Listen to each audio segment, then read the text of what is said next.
Tabling of documents.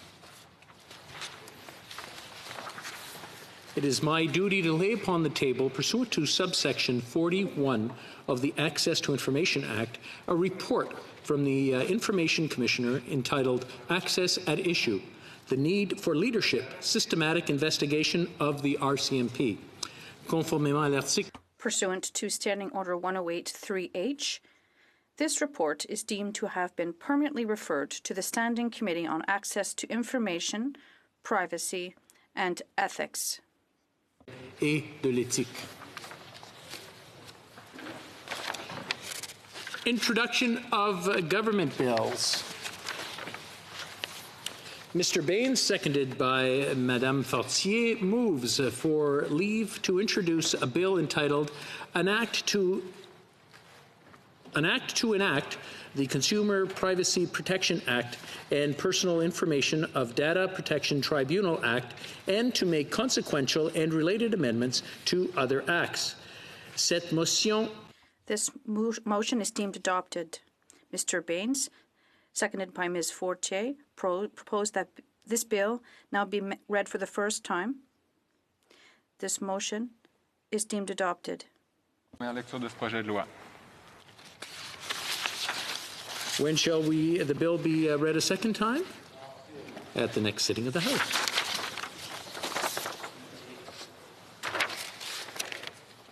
Introduction of, so we've done that already. Statements by ministers. Rapport de délégation. Presenting reports from interparliamentary committees. Valley East. Monsieur le Président. Mr. Speaker, pursuant to Standing Order 34.1 of the Standing Orders, I have the honor to present to the House, in both official languages, 5 reports from the Canadian Parliamentary Association for the Commonwealth. EXCO Coordinating Committee meeting, London, United Kingdom, from February 27th to 29th, 2020. The second concerns the bilateral visit to the Caribbean at the Port of Spain, Trinidad and Tobago, and Bridgetown, Barbados, from January 18th to 24th, 2020. Third concerns the CPA EXCO Coordinating Committee meeting, London, United Kingdom, from January 18th to 19th, 2020. The fourth concerns the 2019 Westminster Seminar on Effective Parliaments, London, United Kingdom, from November 25th to 29th, 2019. The fifth concerns the 64th Commonwealth Parliamentary Conference, Kampala, Uganda, from September 22nd to 29th, 2019. Thank you, Mr. Speaker. Presenting reports from committees. Dépôt de projet de loi émanant des députés. Introduction of private members' bills. First reading of Senate public bills. Motion. Motions. Presenting petitions. Présentation de pétitions. The Honourable Member for Vancouver East. Thank you very much, Mr. Speaker. I'm tabling a petition from my constituents calling on the Canadian government to invoke the Justice for Victims of Corrupt Foreign Officials Act, otherwise known as the Magnitsky Law, against foreign officials responsible for gross human rights violations or acts of corruption. Specifically, they're calling on the government to deploy all legal sanctions, including freezing of assets and barring of entry to Canada against corrupt officials from China. Presenting petitions, the Honourable Member for Cypress Hills Grasslands. Thank you very much, Mr. Speaker. I'm honoured to present petition E2767, where the citizens of Canada call upon the Minister of Justice to amend Section 8.2 of the Privacy Act to include an additional circumstantial provision that would allow personal information under the control of a federal institution to be disclosed to a third party for the purpose of protecting an individual from interpersonal and domestic violence, otherwise known as Clare's Law. This would be a petition that would just give another resource to combat domestic violence. Presenting petitions, présentation de pétitions. Questions on the order paper? The Honourable Parliamentary Secretary to the Government House Leader. Thank you, Mr. Speaker. I would ask that all questions be allowed to stand at this time, please. Agreed. Orders of the day. Business of supply, consideration of an opposition motion on the foreign policy toward China in the name of Mr. Chong. Mr. Chong, seconded by Monsieur Paulus, moves that given that the People's Republic of China, under the leadership of the Chinese Communist Party, is threatening Canada's national interest and its values, including Canadians of Chinese origin within Canada's borders. 2, it is essential that Canada have a strong and principled foreign policy backed by actions in concert with its allies. The House call upon the government to A, make a decision on Huawei's involvement in Canada's 5G network within 30 days of the adoption of this motion, and B, develop a robust plan, as Australia has done, to combat China's growing foreign operations here in Canada and its increasing intimidation of Canadians living in Canada, and table it within 30 days of the adoption of this motion. L'honorable député. The honourable member for Wellington, Halton Hills. Monsieur le Président, je vais pas... Mr. Speaker, I'm going to be sharing my time today with the member for Charlebourg-Haut-Saint-Charles. Mr. Speaker, the government has made some accomplishments in terms of foreign affairs. It has concluded a new free trade agreement with the United States in very difficult circumstances. The new free trade deal with the EU was also concluded, and the Trans-Pacific Partnership was also negotiated by the previous government, was also concluded. Accomplishments, Mr. Speaker. The government's overall foreign policy has been a disappointment.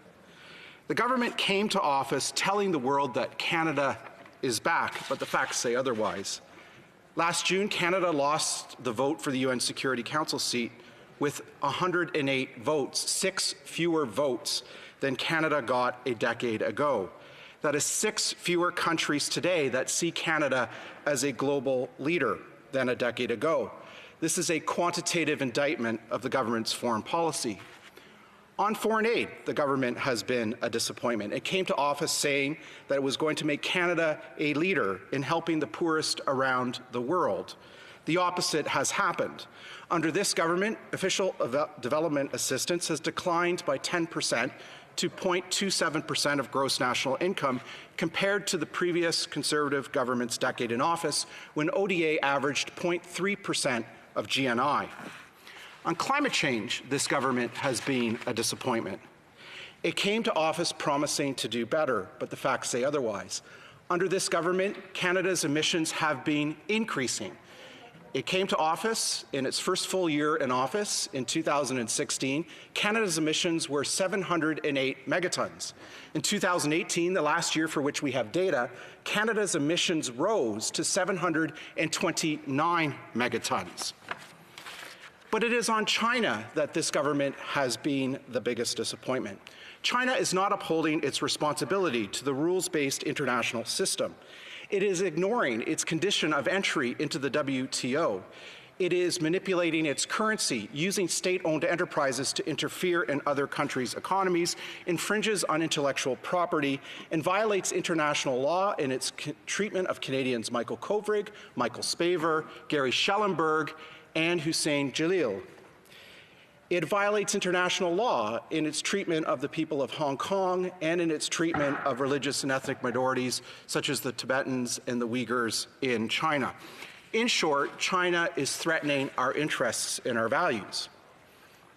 In that context, it is really important that the Government of Canada speak with a clear, consistent, coherent voice. Unfortunately, that is not happening. Last January of last year, the Prime Minister said he wasn't going to intervene in the judicial proceeding concerning Meng Wanzhou in Vancouver. The same week, the Canadian ambassador to China, Ambassador McCallum, said the government should intervene and trade Meng Wanzhou for Canadians Michael Kovrig and Michael Spavor. And this inconsistency and incoherence continues to this year. In July, the foreign minister told this House that he's looking at sanctions on Chinese officials for their actions with respect to Hong Kong. The very next day, the government told Reuters that that was off the table.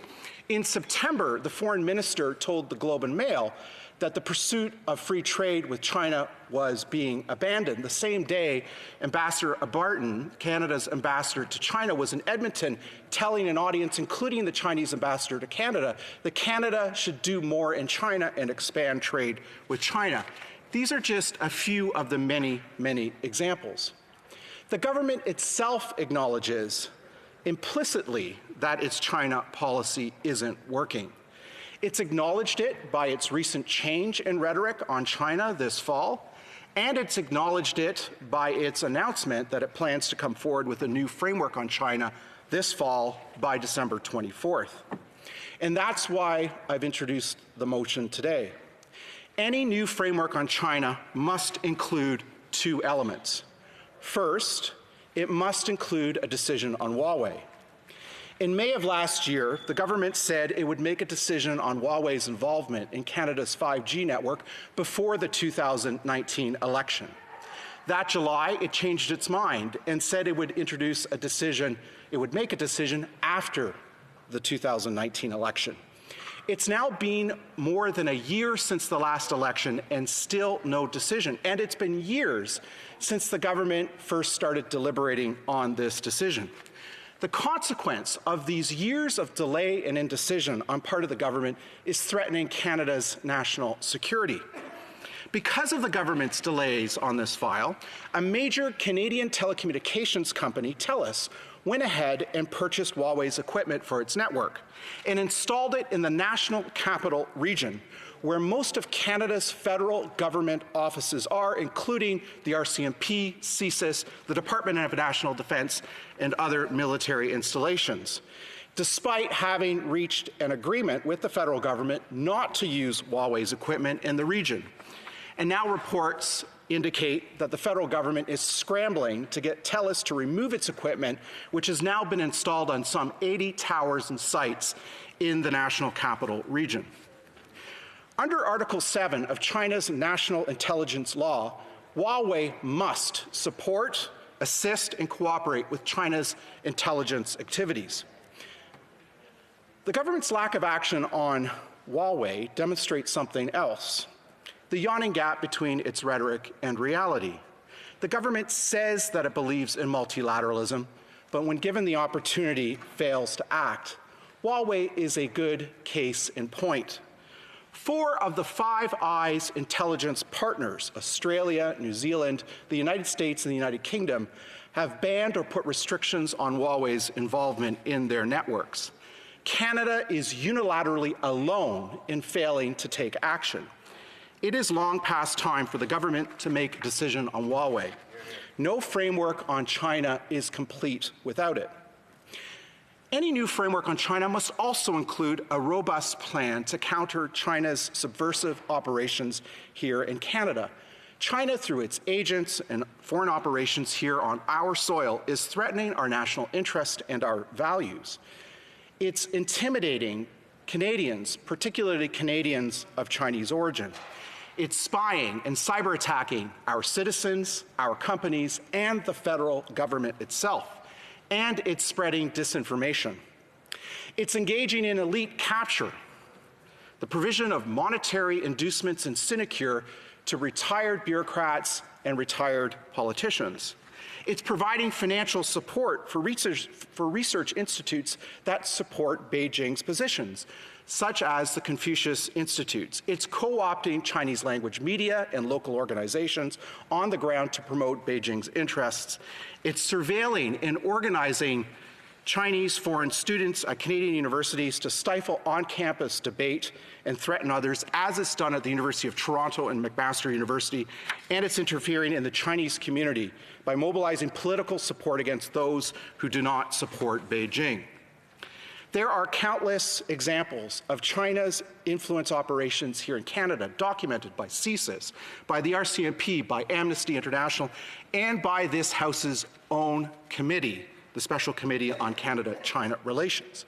So any new framework on China must include a plan that does more to protect Canadians from China's foreign influence operations here in Canada, as our allies have already done, allies like Australia. Mr. Speaker, this government came to office talking about responsible conviction. That was jettisoned for Canada being an essential country. And now we get a new framework on China. Any new framework must include a decision on Huawei and a robust plan to protect Canadian citizens and Canadian interests from China's subversive foreign influence operations here on Canadian soil. A final point, Mr. Speaker, on the timing in the motion. The motion calls on the government to make these two decisions within 30 days. The government has announced for months that it is coming forward with a new framework on China by the end of this fall, which ends on December 24th. So the timing of the motion's provisions is very reasonable. And that's why I've introduced this motion, and I hope members will support it. Thank you, Mr. Speaker. Questions and comments. The honourable member for Kingston and the Islands. Thank you very much, Mr. Speaker, and I appreciate the intervention today from my colleague across the way. And I know that just very quickly to address something that he said in the beginning of his comments about increased emissions in Canada. I think it's all relative. I'm sure as we look back on 2020, we'll see as a result of COVID-19 and economic underperformance, we're going to see that those emissions are lower than before. I'm wondering if he's interested in qualifying his statement to reflect the fact that things are relative. Perhaps he wants to compare that back to the economy. But specifically towards the motion that he's introduced today, I respect the fact that he's come up with the 30 days based on the timeline and his calculation back from the end of the fall. Does this mean that he's open to possibly extending that timeline slightly to make sure that all information and that the proper attention can be paid to such an important response? A member for Wellington Halton Hills.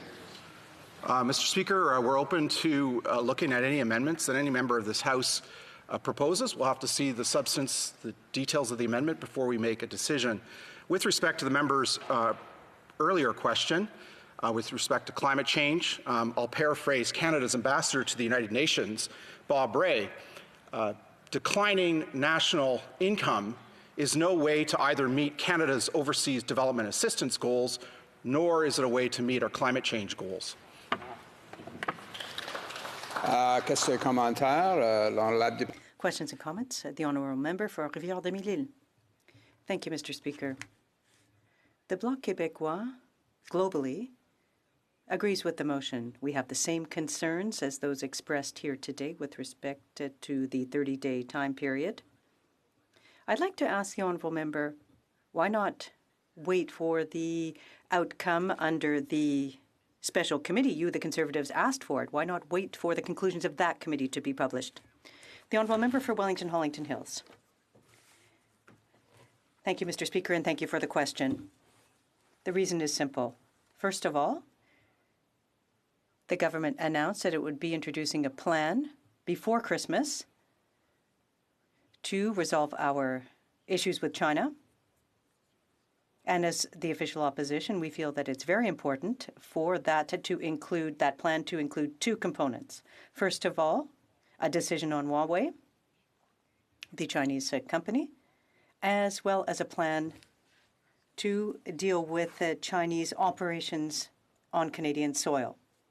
That is the reason why we have introduced this motion to the House today. Some comments. The honourable member for Courtenay Alberni. Thank you, Mr. Speaker. I want to thank my colleague from Wellington Halton Hills for bringing this motion forward today, Mr. Speaker. And I want to ask my colleague if he believes that Canada needs to bring in legislation to combat foreign interference from China and other state parties here in Canada.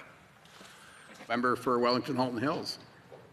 Mr. Speaker, in short, the answer is yes, we believe legislation is needed, a new legislative framework to deal with a number of issues. For example, we believe that former senior politicians and former senior bureaucrats should register their contracts if they're working for a foreign state or an entity controlled by a foreign state. We also believe that there needs to be better enforcement tools available to law enforcement to counter these subversive Chinese foreign influence operations on Canadian soil. So those are just two measures that we believe need new legislation in order to provide the tools necessary to counter these activities. Questions and comments? The Honourable Minister of Foreign Affairs. Mr. Speaker, I was very pleased to attend, obviously, the speech by my colleague this morning. But one thing he failed to mention, Mr. Speaker, and that's what I'm inquiring, why is he not talking about Canada's leadership when it comes to doing and taking action? Why is he not mentioning to Canadians who are watching us that Canada was the very first country to suspend the extradition treaty between Canada and Hong Kong? Why is he not mentioning, Mr. Speaker, to Canadians that Canada suspended the export of sensitive equipment? Why is he not mentioning to Canadians that we took immigration measures? And why is he not mentioning that among the Five Eyes, Mr. Speaker, I chaired the meeting of the Five Eyes. I consulted with our British counterparts at every step of the way, and we are continuing to engage with our partners around the world to show leadership, to take action, to stand up for Canadian values and interests. Honourable Member for Wellington Halton Hills. Well, thank you, Mr. Speaker. I appreciate that the Minister has listened to the debate and is attending today's debate. With respect to his question, I've acknowledged some of the government's foreign policy accomplishments, particularly in the area of trade, but I disagree with him on the issue of Hong Kong. The fact of the matter is that other countries were much more vocal about the challenges in Hong Kong in 2019. Canada wasn't the first to indicate its concerns, and and on the issue of immigration from Hong Kong, Canada's plan pales in comparison to that of the United Kingdom, which is allowing admissibility for residency and a path to citizenship for up to 2.9 residents of Hong Kong through the recognition of the British National Overseas Passport. The Minister of Immigration's plan is a pale imitation of that plan, and will merely admit some thousands of Hong Kongers who want to seek asylum here in Canada. Resuming debate. Reprise de débat. The Honourable Member for Charlesbourg, Haute-Saint-Charles. Thank you, Mr. Speaker. I'm pleased to have this opportunity to speak to our motion this morning. And I'd like to start by talking about courage. Anyone in a leadership position expects to need to display courage. But being in a leadership position doesn't necessarily mean someone will show courage. There are people who have chosen to appease instead of making the difficult decisions, and that's what the government has done in the case of China.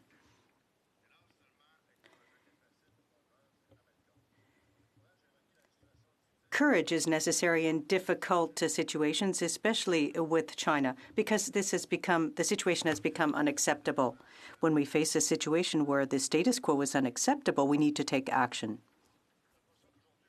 Our motion today asks for all to be courageous in protecting Canada's national interest, industry, and Canada's sovereignty. Canadians also know that the communist dictatorship is not a reflection of the people of China. We need to not be very careful to not compare and to confuse Chinese people with their regime. We also know, Mr. Speaker, that the communist regime does not reflect the people of China. We have enough evidence showing that the regime is not taking into account the interest of its citizens. All it wants is to control the world. Our motion today is clear. Given that the Chinese Communist Party is threatening Canada's national interests and our values, and it's important to emphasize that, our values, within Canadian borders, it's essential for Canada to have a robust policy supported by our allies. We are urging the government to make a decision on the participation of Huawei in the 5G network within 30 days following the adoption of this motion, and to develop a robust plan, as Australia has done, to combat China's growing foreign operations here in Canada and its increasing intimidation of Canadians living in Canada, and to table it within 30 days of the adoption of this motion. Mr. Speaker, when the Chinese communists threaten Canadian Hong Kongers, we need to take action. When they're detained under false accusations, we cannot claim that all is well. When Canadians of Chinese origin are intimidated by pro-Chinese people in Canada, it's impossible to close our eyes to that reality. When Canada's intellectual property, as well as that of our allies, worth billions of dollars, is being threatened, we must do everything we can to protect it. Mr. Speaker, we cannot trust them, to work with them. Friendship requires confidence, and we cannot have confidence or trust in them. Some people say that we need to be careful in the way that we criticize the communists in order to not make enemies. But we need to take action. If the communist regime were truly Canada's friend, its action would show that, and that's not the case. Only the Prime Minister has publicly stated his affection for the Chinese Communist model. Mr. Speaker, as a former soldier, I learned not to be afraid of the enemy. As an elected official, friends come and go. We make enemies. That's the way it is. But the way that I feel with respect to these enemies reminds me of a poem for Charles Mackay, and I heard it recently, and I'll read it for you. And I'll be reading the French translation of the poem. You say you have no enemies. Hélas. Those who commit to their duty make many enemies. If you have none, you have accomplished very little.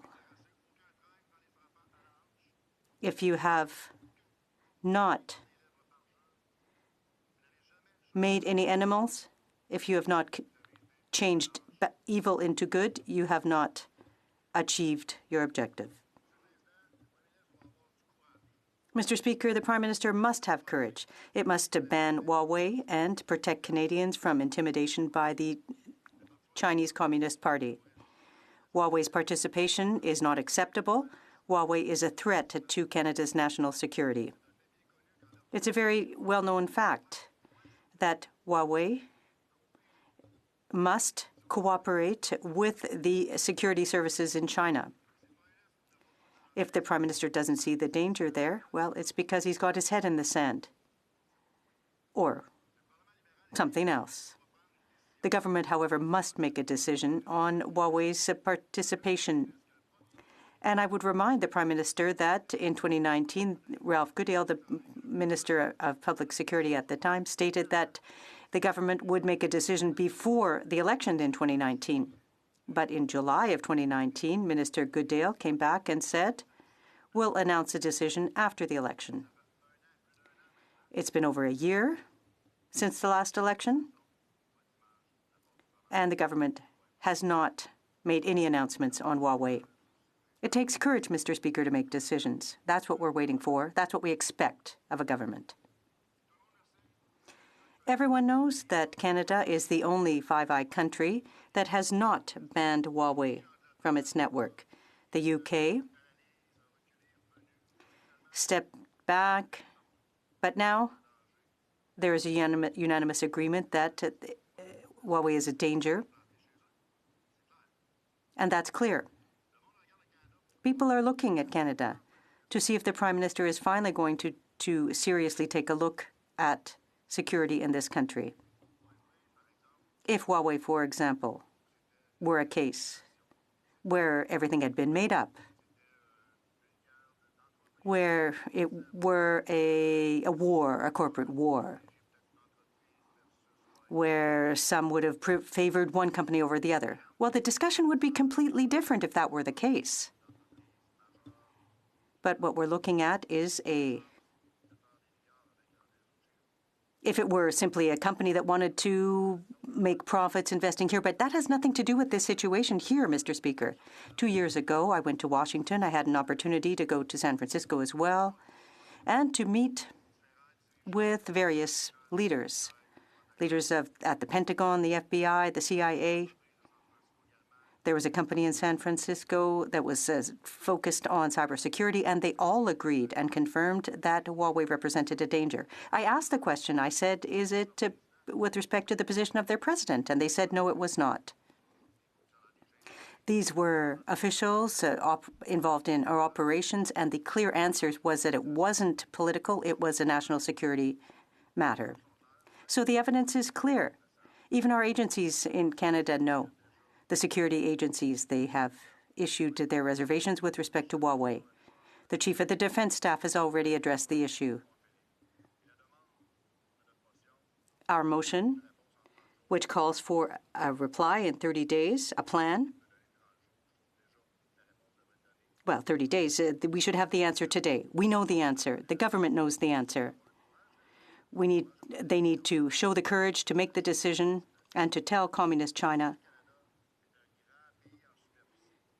what it needs to hear. Canada is a large country in size, small in population, but China could take us out very quickly. We need to show courage. We need to see courage from the government in the face of Communist China.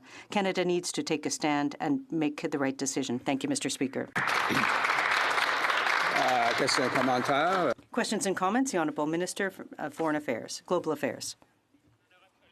I'd like to thank my colleague for his remarks.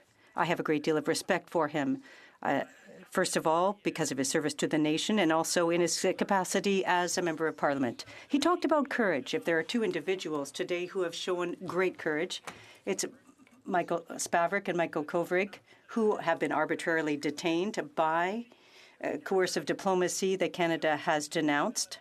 I have denounced it worldwide. I said they aren't two Canadians. They are two citizens of a liberal democracy who are being arbitrarily detained, Mr. Speaker. So I'd like to ask the member opposite, in a spirit where all Canadians must come together, where politics can't be involved, where we have to speak in one voice as we have in the past through history, how the Conservative Party, Mr. Speaker, plans to join the voice of the government to call for the immediate release of Michael Kovrig and Michael Spavak in China. The Honourable Member, I'd like to thank the Honourable Minister. I have a great deal of respect for him. It's clear from the outset that the Conservative Party has always defended both Michaels, the two Michaels. The government, through the minister, is taking action to get both Michaels released. We agree with attempts to do so. But on the other issues that we're talking about today, on issues such as 5G and Huawei, on national security, we also need to see government action. There is a balance that we need to achieve between the detainment of the two Michaels and what we do need to do to protect Canadian sovereignty. Questions and comments? The Honourable Member for Thérèse de Blainville. Thank you, Mr. Speaker. This motion at least puts into perspective something that is very important. Our relations with China. However, I need to reiterate the question. It calls for putting forth a plan. It's a complex plan, and now we know that if it had been all that simple, it would have been done already.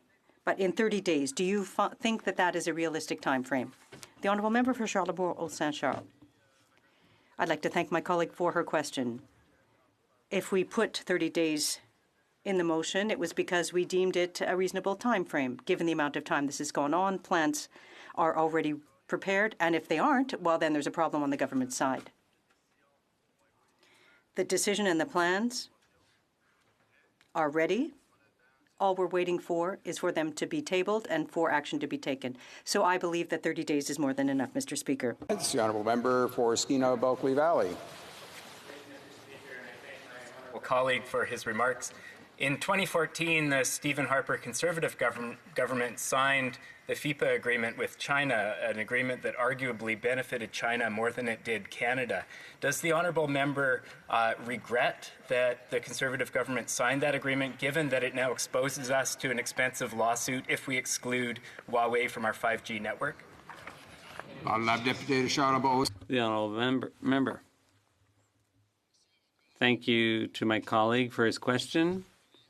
I'm less familiar with the question about FIPA, but if we're talking about foreign investment, I believe, if the agreement hasn't produced good results on the one hand, then I'm open to changes being made because obviously, currently, they're giving, the impression may be that we're blaming the Liberals, or have the Liberals and the Conservatives always done everything 100% right? No, that's what we're here for. We have to adjust and make changes. And given the situation today in 2020, it's unacceptable to continue doing business with China in the same way. So there are changes required. Central Okanagan, Similkameen Nicola. December of 2019, where I spoke in favor of a Canada-China Special Relations Committee because the Minister of Foreign Affairs had said publicly that there was no framework on China. And unfortunately, due to the prorogation by the government, that particular committee lost a lot of time. And during that time, just previous to the prorogation, we had heard from many at the committee, many citizens who had said that they had been intimidated by the communist Chinese government operatives here in Canada. Yesterday, the Minister of Immigration said he had never canceled any permit to be in Canada. Does the member believe that the government is allowing this kind of intimidation and has been silent? How many more times do we need to hear that this is a problem in Canada before this government acts? I'd like this member to speak on this concern. The honourable member for Charlebourg-Haute-Saint-Charles. Thank you, Mr. Speaker, and I'd like to thank my colleague for his question. I'm happy because I'm a member of the Canada-China Committee and I participate in its deliberations, and we've heard evidence that there are a lot of problems with bullying and intimidation of Canadians of Chinese origin who live here. They're being intimidated directly within our territory, and we mustn't turn a blind eye to that. Things have to be done on university campuses or in industries, wherever those people are. When you come to Canada as an immigrant, when you're a Canadian of Chinese origin, it makes no difference. We need to protect our citizens. Honourable Minister of Foreign Affairs. Mr. Speaker, Monsieur le Président, I'm pleased to rise in this House today to address the motion brought forward by the member from Wellington-Halton Hills and our dear colleague from Charlebourg-Haute-Saint-Charles. For both, I have enormous respect, and I've said it many times in this House. Mr. Speaker, this year marks the 50th anniversary of diplomatic relations between Canada and China. This anniversary is an opportunity for all of us to reflect on the foundations of our relations and how to adapt going forward. In light of the current challenges, we take a sober view in assessing the relationship 50 years on, considering the importance of mutual respect and reciprocity, adherence to rules and principles, including human rights, and achieving results that are in Canada's interests. While we share long-standing connections that took root well before the establishment of diplomatic relations, today we are facing a difficult reality. Less than 4 weeks before the second anniversary of their detention, Canadians are deeply concerned by the arbitrary detentions of Michael Kovrig and Michael Spavor. The use of coercive diplomacy, an ongoing crackdown on freedoms in Hong Kong, human rights violations in Xinjiang and Tibet, not to mention the hostile activities against Canadians, are entirely at odds with Canadian values and interests. Our government continues to be unequivocal on these issues, making sure that our stance is clear to China at all times. But, Mr. Speaker, we're not alone.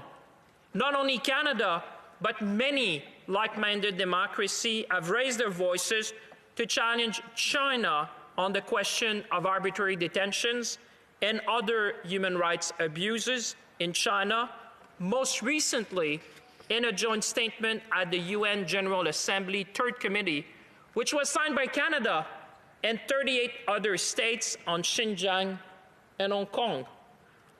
Mr. Speaker, it's important for China to recognize that its actions do damage to its reputation in the eyes of many other countries, not just Canada. And they're sending a bad message to the international community, given the hardening of China's position, as well as a broader geostrategic context. We are taking an approach to China that's based on three fundamental pillars: Canada's long-term interests, our fundamental principles and values, including human rights, and global rules and partnerships. We will do this while at the same time continuing to defend and protect Canada and Canadians from activities that undermine our democratic values, our sovereignty, our economic interests, and obviously national security in general. The promotion and protection of human rights is an integral part of Canada's foreign policy, and we will continue to play a fundamental role in the government of Canada's engagement with China. We will continue to raise our voice to express our concerns about China's behavior and failure to abide by its international obligations. The best way to do this, it is to continue working with our allies and partners to hold the Chinese government accountable and to defend the rules-based international order. We will also continue to pursue cooperation when it aligns with our national interests. China is a key player in the global commons in the fight against COVID-19, climate change, or to ensure the stability of financial markets and global economic development. We are aware that China is and will remain an important commercial partner for Canada. China is also a significant source of tourists and students to Canada and bring economic and enriching social benefits across our nation. Canada believes in a strategic approach to trading with China, and we will also continue to encourage trade diversification. While cooperation in these areas is beneficial, Canada is taking a clear-eyed view in examining our relationship. And we're not alone, Mr. Speaker, in recognizing the need for a new approach.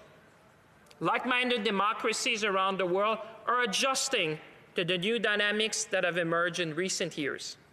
And as I've said, we will and we are continuing to engage with eyes wide open. As part of our assessment, Mr. Speaker, we continue to be seized at all levels of government by the cases of Canadians detained and sentenced arbitrarily in China. It is unacceptable that any citizen anywhere be arbitrarily detained. Michael Kovrig and Michael Spavor must be brought home, full stop. This is something for which all Canadians stand united, and I'm sure every member of this House. The government has been very clear that the detention of these two Canadians is unacceptable, that their arbitrary detention is something that we will speak against at every opportunity, and that they must be immediately released. We are encouraged by the fact that Ambassador Barton was able to have consular access to Mr. Kovrig and Mr. Spavor this fall, after more than 8 months without contact. This is something I had personally raised in a meeting with my counterpart, State Councillor Wang Yi, in Rome in August of this year, and on which we have worked tirelessly. We continue to request ongoing access to them and all Canadians which are detained in China. We also continue to provide all appropriate support for Mr. Robert Schellenberg and oppose the arbitrary decision to issue a death penalty sentence at his retrial. We continue to call on China to grant clemency to Canadians facing death sentences. As we work to resolve these serious conditions, the government will also continue to provide consular support to them and their families and press for consular access to all Canadians detained in China. And I must say, Mr. Speaker, I've been talking to the families regularly to update about what we're doing and to really take an approach that would be all hands on deck when it comes to obtaining the release of Michael Kovrig and Michael Spavor and other Canadians. Monsieur le Président, je voudrais... Mr. Speaker, I'd like to turn now to the situation here at home.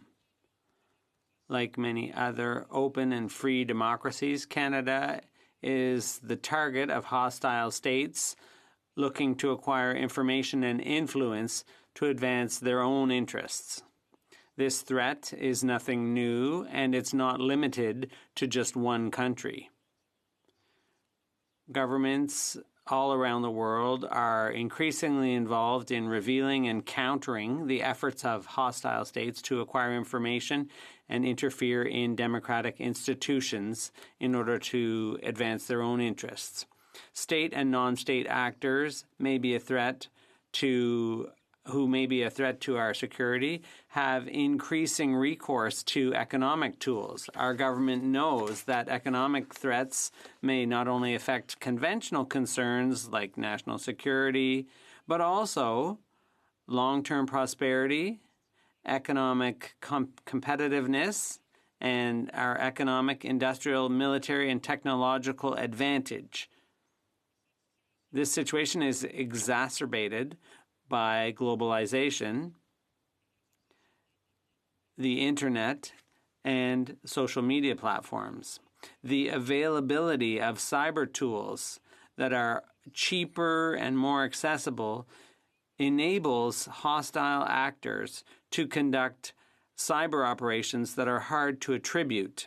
This has become even more obvious since the pandemic started. For example, our government has on many occasions recognized the increased risk of foreign interference and espionage affecting the outstanding efforts of our biopharmaceutical companies, of our university and scientific research centers, of various levels of government and organizations participating in international efforts to develop a vaccine. This is why our domestic agencies have been working tirelessly with these entities to raise awareness of the threat, ensure that they have the tools and information they need to protect themselves and their proprietary information. Mr. Speaker, our government is equally aware of intimidation tactics being used against Canadians in Canada.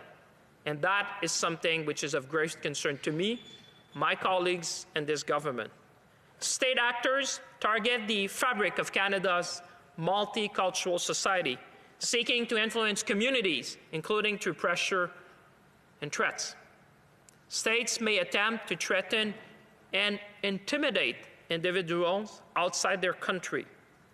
These tactics can also be used as cover to silence dissidents, pressure political opponents, and instill a general fear of state power, no matter where a person is located. Any report of harassment and intimidation of individuals in Canada is troubling and will not be tolerated.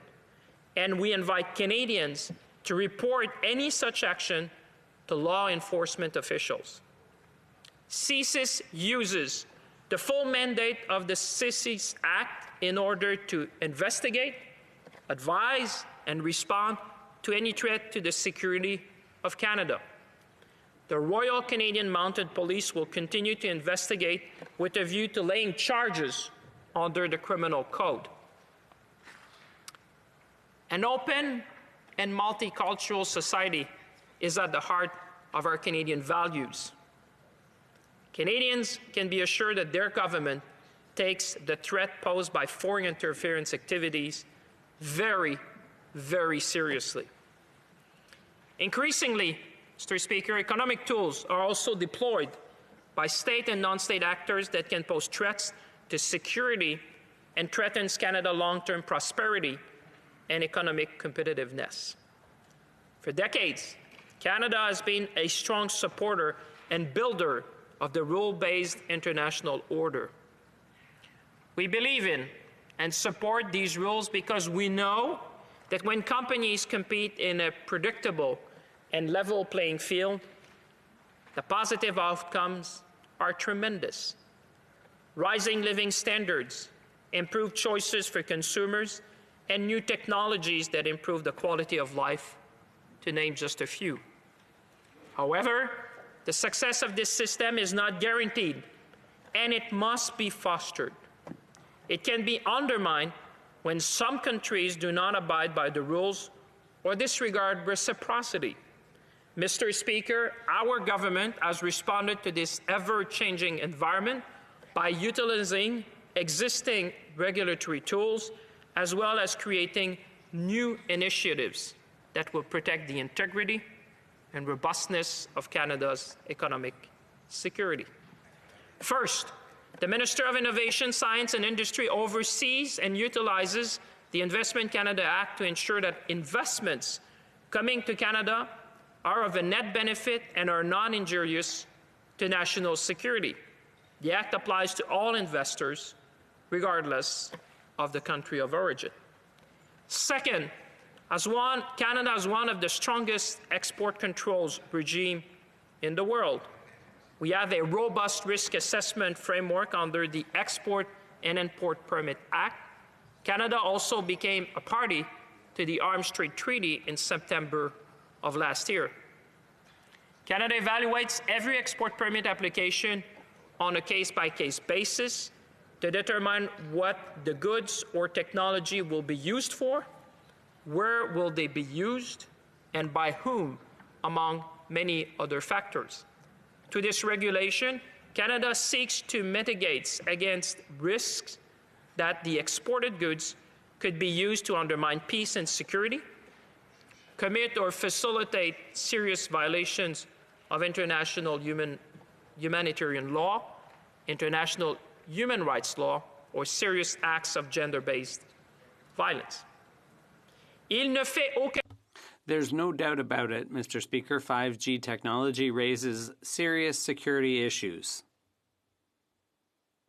The government is closely examining the security challenges and potential threats connected with 5G, while at the same time recognizing the importance to continue Canada's economic development.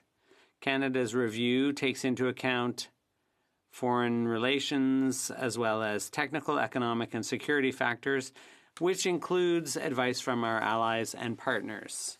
Canada considers this matter as an important part of our key bilateral relationship with the U.S. in particular. Our government has clearly indicated that it will decide on its own terms when it wants to go ahead with this decision, and we will keep Canadians in the loop. But make no mistake, the security and safety of Canadians will be the key and decisive element in deciding how we proceed with deploying 5G. Public Safety Canada, CSEC, DND, CSIS, GAC, and ISED are all working together. On every day is a major priority of the Government of Canada, and protecting telecommunications equipment and services from cyber threats is particularly important. We will ensure that Canadian networks are kept safe and secure at all times, and Canada's public interest is protected. Mr. Speaker, the government will continue to work with telecommunications service providers and vendors to mitigate security risk in current and future networks as 5G technology is adopted by Canadians. In closing, Mr. Speaker, I would like to submit that China poses some of the key foreign policy challenges of our time. In this context, we must engage with China with eyes wide open. As we adapt our approach to China, given the new realities, Canada will work with partners and allies around the world to defend the rule-based international order in the face of common challenges and continue to hold the Chinese government accountable for its actions and international obligations. I'd like to thank you, Mr. Speaker, and the member in the House. Merci. Questions and comments. The honourable member for Wellington Halton Hills. Thank you, Mr. Speaker. The minister said that Canadians who are being intimidated and threatened by Chinese agents operating on Canadian soil will be investigated, will have their complaints investigated and pursued. But the reality is, as reported in the Globe and Mail on November 10th, that isn't happening. CSIS spoke on background to the Globe and Mail and indicated that Chinese agents are actively targeting Canadians in the Chinese community here on Canadian soil. But there is very little action that's been taken on part of the government to counter that intimidation, unlike what we're seeing in the United States. On October 28th of this fall, the FBI charged 8 individuals, including 3 Chinese citizens, for their involvement in Operation Fox Hunt, for intimidating American citizens on American soil. When was the last time the RCMP or another Canadian police force charged Chinese agents here operating in Canada for utilizing similar tactics here on Canadian soil? Honourable Minister of Foreign Affairs. Mr. Speaker, I'd like to thank my colleague for a very important question. Mr. Speaker, when it comes to national security, I don't think politics has any place in that.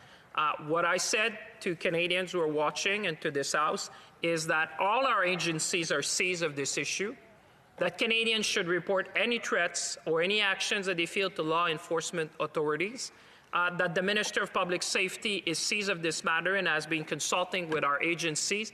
And I think Canadians and every member of this House should have the utmost trust that we have the best possible expertise in Canada to make sure that we protect Canadians at every step of the way, and that the Minister of Public Safety will come soon with additional measures to protect the safety and security of Canadians. Questions and comments. The honourable member for Montarville. Mr. Speaker,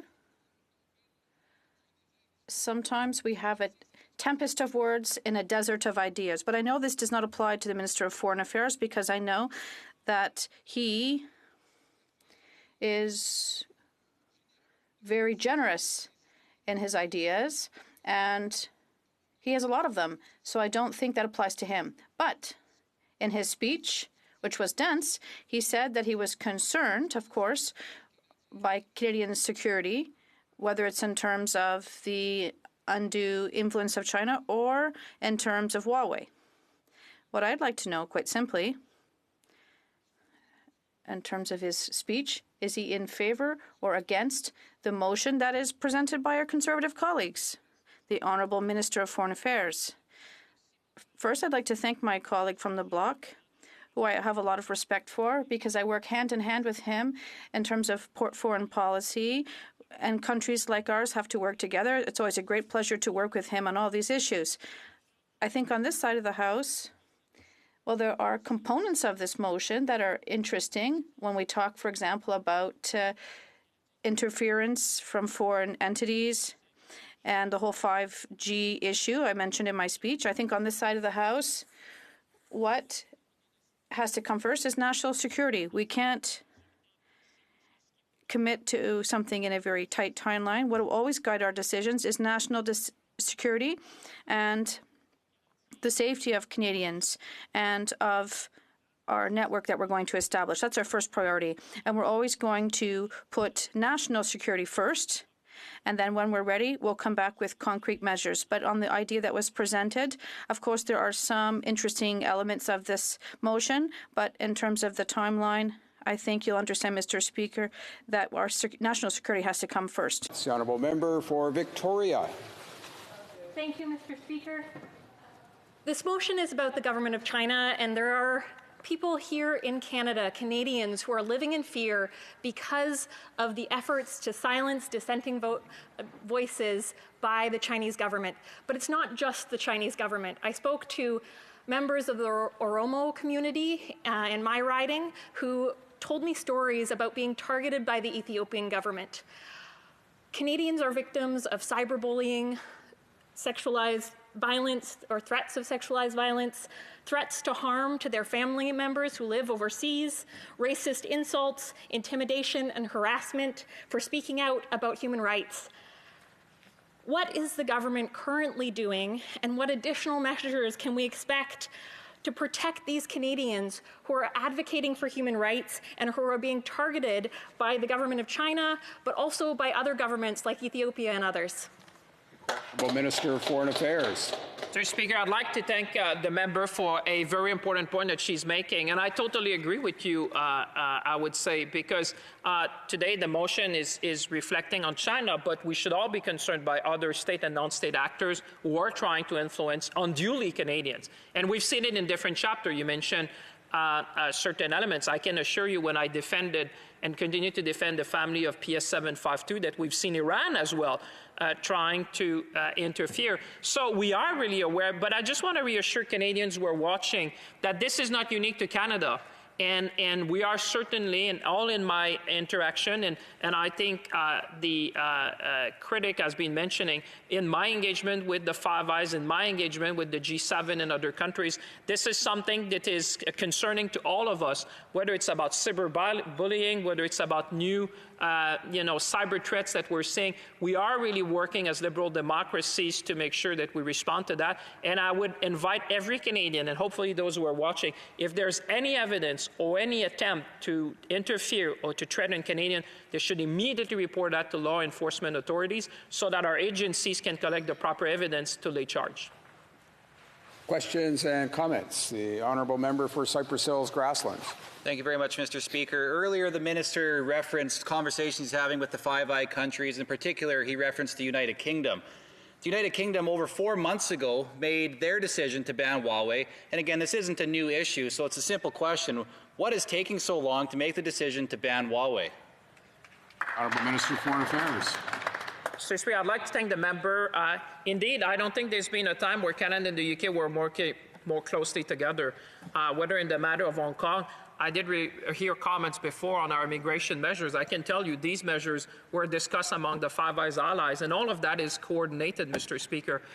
To your point, I think that, as you would appreciate, as a country, we have to put our national security first. We still have our agencies looking into that, and we'll come out when we're ready. But I can assure you there's wide consultation and cooperation among the Five Eyes when it comes to issues like 5G and other national security issues. Questions and comments by video conference. The honourable member for Yukon.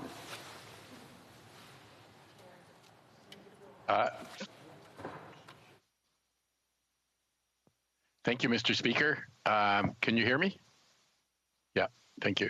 I just thank the minister for a very thoughtful presentation, as all have been today, and the depth of the thought. And I'd just like him to comment on a larger philosophical issue that also applies in this situation, but a lot of situations, and that is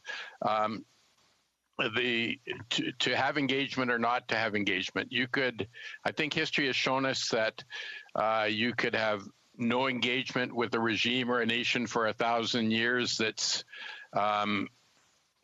abusing human rights, and that has no effect. So I'd just like to, the minister, I know he's very thoughtful, and to comment on making progress in human rights through engagement or not engagement.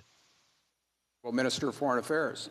Speaker, I'd like to thank the member for the Yukon. I believe in engagement. I mean, when you engage, it's the only way where you can interact and hopefully change behavior. And to the point of the motion today, let's be clear to this House that China of 2020 is not China of 2016. that there's clearly will be areas where we will challenge China when it comes, for example, to human rights, as we've been doing, not only on our own, but with a number of partners and allies around the world. There will be areas where we will coexist, that we would have all our respective interests. And there might be areas where it would be in the best interest for the common good of the planet to cooperate to a certain extent when it comes, for example, to climate change and global health.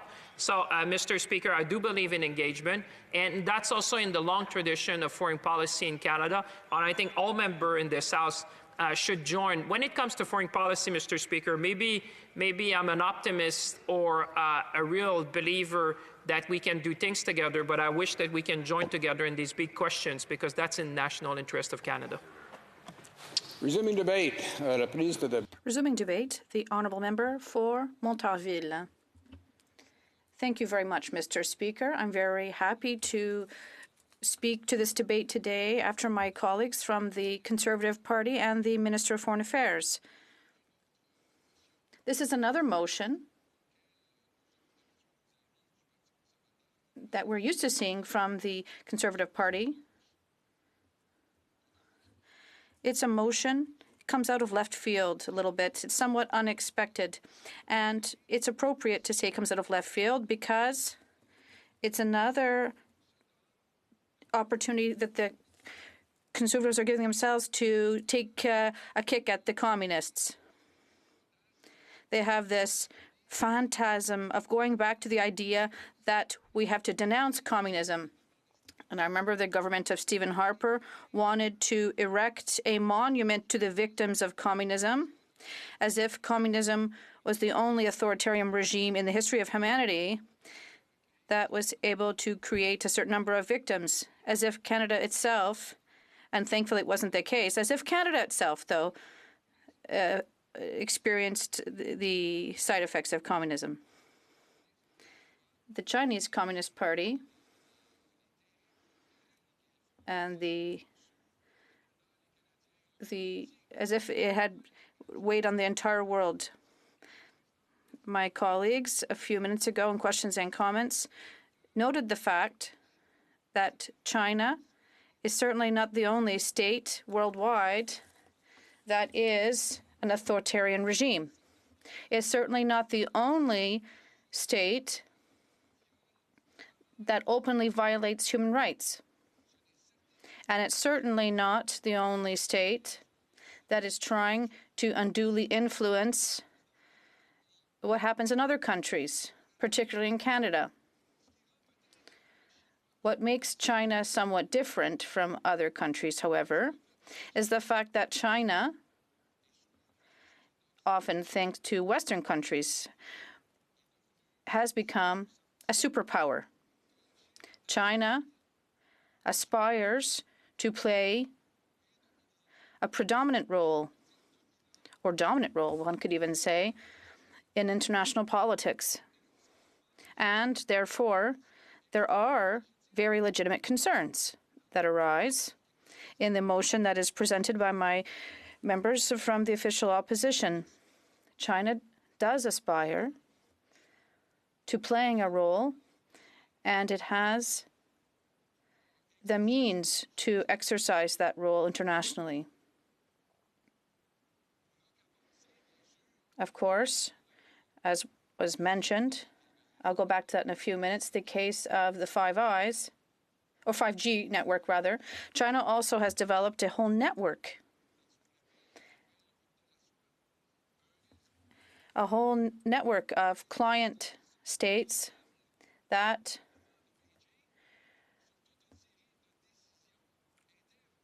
have to make a whole bunch of domestic decisions economically, and even certain European states, not just African ones, or in Southeast Asia. We're talking about some European countries as well.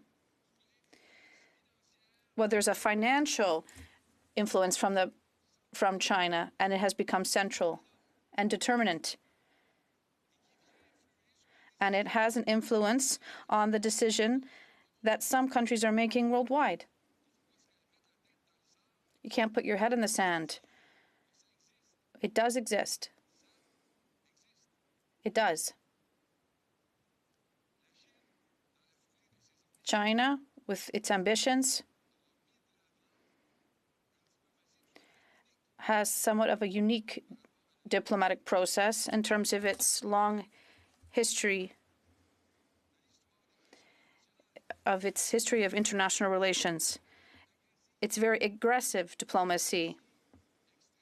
It's very coercive. Its diplomacy even takes foreign citizens hostage to put pressure on the decisions that foreign governments make. So we can't take all of this lightly. And this is the reason why this House, in December of last year, decided to strike a special committee to study and analyze Chinese and Canada relations and what brought them to the current place and what are the motivations behind Beijing's decisions with respect to Canada, whether it's in terms of the imprisonment and the detention, which are unjustified, of 2 Canadian citizens, whether it's in terms of the retaliatory measures that have been imposed economically. All of this is unjustified. So what can, in fact, justify or bring Chinese authorities to adopt this type of behavior with respect to Canada? So we struck a committee based on a motion from our Conservative colleagues to study all of this. And while we're studying all of this, the Conservative Party comes forth with another motion that already assumes the conclusion that the special committee will make. And I understand there are some things that are quite obvious in this motion. And I'll go back to that. As I said, have no fear. But aside from these things that are obvious, something makes me uncomfortable. The Conservative Party in December put us in a position as parliamentarians to have to decide whether or not we would create a new committee that would study Chinese-Canada relations. I thought it made sense. I thought we should think about this and study this more closely. And we did support that, and we did create that committee. And this committee is working now, and we're saying that's not enough. What we did in December, that doesn't go far enough. We want the government to go even further.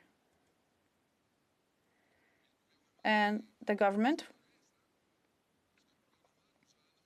announced, even before the committee finished its work, that it was going to unveil a new policy in terms of its relationship with the Republic of China. Perhaps we could have proposals to make or recommendations. Yesterday, we met with the Minister of Immigration at the committee, and it was a very interesting meeting. But as a parliamentarian, it left a lot to be desired. Why? Because one of the reasons why we invited the minister to committee is because there's an urgent situation right now, and that's Hong Kong. With the National Security Act, there were defenders of democracy in Hong Kong that have seen their freedom and safety, if not their lives, put at stake. And as a committee, we said, Canada has to react. We have to do something to offer refuge to these freedom defenders. And yesterday, we heard a whole bunch of canned answers saying that there are already existing mechanisms to welcome refugees, etc. But this is a rather uncommon situation, and overnight we may see an unprecedented influx of refugees that will be knocking on Canada's door, and we'll tell them, until I hear otherwise, that there are mechanisms in place to deal with this type of situations. No. No. And that is why this committee was really looking at the Hong Kong situation and why yesterday we welcomed the Minister of Immigration to that committee. So there is, in fact, something we can do and some things we can look at. And then we can talk about human rights violations in China, whether it's in terms of religious minorities and how they treat them. And we've heard absolutely incredible stories about concentration camps where entire populations are put and there are sterilization policies in place to wipe them off the planet. So that, Mr. Speaker, is called genocide.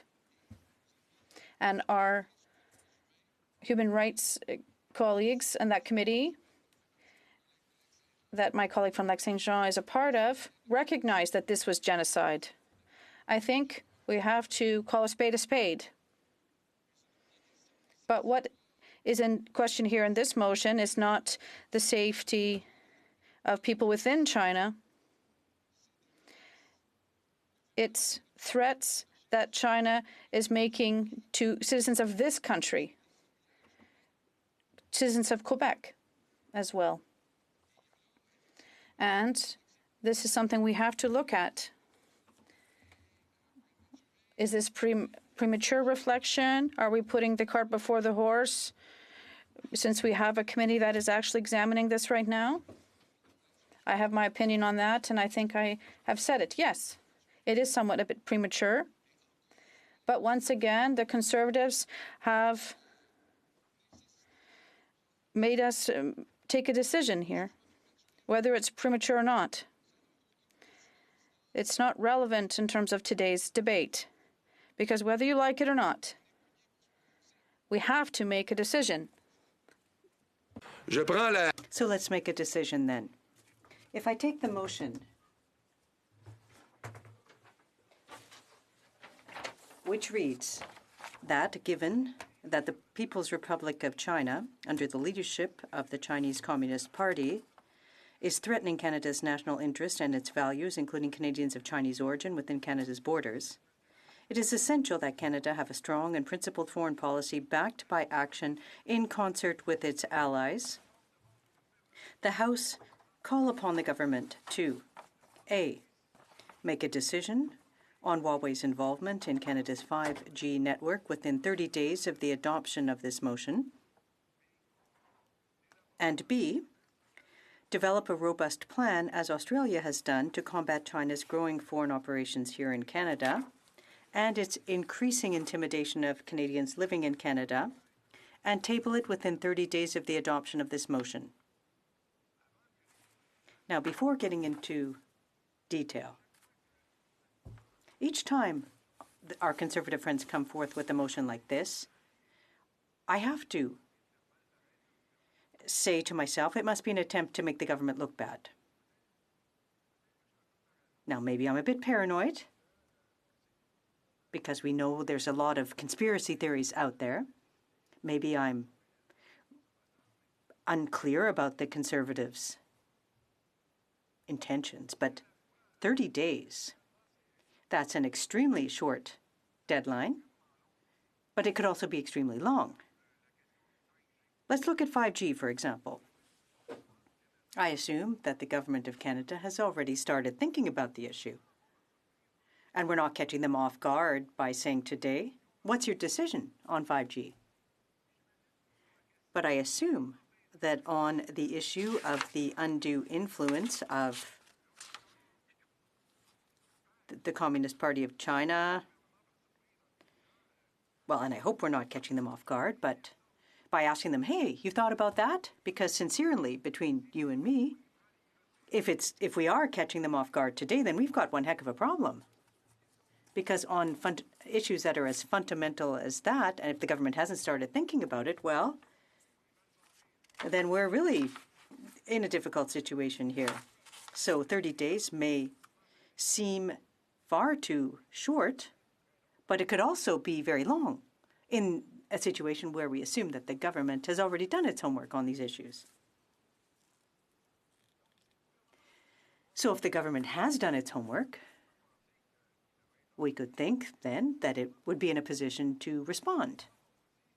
But when we're told, well, look, the Conservatives are being unreasonable, they're only giving us 30 days, well, I don't know if we need to try to decode from that answer then that they're not ready to respond on these issues.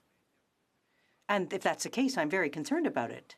And I understand then that it would be far too a time frame, because that would be putting the government in a very bad position because it's unable to respond. Now, let's look at 5G. And let's take a few moments to focus on that. Now, I talked about conspiracy theories earlier. Now, I don't want to use that in a pejorative way or in a petty way. But there are people among our fellow citizens who sincerely believe, and when we look at Huawei's attitude across the world, we can understand them. So there are people, as I was saying, who sincerely believe that 5G is a threat to their fundamental rights, to the protection of their privacy. Because, Mr. Speaker, we know that in the case of Huawei, they were caught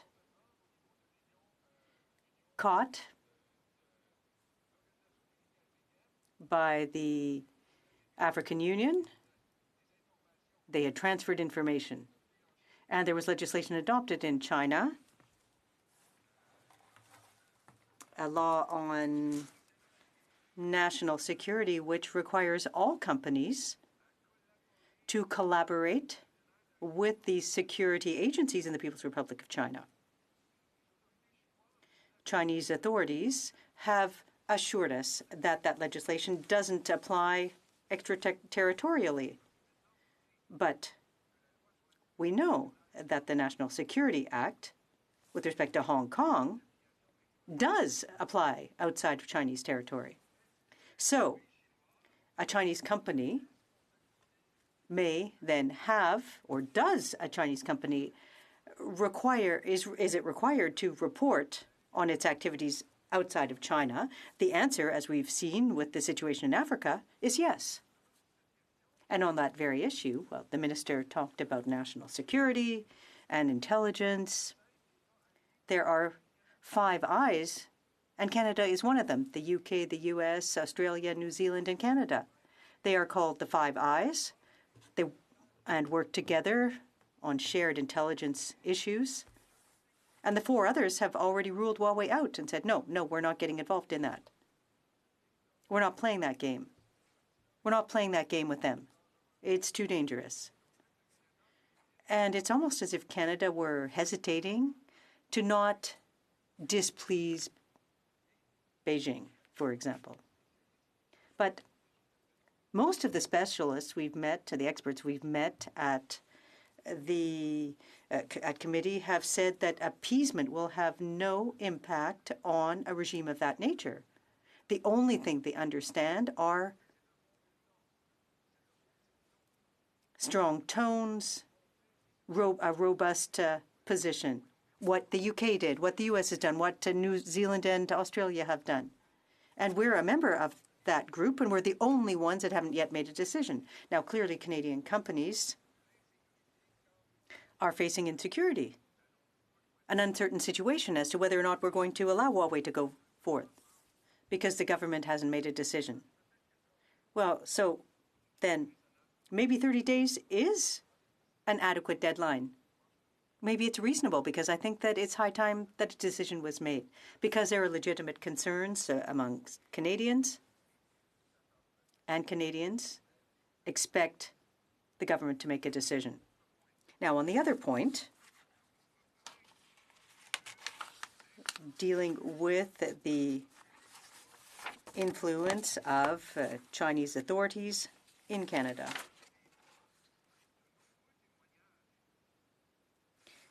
Now, we've heard a number of times that we can, evidence that we can conclude beyond reasonable doubt that China is using agents on Canadian soil in order to intimidate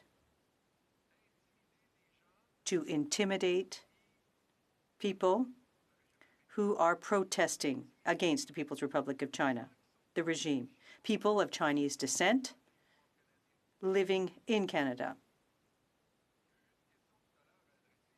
A question earlier from our Conservative Party colleague to the minister was as follows. We've seen in other jurisdictions actions been taken. What's happening in Canada? What are we doing here? And that takes us back to this issue of a time frame of 30 days. Has the Canadian government started to think about this issue? Is the government prepared to put forth a policy? Is the government of Canada going to continue to tolerate the undue influence of the government of China in Canada? Is the government ready, or does the government need a little push through this motion, for example, a push to get them to take some action? And I'll wrap up on these remarks, Mr. Speaker. And so that's why I asked the minister if he agreed with the motion or not, because what the minister said was pertinent, but we don't know whether they're going to vote in favor of the motion or not, and on what basis they're going to vote against it. But regardless of the choice, regardless of how the government votes on this motion, we need to know if the government is prepared to take action on these two measures, and if yes, then let us know when. Questions and comments. Question commentaire. The honourable member for Dauphin, Swan River, Neepawa. Thank you for the member for the great speech. A question around the Five Eyes and the interaction with the Canadian government and federal government. Do you think that the government should take action quicker than 30 days? Or is there something else that we should be? You talked back and forth about is it too soon, too late? But should we, if you could wave a magic wand, do you think that the government should take immediate action? The honourable member for Montarville. In an ideal world, I imagine the government must be ready now as we speak, to disclose its position, its policy on these two issues. Now, I assume the government has gotten ready and prepared. In an ideal world, we can't imagine a government having not gotten ready, and as a result, it must be ready to respond. And that's why I was waiting for the answer from the minister as to whether or not they would be supporting this motion. Because if the argument to vote against it is the 30-day time period, well, that could appear to be a very short time frame if they're not ready. So if they're not ready and they vote against it because they're not ready, well then, indeed, that is worrisome. Because I hope, and this isn't new, these aren't new phenomena that we're looking at. This is nothing new. These comments about Huawei, about 5G, about the influence of China, the People's Republic of China here in Canada. It's not new. But the question is whether they've looked into it. And if they have, then they should be ready. And if they haven't, then it's worrisome. Questions and comments. The Honourable Minister of Global Affairs. Well, thank you, Mr. Speaker, and I'd like to thank my colleague for his remarks. I greatly appreciated it. He covered off a number of issues, and I'd like to answer two of his questions that he put forth. First of all, have we started to think about it? Mr. Speaker, clearly, as parliamentarians, we need to have confidence in Canadians who have been working on this issue for a long time, because the issues that we're talking about here are not new. These are well-known issues and known by our agencies, and we have very competent people working on this. The real issue, Mr. Speaker, is it in the supreme interest of Canada? Is it in the interest of national security to impose an arbitrary time frame? In a motion by a party that's all of a sudden decided that that this arbitrary deadline should take precedence over national security. And, Mr. Speaker, the answer is clear. National security comes ahead of motions put forth by an opposition party with respect to an arbitrary deadline that doesn't take into account intelligence factors, that doesn't take into account discussions with our allies, the reality of discussions that we've had with people who have the equipment. So, Mr. Speaker, my question to the member opposite is this. Would it not be more judicious to talk about what's possible? Because, yes, the government is working on these issues, is committed, but an arbitrary time frame is not relevant when it comes to national security. The honourable member.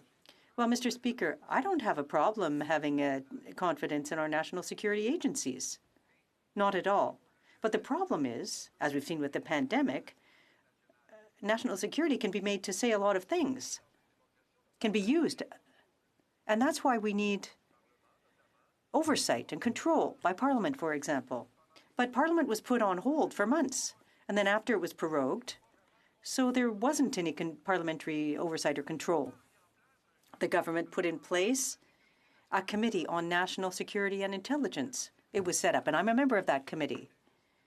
I was subjected to a security assessment and so that I could sit on the committee, but it's not yet met. It's never met since October 2019. Now, I talked about control. It's important for us to know what's happening with the national security agencies because national security is a catch-all. Everything can be put into that category when we want to put it there. In a democracy, it doesn't work that way. If you're serious when you talk about national security and you ask us to have confidence in the agencies, then put in place those bodies that will enable us to have oversight, parliamentary oversight over the national security agencies. The honourable member will continue with the question and comments. Honourable member for Timmins, James Bay. Thank you, Mr. Speaker. Certainly, the Chinese government's attack on Hong Kong is very concerning. The attack on minority groups like the Uyghurs, very, very concerning. In Canada, though, one of the things that concerns me that our parliament has not spoken up or dealt with is the proliferation of illegal fentanyl labs that have caused such horrific death and destruction in community after community across this country. Now, thanks to international pressure in May 2019, China finally made fentanyl illegal, but we know that there are hundreds of labs across the country in China that are using the various ingredients that are hidden through elaborate corporate networks that are moving these products through the dark web, and they are having a disastrous impact on the lives and health of Canadians. So my question is why is it that this Parliament has not spoken up on the crisis of the illegal Chinese fentanyl labs, and why are we not working with our allies to shut this down and stop this horrific opioid epidemic that is causing so much heartache in our communities? Député de Montarville. The honourable member. Mr. Speaker, quickly, I think our colleague is opening up a very interesting area of discussion that we need to reflect on. But as I said at the start of my remarks, the Conservative motion talks about choices, two specific aspects. And as I said, we could have discussed a host of other issues. But the Conservative motion limits us to those two matters. Now, in order to respond to the minister, our Conservative colleagues said that they were open to amendments. I have the unpleasant impression since the start of this minority parliament that the government's default position, is to vote against all motions, whether from the opposition, just because they come from the opposition. If the government's serious about a reasonable time frame, present an amendment, put forth an amendment. Our colleagues are open to that. And we could have a common, united front on the motion. Questions and comments? The honourable member for Wellington Halton Hills. Mr. Speaker, there is a deadline in the motion of 30 days, and it is reasonable because the government announced a year ago that it would be putting forth a new policy on China. And to my mind, any new policy on China must include a decision on Huawei and a plan to deal with the Chinese operations on Canadian soil. Mr. Speaker, what does the honourable member think about that position? The honourable member for Montarville. I thought that I answered that in my statement, Mr. Speaker, but in summary, if I could summarize what I said in my remarks, is the 30-day time frame reasonable? Well, if the government were to say, well, don't set a date like that, draw a line in the sand, if that's not possible, then put as soon as possible. I agree with colleagues that as soon as possible doesn't mean in 6 months or a year, because we expect a decision from the government. The other allies in the Five Eyes also expect Canada to show solidarity with respect to information shared. And on the topic of Huawei, there are many people of Chinese origin in Canada expecting Canada to make a decision as well. 30 days is not what's important here. If we can agree to another time frame, that's what's important. But let's get rid of this partisan game where we vote against something simply because it's an opposition motion, or the government votes in favor of it because it's a government motion. The minister has an opinion. He talked about the time frame. Well, then let's move an amendment. And if the Conservatives agree to it, then we could all agree, and we would come forward with a common front, a joint front on the People's Republic of China.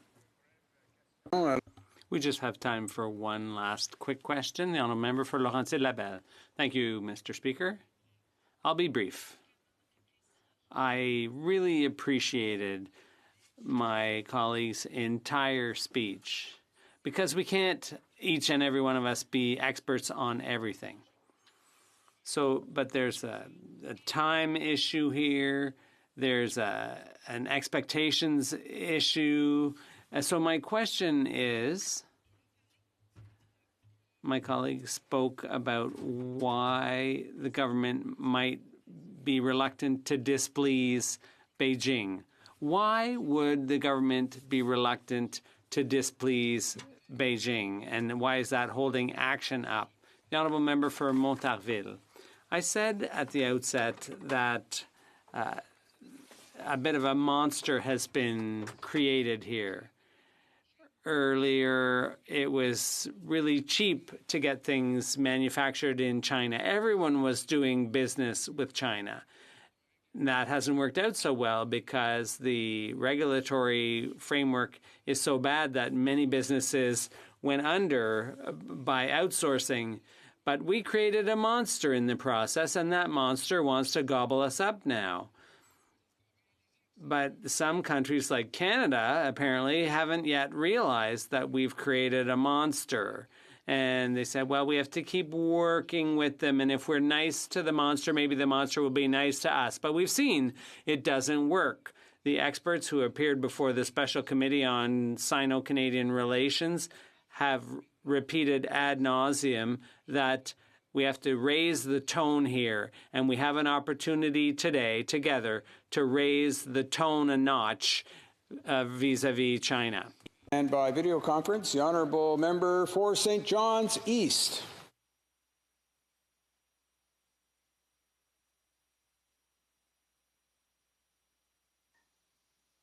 Thank you, Mr. Speaker. I'm just having a little trouble unmuting here.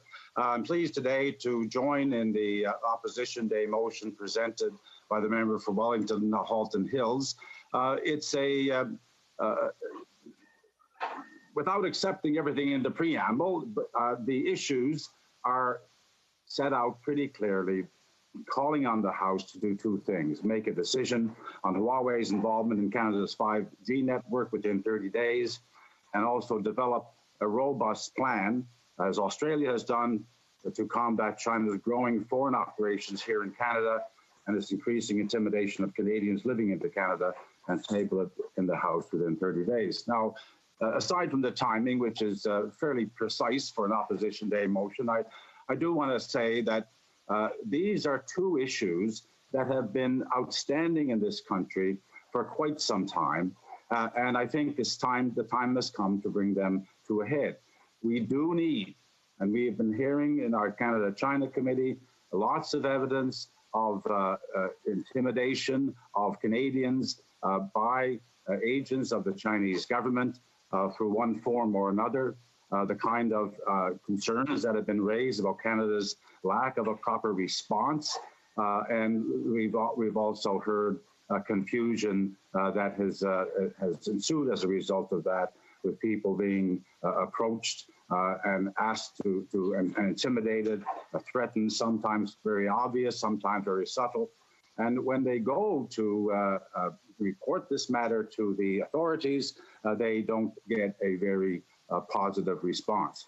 We had direct evidence from individuals passing on this information that they talk to people in CSIS and they are told to go to the RCMP. When they talk to people in the RCMP, they're told to go to CSIS. CSIS tells them to go to Global Affairs, the essential proverbial runaround. Now, I know that there's been some comment by the Minister of Public Safety about this in the House recently, but there seems to be a lack of a coherent plan as to how to deal with this. Obviously, thought must be given to this. The agencies of government are well aware of this. The government itself is well aware of this.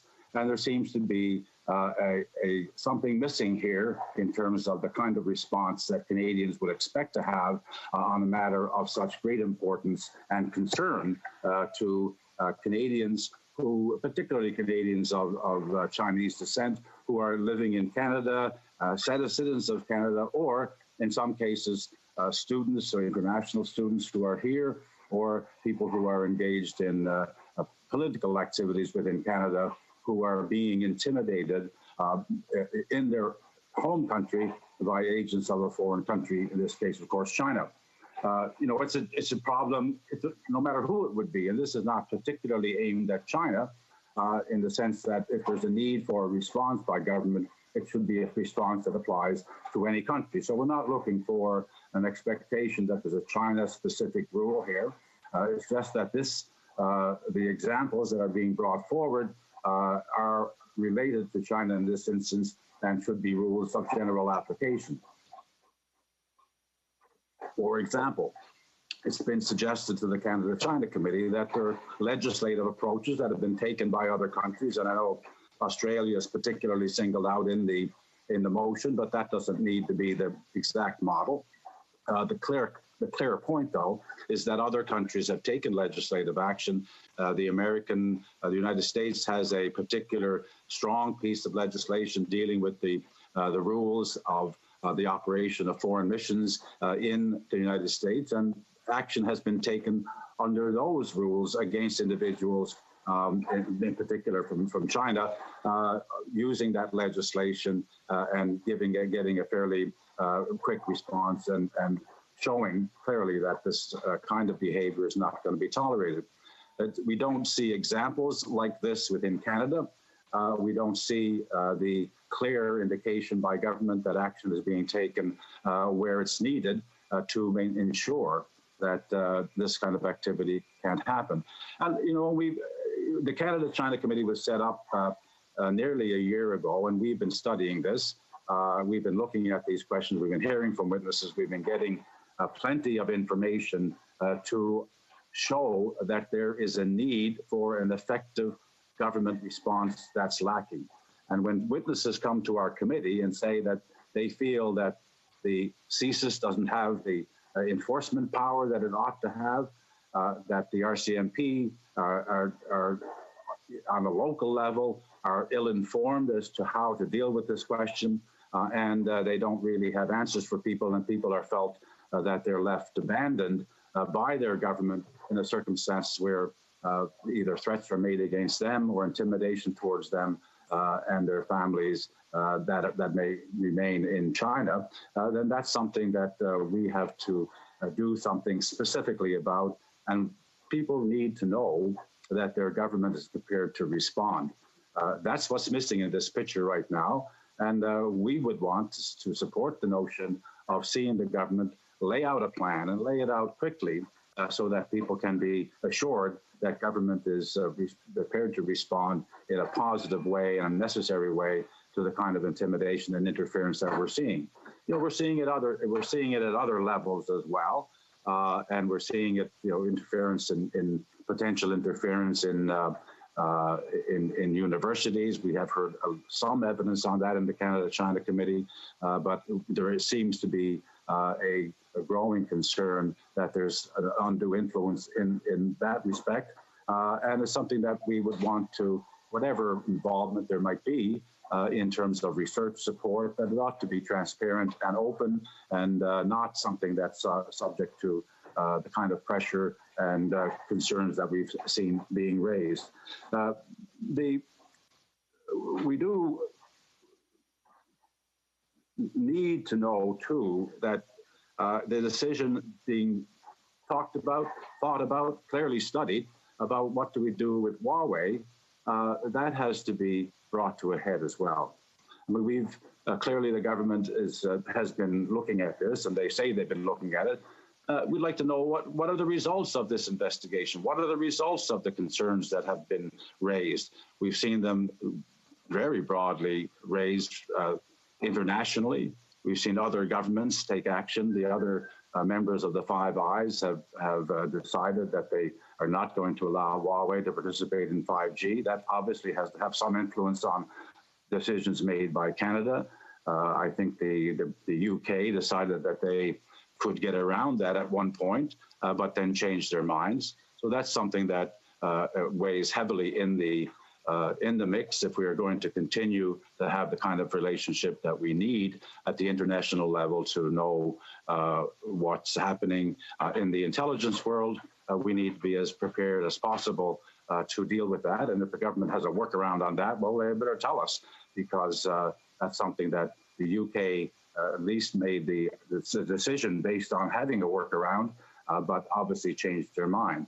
There's the recent change that was brought about as a result of decisions by the United States to prevent certain elements of the 5G network from being exported to China, whether it's for commercial reasons or other reasons, is perhaps relevant in some respects, but not necessarily relevant to a decision that Canada has to make. If the Huawei capability is interfered with by this technical matter, then that's a consideration as well.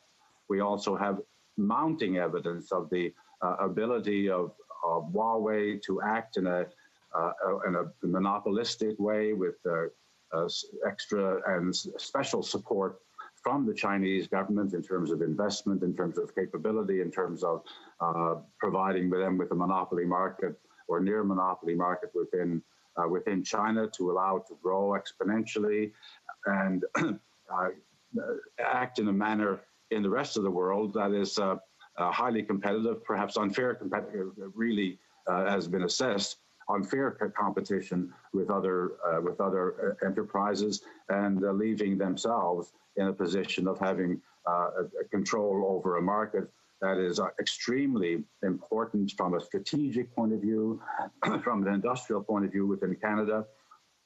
If we become overwhelmed and dominated by the Huawei enterprise system, then we are vulnerable to their control over the future of communications and technology to a large degree within Canada, to the exclusion of other players and a more robust interaction with different enterprises, and the research and development that goes with that, the innovation that goes with that, the opportunity, the alternatives that need to be available for people who are for companies and enterprises, and the free movement of ideas and control. And this is an extremely, and we are now in the virtual world. We're talking on the virtual world. We're dependent ourselves for our parliamentary democracy on the kind of electronic equipment that we're using right now to operate our parliament. It's also penetrating totally into the industrial world, to the commercial world, to the transportation world, an extremely important strategic element of an infrastructure for our future. That's something that we have to take very seriously.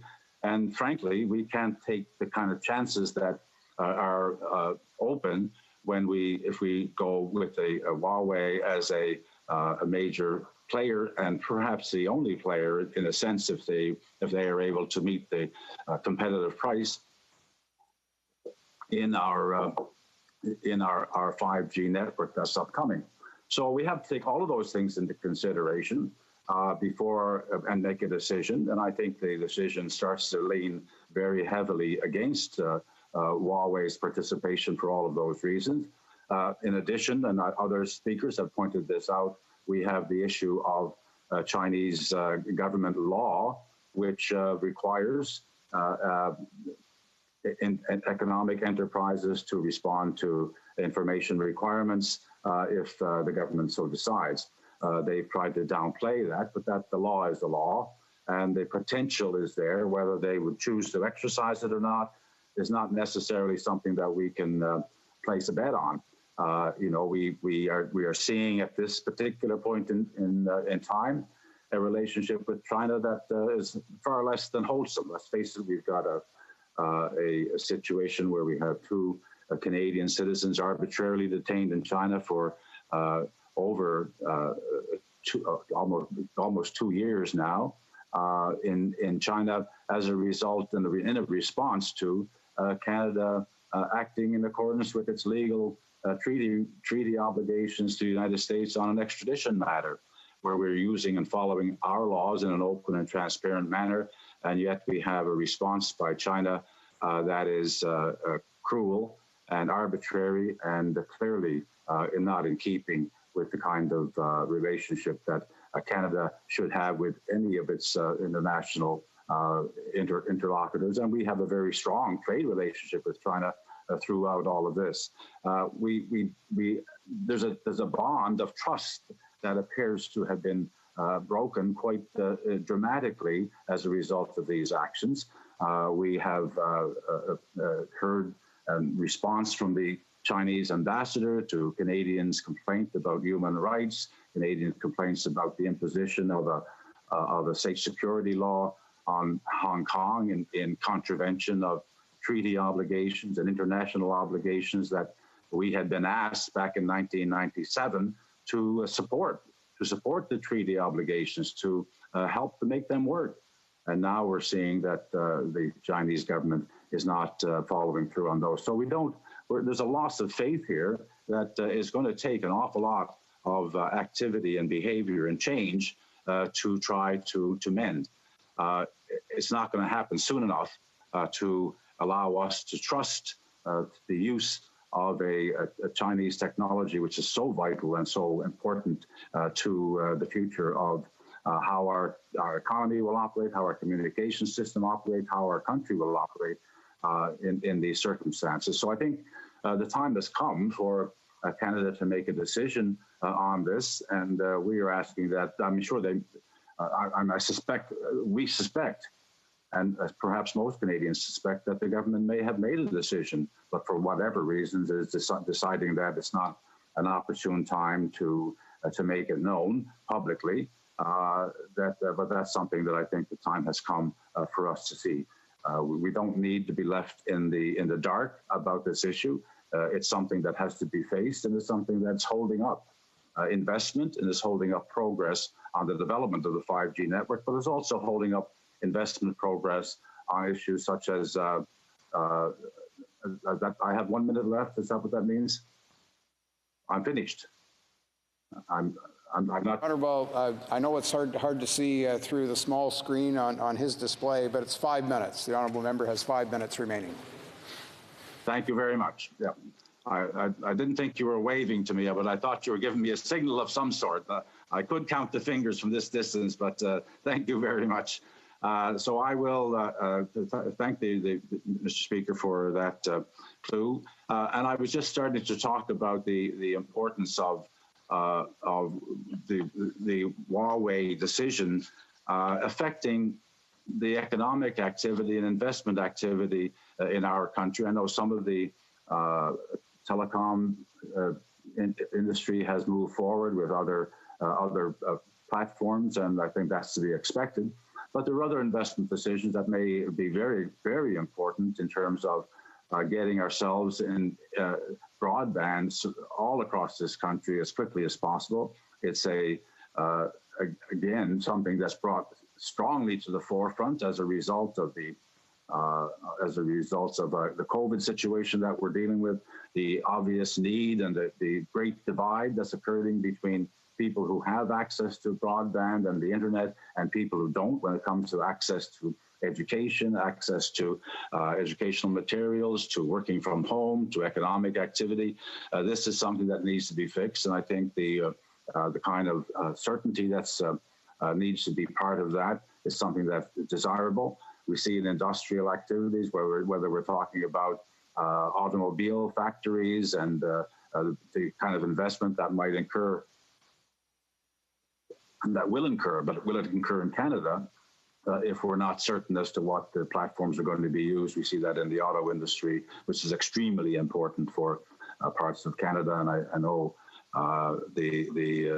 many of members of Parliament have concerns about that in their particular ridings and in their regions, and it's extremely important to the economy of Canada that we fully participate in innovation in automobile technology, whether it be autonomous vehicles, whether it be advances in manufacturing techniques. All of that is dependent highly upon computers and computing technology, and this type of investment is extremely important. So this has to be brought to a head. It's something that we need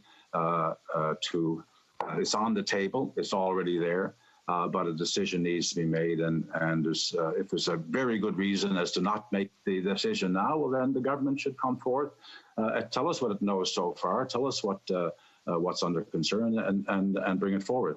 I will raise as a final point, and this is something that I think we haven't heard from anybody on, particularly, I understand some of the questioning earlier, it may even be that some of the conservative members of Parliament themselves are not familiar with what their own government did in making a foreign investment agreement, the foreign investment promotion and protection agreement with China in 2014. And I, for one, have not done the analysis of the consequences of that legislation, but I'm hoping that the Conservatives, when they speak, will tell us what they think the consequences would be, and the government should also tell us what they have determined based on an analysis of that, because there seems to be the kind of protections for China that we do not receive, that is not reciprocal, that it's in fact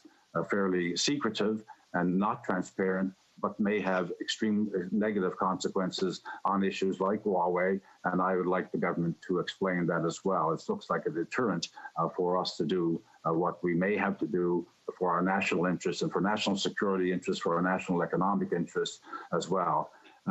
So both of these issues, the issue of dealing with the interference and intimidation and activities of the Chinese government in particular, of having a legislative response, having a direct response in terms of what the government plans to do to deal with this in a comprehensive way.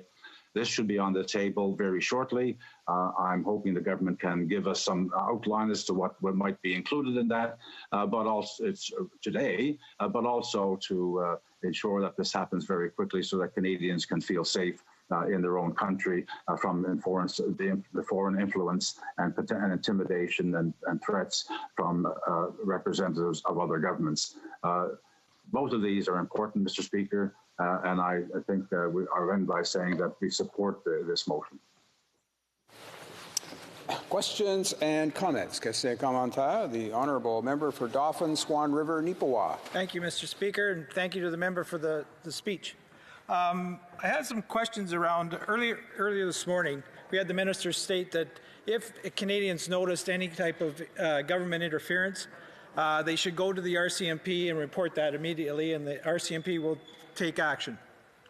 In your testimony this morning, you were talking in your speech, you were talking about how the RCMP at the committee level was asking to be involved in these discussions and how to deal with China and interference at the Canadian level and at the local level, which seems rather disjointed in that kind of thought process, how we tackle this. So I guess my question for the member is, why do you think the government is delaying these type of decisions and getting together a plan to how do we going to approach China in the future? Well, member for St. John's East. Well, that's a very good question. I think the focus needs to be changed. The focus needs to be brought to a head. Why they're waiting, that's something that I think they have to explain, and this is an opportunity for them to do it, which is one reason why I think this motion is quite timely. We have heard testimony in recent weeks before the Canada-China Committee that this is a problem. We heard from Amnesty International a couple of months ago outlining the difficulties of people going to one agency and being told to go to another, told to go to the government. That clearly underscores the lack of a cohesive and comprehensive response, and government has to make it clear what the response is and how Canadians who are affected by this can have a single point of contact, so they know where to go and they know what they're going to get when they get there. Questions and comments? The Honourable Parliamentary Secretary to the Government House Leader. Yes, thank you, Mr. Speaker. I understand that the NDP will be, in all likelihood, supporting the motion, and my question is related to the time constraints. Does the member have any issues with respect to the time constraints? He talked about, for example, the automobile industries, which is so vitally important. All you got to do is talk to a number of my Ontario colleagues and members in all regions, and we recognize just how important it is for certain sectors of our economy and so much more. And there are security issues also. But the concern that I would have is the timing obligation. Does the NDP have any concerns with respect to that aspect of the motion, saying within 30 days? Honourable Member for St. John's East. Well, we're calling on the government to make a decision within 30 days. That's what the motion does. The 30 days, I'll acknowledge is rather arbitrary, but it does convey a sense of urgency about it. This has been on the burner, or the back, I would say not the back burner, on the front burner, because it's been top of mind. If you read the newspapers, if you follow the events around the world, governments have been dealing with this issue. Other governments have found a solution, have come to a conclusion. It's time for Canada to do so as well. I suspect they do have a decision, and for some reason they're holding off on it.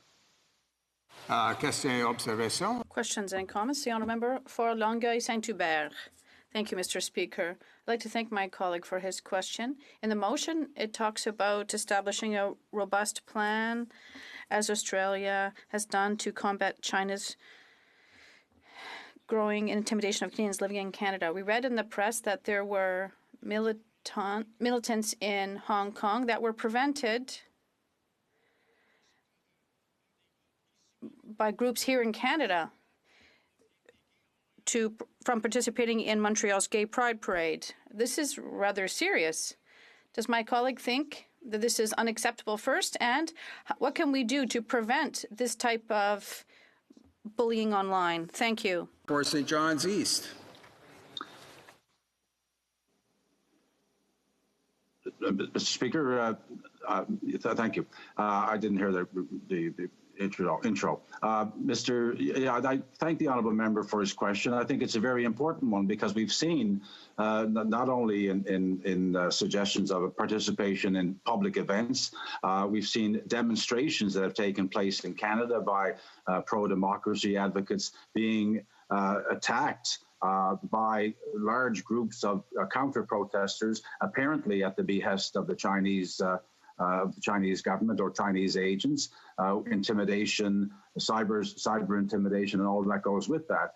And we need the government to make it very clear that this kind of interference is unacceptable, but also provide mechanisms, legal mechanisms, enforcement, and participation, instead of standing by and watching things happen, actually getting engaged and doing something about it, identifying people who are breaking the law, and if necessary, making laws that need to be made to ensure that this kind of intimidation doesn't go on. Questions and comments by video conference. The Honourable Member for Saanich Gulf Islands. Thank you, Mr. Speaker, and thanks to my honourable colleague from St. John's East. It was a breath of fresh air to hear someone in this place reference the Canada-China Foreign Investment Protection Agreement, which I have reviewed, and I do not think that the current motion before us is allowable under the terms. Acting on this motion is not allowable under the terms of the Canada-China FIPA. We, under Stephen Harper, with a vote that did not happen in Parliament but happened solely in Cabinet, we have given away the store, or in the words of Professor Gus Van Harten, who wrote a book on it, we are sold down the Yangtze. I don't know if we can even begin to imagine the secretive and sticky tape restrictions on us as a country to say that we would not allow Huawei to do anything that we wouldn't allow a Canadian corporation to do. So I thank my colleague for raising it and encourage all members in this place to familiarize themselves with how we have already surrendered our sovereignty to the People's Republic of China. Signature Stephen Harper. The honourable member for St. John's East. Thank you, Madam Speaker, and I do want to thank the member for St. Scots Island for her intervention. And if the member is right, and I'm afraid that she may well be, that this is probably one of the most outrageous actions by any government in Canada with respect to its sovereignty. And I think this begs the question: is what is this government what does this government have to say about it? They were here. Many representatives were here when this happened. I was here when it happened. We objected very strongly to the secrecy, to the commitment to secrecy, to the giveaway of natural resources implicit in it and everything else. But this particular consequence with respect to Huawei, where we may not be able to act in our national interests without significant repercussions, would be a terrible travesty. Questions and comments. The honourable member for Courtenay Alberni. Thank you, Madam Speaker, and I want to thank my colleague for asking really tough questions of government. This motion today comes from the Conservatives, and as the previous questioner raised, it was the Conservatives actually in 2014, the Stephen Harper government, that made the trade deal FIPA with China against the will of many Indigenous communities, including the Nuu-Chulnjuth in my riding, because of their concerns about their rights. Obviously, concerns around the environment, around security, all were brought forward. Does my colleague believe that because of this agreement, it's going to potentially, Canada could be facing a very expensive lawsuit when it comes to whether the government chooses to allow the involvement in 5G networks, including Huawei, and the risks, the security risks that are associated with that? If my colleague, and again, thank you to my colleague, if he could answer that, that would be fabulous. Thank you. The honourable member for St. John's East. Thank you, Madam Speaker, and I want to thank my colleague for the question. It's extremely important, and I recollect some of the debates and discussions going on at the time and the concerns that were raised and were ignored by the then government. And I don't know the exact answer to this question, which because it is complex, but it is also something that I think we'd like to hear today, some answer from the Conservatives as to what they think they've done to the country's interests in the passage of this legislation, and what kind of analysis the government has of the current circumstances. Resuming debate, the honourable member for Lakeland. Hey, thank you, Madam Speaker. I'm grateful to speak today in support of this motion, and I'll just note that I'll split my time with the honourable member from Aurora Oak Ridge's Richmond Hill, and I also want to thank the member from Wellington Halton Hills for bringing forward this important motion and calling on the government for real action. The need for the motion is clear. This Liberal government has not taken the threats from the Chinese government to Canada and to Canadians seriously, and so far has failed to act decisively and forcefully on this urgent public safety issue. Canadians have been arbitrarily detained in China. Officials from the Communist Party of China and their government harass bully, and intimidate Canadian citizens here on Canadian soil and around the world. Canadian citizens living abroad, especially in Hong Kong, have faced an erosion of civil liberties and increasing control and threats from China. When the world needed information and access from the Chinese government at the start of the pandemic in order to protect our own citizens, China's regime presented obfuscation and delays. Every day, the Canadian government, businesses, and civilian networks face intellectual property theft and data breaches from China. So enough is enough. It's long past time for Canada to take the threat from the Chinese government seriously and for the Canadian government to take action to protect our own citizens and our national interest. Despite all the evidence, warnings, and months, even years that have passed, this Liberal government has still not made a decision to ban Huawei from involvement in Canada's 5G infrastructure.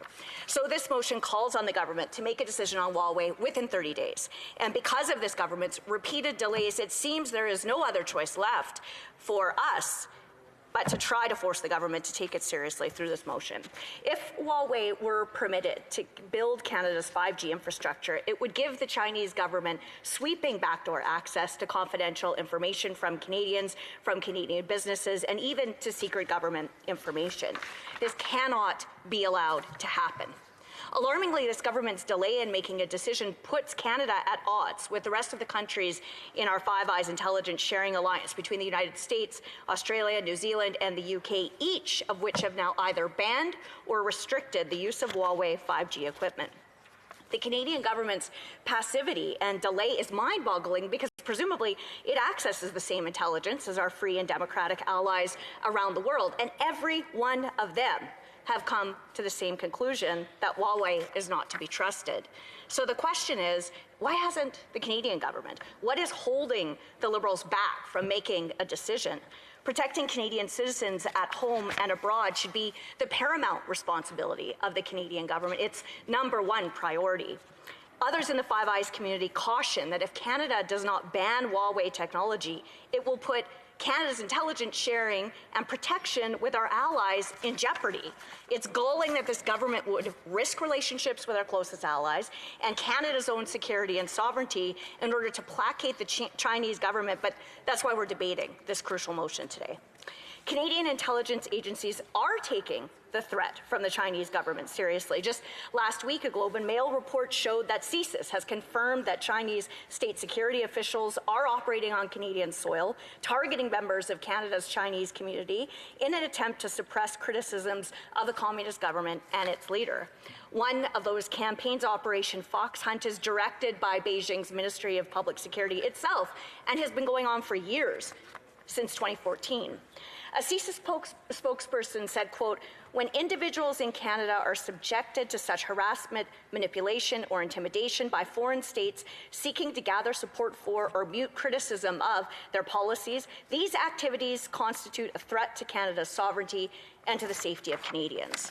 So the Liberals must do more than share words of concern. That's why this motion also calls for Canada to develop a comprehensive plan, similar to Australia, to combat China's growing foreign operations here in Canada, its increasing intimidation of Canadians here and around the world, and to table it within 30 days. The proof is there. The intelligence is clear.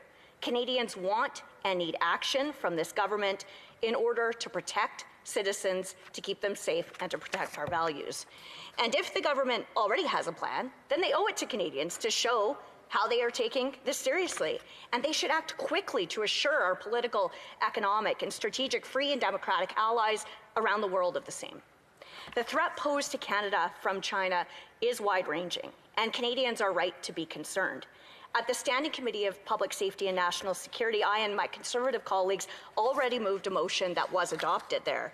It called for the committee to examine the influence of hostile foreign entities in Canada and the abuse of Canadians by foreign national regimes in Canada and abroad, along with cases and evidence of hostile and distressed acquisition of Canadian assets by state-owned enterprises, corrupt foreign regimes, or organized crime organizations.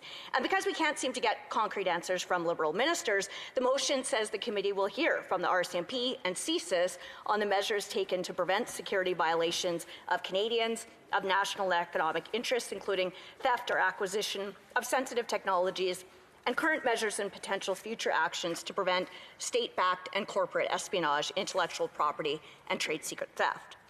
The reality is that China is advancing a plan of economic imperialism throughout vulnerable developing countries, but also in Canada, through increasing ownership of resources and economic and intellectual property interference.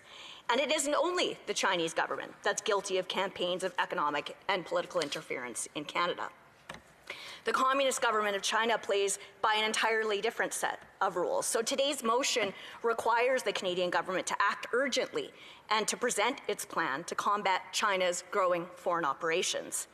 China's communist regime does not respect the rule of law and the independence of the judicial process. The Chinese government's ambassador to Canada has gone so far as to threaten Canadian citizens living in Hong Kong. He said that if Canada grants asylum to pro-democracy activists from Hong Kong, it would jeopardize the, quote, health and safety of the 300,000 Canadians who live there. That's a clear threat.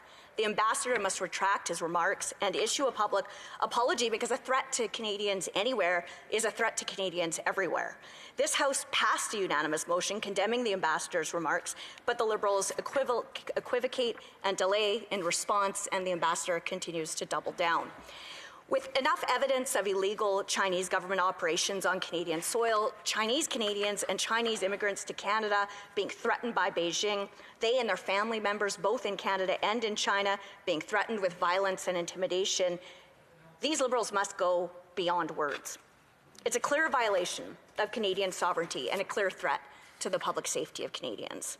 It's the Government of Canada's duty to do everything in its power to protect its citizens, and that duty to protect extends to Canadians living overseas. One concrete action is to finally actually make a decision on Huawei and leave no room for doubt or question, to ban it from having anything to do with Canada's 5G infrastructure. This government must put the safety of Canadian citizens first and must put our allies ahead of an aggressive and hostile foreign government. So I encourage all members to support the Conservative motion today and to do what we were elected fundamentally to do, to put the lives, the interests, the liberty, the rights, and the safety of Canadians first and foremost, beyond all else. Thank you. Questions and comments? The Honourable Member for Skeena-Buckley Valley. Madam Speaker, and thank you to the Honourable Member for her remarks. I'd like to go back to something that was raised by the member for Saanich Gulf Islands earlier and ask the member if her party did an analysis of the FIPA agreement and its potential impact on the banning of Huawei from our 5G network. And if so, if it, in her opinion, proves to be a constraint in terms of our actions on our 5G network. The Honourable Member for Lakeland. It is not a constraint on our action or on the ability for the Liberal government to take action and to make a decision on banning Huawei from our 5G infrastructure. And I guess I would just suggest that what deeply concerns me is members of our opposition colleagues continuing to focus on the past, or unfortunately to do as they often do, which is to blame Stephen Harper, instead of talking about the pressing, urgent public safety threat and threats to national security, to the public safety of all Canadians, to the rights, lives, and liberty of Canadians here at home and around the world, including all the threats posed by China to our businesses, to our security networks, and to our economy. That's what the opposition members should actually be focused on, and we should be united on calling on this Liberal government to finally make a decision that our free and democratic allies around the world have done, in some cases 2 years ago already, and allow there to be no mistake and no questions about the Government of Canada's position on China. Questions and comments. The Honourable Member for Wellington Halton Hills. Thank you, Madam Speaker. There's been a lot of misinformation about the Canada-China Foreign Investment Promotion and Protection Agreement. This is an agreement that the Government of Canada struck with dozens of countries. It's an agreement that other OECD countries have struck with dozens of countries.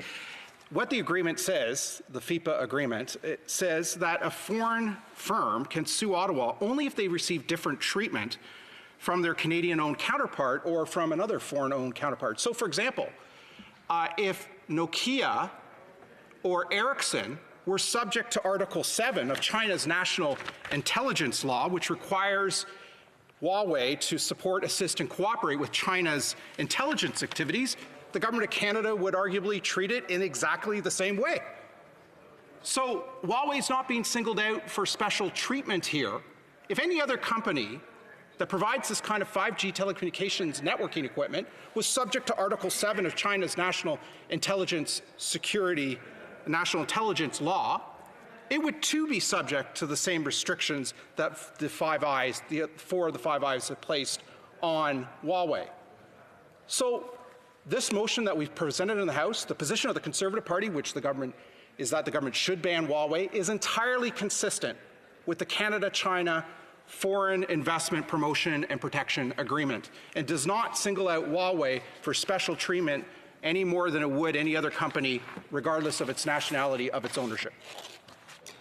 A short comment from the member of Lakeland. I would just like to thank my experienced, knowledgeable, and principled colleague for clarifying for all members to a comprehensive and detailed degree the claims that we're hearing from other opposition members in this House. And also, again, just to refocus everyone's attention on the point of this motion, and in particular, why Conservatives are calling for action and a deadline of 30 days, because it has been over a year that the government said it would be introducing a new framework on China, and it said that plan would be publicly introduced this fall by December 21st of this year. So, of course, no new framework on China can be complete without a decision on Huawei and without a comprehensive plan to counter China's foreign influence operations on Canadian soil. So, once again, I would urge all members of this House to support this Conservative motion and hold this Liberal government to account.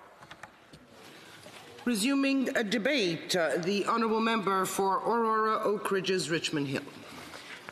Well, thank you very much, Madam Speaker, and it is an honor and a privilege to be able to speak today on such an incredibly important topic. Today's motion is so important because when it comes to Canada's approach, we, like many other Western democracies, have simply got it wrong. Now, 50 years after establishing diplomatic relations with China, we must collectively, soberly, and urgently rethink our approach to the People's Republic of China. That's why today's motion is so critically important, because it represents a long overdue first step into changing that approach.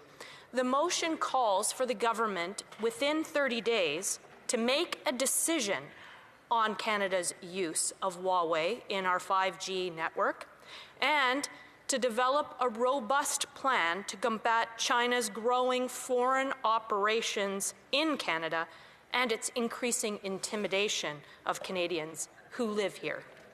Now, let me be clear before we get too far on. This is not about Chinese citizens. It's not about the people living in China. It is about the People's Republic of China, the Communist Party of China. So, how did we get our approach to China so very wrong? Well, overall, we collectively, as Western nations, Canada included, made the assumption that China would eventually liberalize, uphold the rules of international order, cooperate with democratic world because they saw the benefits of capitalist economics. But we were wrong. Instead, China has emerged as one of the most powerful authoritarian states in history and a major challenger to the liberal world order. Oppression in China is intensifying. They have imposed drastic and far-reaching national security law in Hong Kong. They continue to exploit the people in Tibet. They have re-education camps where they are interning Uyghurs, and those are just a few of various numerous examples of oppression. And probably the most disconcerting thing is that these increasingly oppressive acts, once hidden are now much more blatant and out in the open. And the CCP, the Communist Chinese Party's ambitions, are not confined within China's borders. They represent an integrated approach across the world, employing social, economic, and military means to achieve their ambitions. That's why today's motion is so important, because our response in Canada must be an integrated and comprehensive approach that recognizes that the threats are not only on other soil, but are actually happening right here. Once upon a time, Canadians believed that foreign policy was something that we did on distant shores. We believed that because we're on this side of the Atlantic and protected and haven't really seen drastic or dramatic wars on our shores, that foreign policy was something that happened somewhere else, that we were not threatened here at home. However, that must fundamentally change, because the CCP looks to legitimize authoritarianism and seeks greater acceptance of that authoritarianism, and they are using means to achieve that end by undermining and eroding democracy right here at home. And many of our democracies, as a result, are hanging in the balance. So what means exactly are they using? Well, we know about cyber espionage, where they're using social media to influence and to change the minds of our citizens. We see that the People's Liberation Army is hacking, and we see intellectual property theft from everything from private corporations to the National Research Council.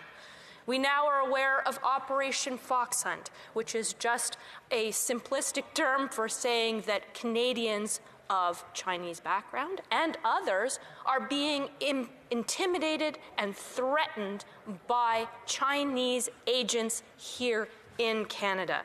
We know of the United Work Department, which brags about, in their training videos, about how they have been able to influence elections and find pro-Beijing candidates who are taking positions in our democracies. We also know that the Chinese government keeps a list of those people in other countries whom they are able to influence and have power over. And we should know, whether they're CEOs of companies or whether we ourselves are elected officials, what exactly the Chinese government is thinking we are in terms of our favorability and susceptibility to Chinese influence. They're also using powerful economic means by expanding their economic imperialism, or what we call debt trap diplomacy, through the One Belt and Road Initiative, where they're making major strategic investments in critical infrastructure like ports and roads, airports, and gas and oil and gas industry assets. And then when countries can't pay, they are taking possession of those.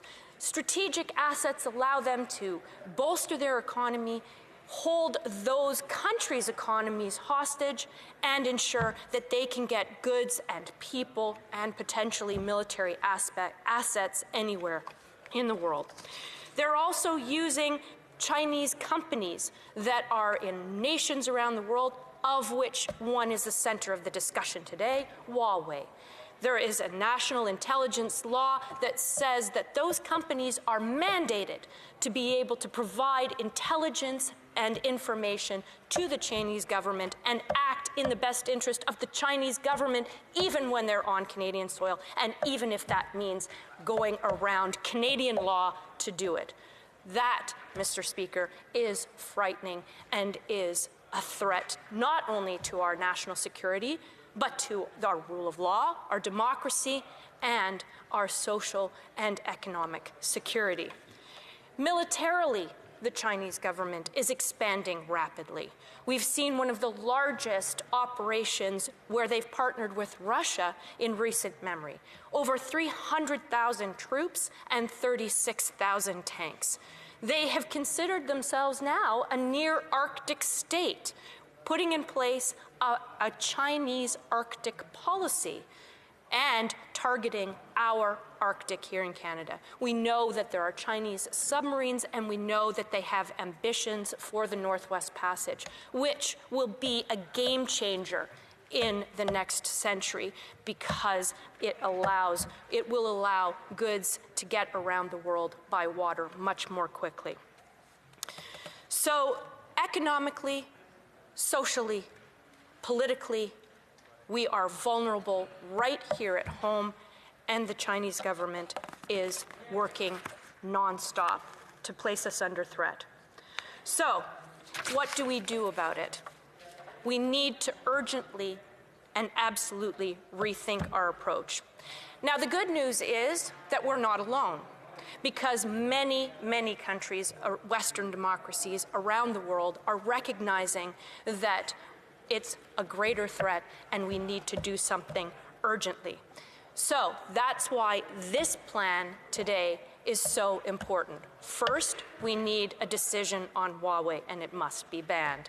But secondly, more importantly, we need a plan to get a plan. We need to be clear-eyed about Chinese ambitions. We need to get more intelligence on just how vulnerable we are. We need to know one integrated, comprehensive plan to address these threats, and perhaps we even need a cabinet-level position to be able to do that. The government saying they can't do the plan to get a plan in 30 days is unreasonable. This is an existential threat. We're running out of time. We must do something to protect the citizens right here on our soil and the values that we hold dear at home and abroad to protect the international world order, our democracy, our security, and our future. Thank you, Madam Speaker. And comments. Questions et commentaires. The honourable member for Courtney Alberni.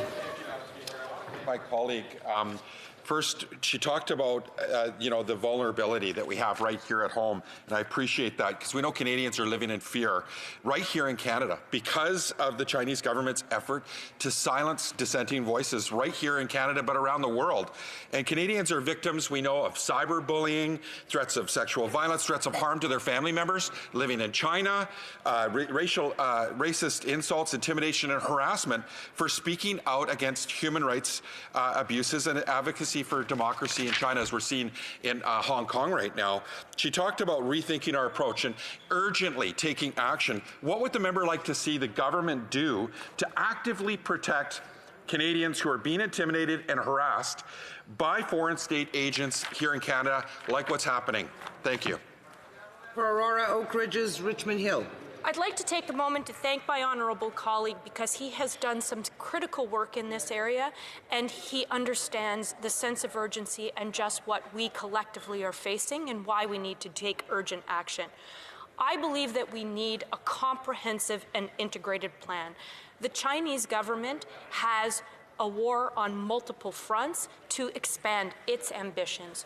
We unfortunately are divided here at home because we have different functional stovepipes that prevent us from looking at this problem from a comprehensive and integrated approach.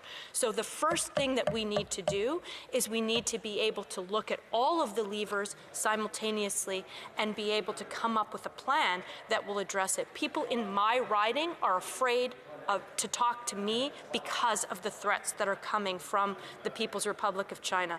It's my responsibility and all of our responsibility to do everything we can to protect them from that. The honourable member for Central Okanagan, Similkameen and Nicola. Thank you, Madam Speaker. I particularly want to thank this member for her valuable contribution today. Obviously, our values, our democracy, are extremely important to my constituents, and so I want to side with her in speaking for hers. Madam Speaker, we heard today from the Minister of Foreign Affairs that he takes very, very seriously some of these troubling reports of intimidation of Canadian citizens by those operatives on behalf of Communist China. Yet, Madam Speaker, He said that the Minister of Public Safety was seized with the issue, as well as the various agencies of government. Madam Speaker, when I was on the special committee in regards to Canada-China relations, we heard that when people make phone calls to their local police, whether it be RCMP or another authority, they are often told, that's not our job. CSIS has said on background that there is no one phone number, there's no one organizing this work. Madam Speaker, this government is saying one thing, and their government agencies who are responsible for protecting our citizens are doing something separate. What does this member believe needs to happen? Member for Aurora Oak Ridges, Richmond Hill. Well, thank you very much, and thank you to my honourable colleague. We learned some incredible things when we worked together on the China Committee, which is why the Special Committee on China is so incredibly important. We, though, now as parliamentarians, have been given that information, and the government is lagging. They're long overdue, and they're perpetuating a delegate and disappear approach. Oh, that's not me, that's foreign affairs. Oh, no, that's not me, that's public safety. Oh, no, that's not me, that is the Minister of Industry and Economic Development. Madam Speaker, that is why urgently we need a plan, and we need that plan to be comprehensive and integrated. We need to be able to look at this problem from all aspects soberly, urgently, and do something immediately. Thank you. Honourable Member for Saanich Gulf Islands. Thank you, and I want to respond. It's difficult in debate, but the honourable member for Wellington Halton Hills put forward a quote-unquote clarification of the Canada-China FIPA that doesn't fit the facts, unfortunately. There are no other foreign investment protection agreements between Canada and other nations that include a 6-month secret phase of diplomatic arm twisting, or sitting on us till we say uncle is another way of looking at it. We do not have any other agreements that are absent any trade benefits, but are solely investment, implementation, and promotion sections without benefit for Canadian companies, nor do we have anything like the Canada-China Investment and Promotion Agreement in terms of the levels of secrecy throughout the process. So my question, my honourable colleague, is, does it trouble her that her motion, the Conservative motion, includes reference to Australia, which is able to take the steps it has taken because it does not have an investment treaty with the People's Republic of China? Brief answer from the Honourable Member for Aurora Oak Ridges, Richmond Hill. Madam Speaker, thank you for the question. No, it does not trouble me, because regardless of where we were in the past, this is where we are today. This is what we know today, and we now have an urgent need to do something. Resuming debate, the Honourable Member for Malpeque. Thank you, Madam Speaker, and I'll be sharing my time with the member for Don Valley West. And I also want to thank the member for Wellington Halton Hills for bringing forward this motion, because I think it's an important debate, an important motion. I want to start, Madam Speaker, by making a comment on the member's preamble to the action aspects of his motion, which I agree with and will get to in a moment. In point 1 of the motion, the motion states, point 1, the people, quote, the People's Republic of China under the leadership of the Chinese Communist Party is threatening Canada's national interest and our values, including Canadians of Chinese origin with origins within Canadians' borders, end of quote. I believe, Madam Speaker, that statement, sadly, is increasingly true. But it wasn't always that way, and I don't believe it has to remain that way. The motion is, in effect, calling out the Chinese leadership to let's get back to normalizing our relationship and work together like we have done in the past. I say it wasn't always that way, Madam Speaker, and I'll tell you why. You know, it was Pierre Elliott Trudeau as Prime Minister in, I believe it was 1973.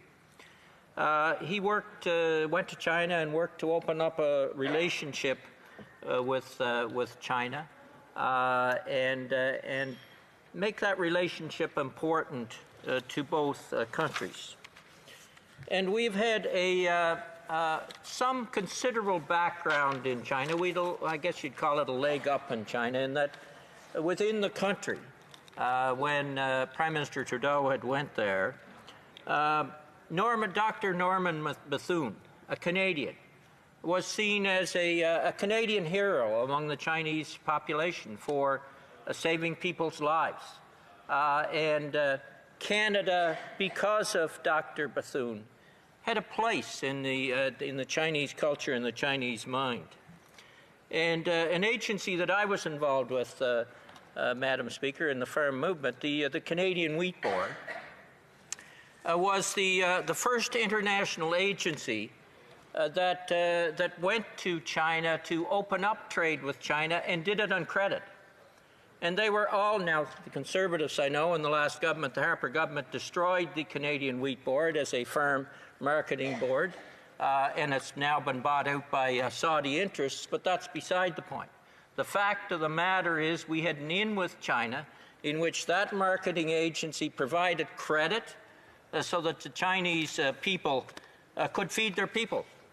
And eventually those loans were paid back. So let's not forget, Madam Speaker, the somewhat positive history we've had before this time, which is considerably negative today.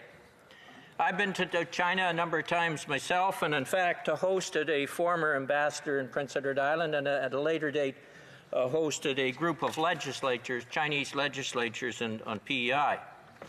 And out of those meetings, Prince Edward Island, through some of its educational institutions, were able to build a close working relationship with educational institutions in China, and that relationship goes on to this day and is beneficial to citizens in both countries.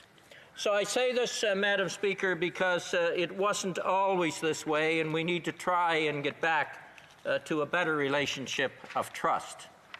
Certainly the arrest of the two Michaels, Mr. Kovrig and Mr. Spavor, and what is happening in Hong Kong gives us plenty of reason to be concerned and to lose trust in the Chinese leadership. So I say to the Chinese leadership that they are, at the moment, certainly going the wrong direction.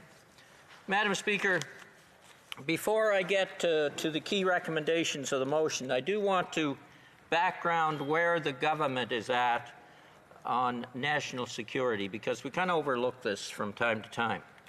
The government's priority remains to protect Canada and Canadians against activities that undermine democratic values, economic interests, sovereignty, and overall national security. The government is aware that certain foreign states may conduct themselves in Canada in a manner that is inconsistent with our values. This threat is not new and not limited to any one country.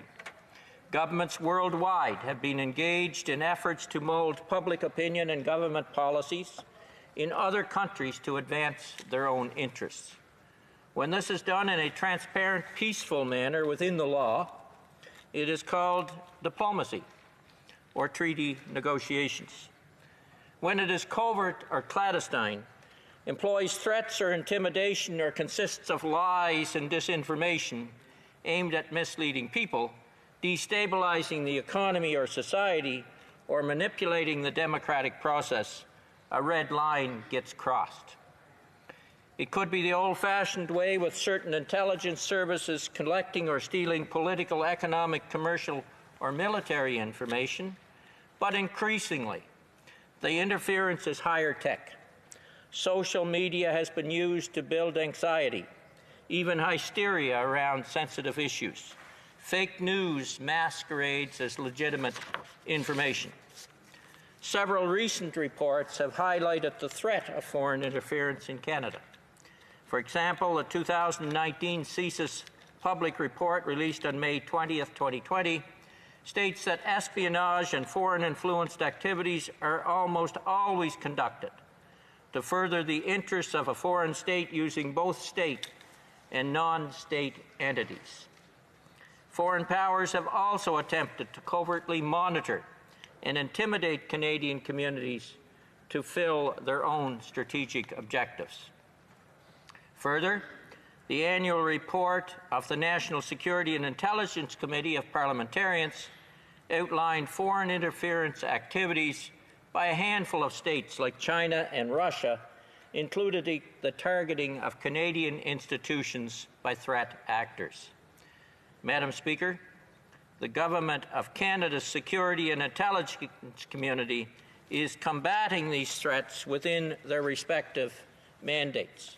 But I want to, just as an aside here, because I was at meetings with a number of governors of states in the United States some time ago, and it actually shocked me what the governor of West Virginia had to say. And they were talking about attempts to hack into their security systems. And the governor indicated that in the previous year, it was either 2016 or 2017, that in the state of West Virginia, they had 82 million attempted hacks. And so there's whole departments in some governments, Madam Speaker, that's all they do, to try and hack into the intelligence systems or steal secrets from other countries. That tells you how serious the problem is, Madam Speaker, in that one example. And Canada, too, has to be prepared for that kind of intervention into their systems. From a law enforcement perspective, foreign interference activities can be investigated when criminal or illegal activity is involved. The RCMP, for instance, has a broad, multifaceted mandate that allows it to investigate and prevent foreign intelligence drawing upon various legislation. As part of its mandate, CSIS provides the Government of Canada with timely and relevant intelligence on these threats for actions as appropriate. The Communications Security Establishment works to monitor the cybersecurity environment and to use that understanding to identify, address, and share knowledge about systematic threats, risks, and vulnerabilities. Madam Speaker, key point of the motion is, quote, make a decision on Huawei's involvement in Canada's 5G network within 30 days of the adoption of this motion. Now, Madam Speaker, I'm not sticky on the 30 days, maybe another option there. But I can say this, the fact is this, that Australia, the United States, and the UK have all set restrictions on access to their 5G networks, not allowing equipment into national development. We've had a long history with these Five Eye partners, Madam Speaker, and we have to stand with them to protect our interests in common with each other, and that means we cannot allow a foreign interest into our securities, into our intelligence system. Questions and comments? Questions and commentaires? The honourable member for Central Okanagan, Similkameen and Nicola. Thank you, Madam Speaker. I certainly appreciate this member's contribution to the argument today. He has a long history, not just in this place, but also in serving to protect the public interest. Now, one area that I think has concerned me is that, first of all, I believe right out that the government should say no to Huawei and follow with our Five Eyes partners. By simply not making a decision, we have billions of dollars of potential investment to upgrade Canadians' access to 5G technology. And the government has not done anything. Does the member believe that that the government needs to be clear on this question, and the sooner the better, to allow these investments to be made? I'll pick. And I thank the member for the question. Yes, Madam Speaker, I do believe the government needs to be clear on this issue. And what I tried to point out in my remarks, our most important relationship, yes, we trade around the world, but our most important relationship is with our Five Eye partners. That's where we develop our allies, develop our trust, develop our confidence. And the government, in my view, has to be very, very clear where it's at on this particular issue. And I do not believe Huawei should have a place within our system because our experience in the last few years has shown that they can't be trusted. And that's critical, and yes, the government needs to make a decision. L'honorable député de Longueuil. The honourable member for Longueuil-Saint-Hubert. Thank you, Madam Speaker. I'd like to thank my colleague for his speech. It's hard to talk about China without talking about human rights violations. And when there are human rights violations, you can't avoid talking about the Uyghurs in reference to China. And here, the committee called on the government to recognize that there was a genocide against the Uyghurs. There are concentration camps, there's mass sterilization. It's terrifying what we hear about that. Bob Rae, who is the UN ambassador of Canada, has said that some of the things that have gone on could lead one to believe that there was indeed a genocide against the Uyghurs. I'd like to ask my honourable colleague if he too believes that there is a genocide of the Uyghurs in China. The honourable member for Malpeque. Well, I think, Madam Speaker, I listened or I read closely the remarks from the ambassador, from Canada's ambassador to the UN, Mr. Rae. And he made the point very clearly that this could be considered as genocide. And I also listened to the Minister of Foreign Affairs as he has spoken out on this issue. And I certainly believe that Canada as a country has certainly talked about human rights around the world time and time again. And I have full confidence that through the course of time, the Minister of Foreign Affairs and the Prime Minister will make their comments very clear on this issue. Questions and comments. The Honourable Member for Skeena Buckley Valley. Thank you, Madam Speaker, and thank you to my honourable colleague across the way for his remarks. We've heard a fair amount of debate about the potential impact of the Foreign Investment Promotion and Protection Agreement on the Huawei decision, or the decision rather, of whether or not to ban Huawei from our 5G network. My question to the honourable member is whether he feels that that agreement puts us at risk of an expensive lawsuit if we were to ban Huawei from our 5G network. For Malpeque. No, I do not. I think we are dealing with two separate issues here. One is the one issue, the whole issue of trade in goods and services, and the other is how we decide to move forward as a country in terms of our technology approach to 5G.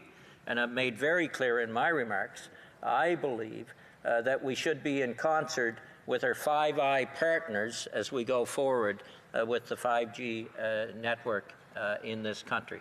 I think that's the only way to protect ourselves in terms of national security and continue to have the strong allies that we have with our other Five Eyes partners. Resuming debate, the Honourable Parliamentary Secretary to the Minister of Foreign Affairs. Thank you, Madam Speaker. And I rise today to speak on this very important motion, which actually I think highlights concerns that many Canadians are having with respect. And I want to thank the member for Wellington Halton Hills for raising this issue in the House. It's an issue that has occupied the Special Committee on Canada-China Relations, and it is something I think will draw some attention in the Canadian imagination to the issue. I want to thank also the member for Malpeque, not only for sharing the time, but for kind of calming down the discourse on this topic a little bit to say that there is very little dissension or disagreement in this House about our concerns. We share concerns that people have about people's individual security, about the activities of China and in the international world. We share concerns about arbitrarily detained Canadians, Michael Spavor and Michael Kovrig. We share those concerns and are eager to work with opposition members to find a way to both assert Canada's important issues with respect to foreign policy everywhere, but particularly with respect to the bilateral issue when it comes to China. This year does mark the 50th anniversary of diplomatic relations that we have Canada's head between Canada and China. And indeed, the world has changed significantly in these 50 years. This milestone allows us to look back on 50 years of history and even longer than 50 years, but also to look ahead and how we can do, as the Minister of Foreign Affairs has said, a restart. How we stop and look at where we are and recognize that we need to ensure that we do not continue on in ways that could cause more difficulty for Canadians. This relationship, and I'm very glad that the member for Malpeque mentioned Dr. Norman Bethune, because when I've traveled to China, his name is mentioned everywhere. And in only 2 years, he established a relationship that is valued by Chinese people all over their country and is a matter of respect that Canadians hold. But I also want to mention another medical missionary, and that's Dr. Robert McClure. Bob McClure was, for over 25 years, a medical missionary in China, from 1923 till 1948. What Norman Bethune did in 2 years was to open up the world's eyes to what was going on in China. What Dr. Bob McClure did was spend 25 years of his life to establish a deep and abiding friendship and relationship between Canada and China. It has reminded me, as I've reflected on Bob and his ministry and his medical practice, and he was a very close friend of mine, that what he talked about was that the basic desires and needs of the Chinese people are the same as those of us living in Canada. They want healthy families. They want prosperity. They want respect for human rights. They want to be able to live with dignity in the world and to travel. They want to be part of a global community, and that the Chinese people themselves are not different from us by nature.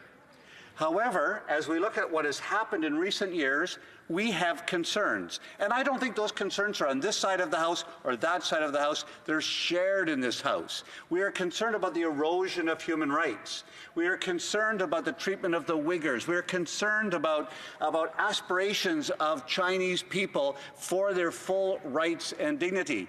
And even as we have seen a rise in the standard of living in China, we have seen a diminishing of human rights. And we are concerned about that. And we should express that concern, and we will continue to express that concern. And we are concerned about issues such as the arbitrary detention of Michael Spavor and Michael Kovrig. It is absolutely inappropriate, and this government has been clear right from the beginning that we will not tolerate this, and we have spoken up about that individually with China at every opportunity, every day, as well as with like-minded people from around the world.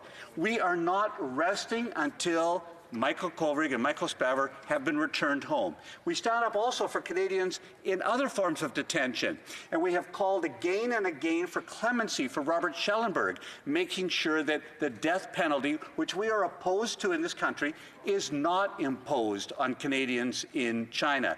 Absolutely critical that we stand up for these rights. Canada, for many years through the former CEDA, spent 30 years engaging in agricultural development, humanitarian assistance, ensuring that the base was laid for prosperity in that country. And that has deepened our friendship, and I think has deepened the expectation that we think China will hold Canada in high regard. And I think it would be an understatement to say that we are disappointed in the way Canada is being held by China right now. And so we will strongly assert that for the good of the Canada-China relationship, for the good of Canadians and Chinese citizens, we need to restart. We need to stop and look at this issue. And we're recognizing that we did that in 2016, but the Canada of 2016 is not the Canada of 2020. And Canadians' patience has been sorely tested by what has gone on. We're concerned about these issues, but we're also mindful that it is an important economic relationship, it's an important cultural relationship, we have important academic relationships, we have students that travel back and forth between our countries, we have goods and services that are our second largest trading partner with almost 5% of our exports going to China. So we are mindful that this relationship is important. It is broken, but it's important. And so what we want to do is dial down the rhetoric a bit to recognize that we are all on the same page in this House, and we have to find a way to restart and reclaim. Now, getting to the particular motion of the day that's on the floor today, I would say, very personally, and I believe on this side of the House, we are not against this motion.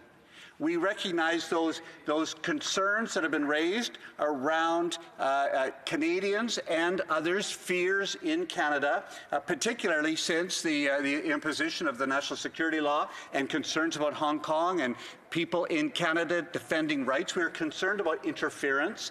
We want to take the steps that are appropriate. Not on hearsay, not throwing people out of the country because we hear something about them. We have due process in this country. We have courts, we have police procedures, and we will do that because we're a country of the rule of law. But we are mindful that interference by any foreign country, including China, is not acceptable. We're also mindful that Canadians are concerned about their security, their cybersecurity, and the Huawei 5G network and that decision. And we are obviously concerned that we make that decision based on science, based on evidence, and based on cooperation with other countries. We recognize decisions have been made by our Five Eyes partners. We recognize that those decisions are important for us to understand, but we also recognize that we have an independent foreign policy in Canada. We don't just automatically do what even our like-minded partners want to do. We want to make sure that we have a thorough, thoughtful, and careful process to make the best decisions for Canadians, making sure that security is foremost in our minds.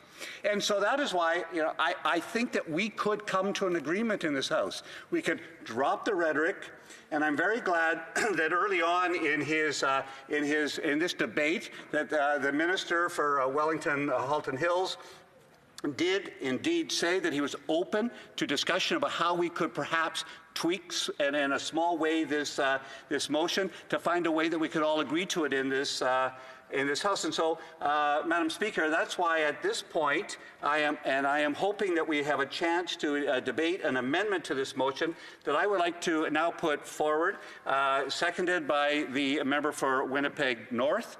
And the motion would be to make a very small change to the amendment that has been proposed by the member.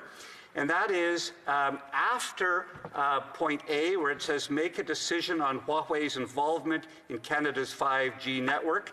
Currently it says within 30 days of, to change that, to amend it to say make a decision on Huawei's involvement in Canada's 5G network as soon as possible after the adoption of this motion. So that, Madam Speaker, would be my proposal to the House to change that one instance just to make sure we have time to do the best of due diligence, to make sure we have the time to consult the partners that we should be consulting with appropriately, and to make sure that we engage in this in an independent foreign policy that will be for the betterment of all Canadians, and to do it well and carefully. So, Madam Speaker, that is my proposed amendment. It is my duty to inform honourable members that an amendment to an opposition motion may be moved only with the consent of the sponsor of the motion. Therefore, I ask the honourable member for Wellington Halton Hills if he consents to this amendment being moved. Thank you, Madam Speaker. I want to thank the Parliamentary Secretary for proposing the amendment. I've had discussions with the Foreign Affairs Minister, but I've also had discussions with my colleagues on this side of the House, and the consensus on from with my colleagues is not to accept the amendment, as it's too vague and doesn't set a time frame in place for a decision to be taken on this matter. Thank you, Madam Speaker. There being no consent, therefore pursuant to Standing Order 85, the amendment cannot be moved at this time. Resuming debate. Questions and comments, I'm sorry. Questions. The Honourable Member for Calgary Oak Ridge. Mr. Speaker, and I listened carefully, and the Parliamentary Secretary returned throughout his speech to the theme of what would seem to be near universal agreement in this chamber over concerns that we have raised, concerns that they share. And yet, this motion is precipitated by the lack of action by the government. And for this parliament, the parliamentary secretary speaks for a government that has refused to make a decision on Huawei, has just now tried to propose an amendment to give them even more time to potentially not make a decision on Huawei. So my question to him was, why have they taken so long, despite all of the announcements, despite all of the statements that have been made, to make a decision on Huawei? And will they not support the motion as is, as written, to fulfill the commitment that the minister made this fall to have a new framework in this fall session? Parliamentary Secretary. Thank you, Madam Speaker. And I want to correct one part of what the member just said, and that was as though our government has done nothing. And I would say he could more appropriately say the perception that we have done nothing. I've been in opposition. I've sat on that side, and I've sat on this side, and I know the difference, and I know the way that side of the House will want to frame ideas. But believe me, this side of the House cares about Canadian security. We care about Canadians' prosperity. We care about human rights. And we have a long history, far longer than anyone on that side of the House has in any of those issues. We have been engaged in these issues since we were elected, and we will continue to be engaged in these issues, only we won't do it with broad rhetoric. We won't call people enemies with no evidence. We won't suggest that people should be thrown out of the country without due process of law. That is not the way we will work. We will continue to do this because the people of Canada have elected us to do our work, to do it carefully, to do it well, and to not engage in that kind of work. Questions and comments. The Honourable Député de Rivière-des-Mille. The Honourable Member for Rivière-des-Mille. Thank you very much, Madam Speaker. I think we all appreciate the steps the Liberals have just taken. This compromise could have allowed us to move forward to a positive solution. But I have a question that has been troubling me since the beginning of the discussions around this motion. Remember that Prime Minister Justin Trudeau organized dinners with Chinese colleagues. They paid $1,500 for a seat at the table. Is it not something that our Liberal colleagues are uncomfortable with now? Honourable Parliamentary Secretary. Thank you, Madam Speaker. I think that gives me an opportunity to talk about the danger of this kind of a debate. What happens in this kind of a debate is people start vilifying people of a different ethnic nationality, a different ethnicity. And when people start doing that based on foreign policy, I think every member of this House needs to stand up and say, we need to be very cautious about the way we characterize any Canadian, regardless of their ethnic background. And so it is very troublesome, very worrisome to me that people would start to raise issues about anybody, whether it's a Conservative or a Bloc Québécois or a New Democrat or a Liberal or a Green, having activities, having events with people of any ethnic background because of some concern they have with the country that they might have come from at any other time. Questions and comments. The Honourable Member for Courtenay Albany. Speaker, and before I ask my question, Madam Speaker, I do want to acknowledge my colleague for the work that he did, tireless efforts to bring Canadians home during the pandemic. And I know many of my constituents appreciate it because we were exchanging emails 24/7 for many days on end. And I know I'm not the only MP in this House that wants to thank him for that work. Madam Speaker, thank you. I think it's well deserved. Madam Speaker, we know that when Canadians report incidents of foreign interference and intimidation, they're given the runaround. They'll get directed to their local RCMP or their local police force, then to CSIS, then to Global Affairs, and then back again. Will my colleague recognize that this is unacceptable and that there needs to be one clear point of contact when it comes to those that are targeted by foreign agencies? The Honourable Parliamentary Secretary, very brief answer. Yes. I actually agree with that point very clearly. I think what the minister said this morning was that indeed the point of contact is the RCMP or the local police force. If someone is being intimidated, if someone is being harassed, if someone is being forced, whether it's, and your colleague this morning raised another... Apologies, but that's not a very brief answer, and we have to resume debate. The honourable member for Selkirk, Interlake, Eastman. Thank you, Madam Speaker, and it is a pleasure to be able to join everyone today. And I just want to say that I am splitting my time with the member from Abbotsford, and I want to really thank the member for Wellington Halton Hills for bringing forward this motion. It is one that is timely and an issue that we need to deal with immediately. Now, I also want to recognize that the communist regime in Beijing continues to abuse the human rights of Falun Gong practitioners by harvesting their organs and denying them the ability to assemble and to worship in their way. We know that they're also denying those same rights to the Uyghurs and putting them into forced labor camps, and there are rumors of sterilization. And let's also never forget the Tibetan monks who have been fighting against the Beijing regime for ages. And of course, all Canadians are just too well aware of human rights abuses being committed against the champions of democracy in Hong Kong by the Communist Party of China. Now, let's also, I know a lot of speakers today, Madam Speaker, talked about Michael Korvig and Michael Spavor, but it has been 708 days that they have now been unlawfully detained, and I'd just like to remind the House that it was the Minister of National Defense that described it as hostage diplomacy. Both gentlemen deserve to be brought home, and we need to do that collectively as quickly as possible. You know, it's already been referred to as well, this whole issue of intimidation of Chinese Canadians here at home by the government of China.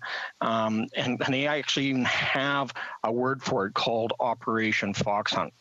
And we know that the ambassador to Canada from China has also made shocking threats about Canadians who currently live in Hong Kong. We have to take those threats seriously, and we have to be making sure that the ambassador himself knows that was completely inappropriate, and the government should actually be dressing him down and recalling our own ambassador from China because of those shocking revelations. Now, we're here to talk about Huawei. And the government has waited far too long. You know, it's been over a year since the former Public Safety Minister, Ralph Goodale, said that we would have a decision by the current Liberal government before the last federal election. This has dragged on, and meanwhile, every one of our Five Eye partners have already said no to Huawei. Allies in Europe under NATO have said no to Huawei and having access to our 5G network and their 5G networks. We can't deny the fact that if we take those alliances and partnerships seriously in the area of collecting intelligence and defending our sovereignty and working in cohesion with like-minded nations, that there is no way that we should be allowing Huawei to even continue to speculate on them having access to our future 5G network. We know that the Communist Party of China has great interests in Canada. They are buying up sections of our natural resources. Through their Belt and Road Initiative, they actually have a strategy called the Silk Polar Road, and they've been building icebreakers and submarines with under ice capabilities, both as commercial but also as military vessels to transit the Northwest Passage. And because of that interest, because of their continued espionage and surveillance of Canadians here at home, we have to take steps and measures now as a government to ensure that we are protecting Canadians and our interests as best as possible. Now, as the Shadow Minister of National Defense, I've been following this debate for ages, and I've watched one after another of our Five Eye partners say no to Huawei. And a lot of that is bound in Article 7 of China's 2017 National Intelligence Law, which says Chinese companies must support, cooperate with, and collaborate in national intelligence work. I don't think it could be clearer than that there are nefarious objectives by the People's Liberation Army and the Communist Party of China in collecting as much intel as possible from Canadians, from Canadian companies, and from the Government of Canada, as well as all our allies at all those different levels. You know, just to demonstrate how Huawei has already been used for intelligence gathering purposes. All you have to do is look at what has happened to them in Europe. Now, Vodafone, which is the biggest company in Europe, installed back in 2009 a bunch of Huawei equipment throughout Italy. And it was found that Huawei had provided equipment that was faulty. And in Vodafone's security briefing documents, which was given to Bloomberg, they actually reported that there was a number of switches that could have been exploited by the Chinese government to ensure that their network in Italy was given access to the government of China. So, you know, even Vodafone has lived through this, and a lot of us that have traveled to Europe as well are familiar with that company. And we have to make sure that that doesn't happen here. Well, actually, it has happened here, and all you have to do is look at the Nortel campus, which is now home to the Canadian Armed Forces. And so, you know, if you look at the history of Nortel, you realize when you read back that there was actually a bugging of the Nortel campus by a Chinese organization called Faxion Corp. They hacked into the CEO, Frank Dunn's emails 100+ times a day, and were able to use those to undermine Nortel's success. They also took and reverse engineered a number of Nortel's hardware and all their products, and were able to use that back in China. And what was also reported that was largely benefited the tech companies, startup tech companies in China like Huawei. And it took years for the Canadian Armed Forces and Department of National Defense to ensure that the Nortel campus contained no bugging or surveillance equipment before they finally moved in to their new location. And we know that the People's Liberation Army has an elite cyber warfare unit, number 61398. And it has hackers working all day long and all night, and they've hacked into companies like Equifax, and they stole, hundreds of thousands of documents on Canadians. They've hacked into the Canadian Immigration and Refugee Board, Nortel, plus many other companies here in Canada and around the world. And that was one of the reasons why the United Kingdom reversed the decision at first to allow Huawei to have limited access into the 5G network. But more importantly, they realized that there was other options out there. So they didn't have to use just Huawei. There's other companies like Nokia and Ericsson and others who can provide 5G equipment. So, I look at, how our Five Eye partners, as well as members of the Canadian Armed Forces, have been saying that we don't want to give the Communist Party of China and their regime in Beijing easy access to our 5G networks. And, the best way to actually say it is what was reported back in March in the Canadian press, saying that our Chief of Defense Staff, General Jonathan Vance, is worried about anything that would give China easier access to the Canadian military computer networks. He says the Five Eyes network is monumentally important to Canada and the Canadian Armed Forces.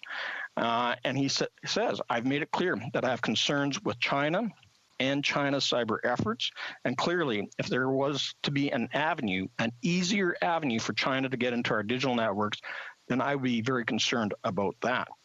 So we know that China has maligned activities in the past, especially in cyberspace, and we should not be giving them that easy access.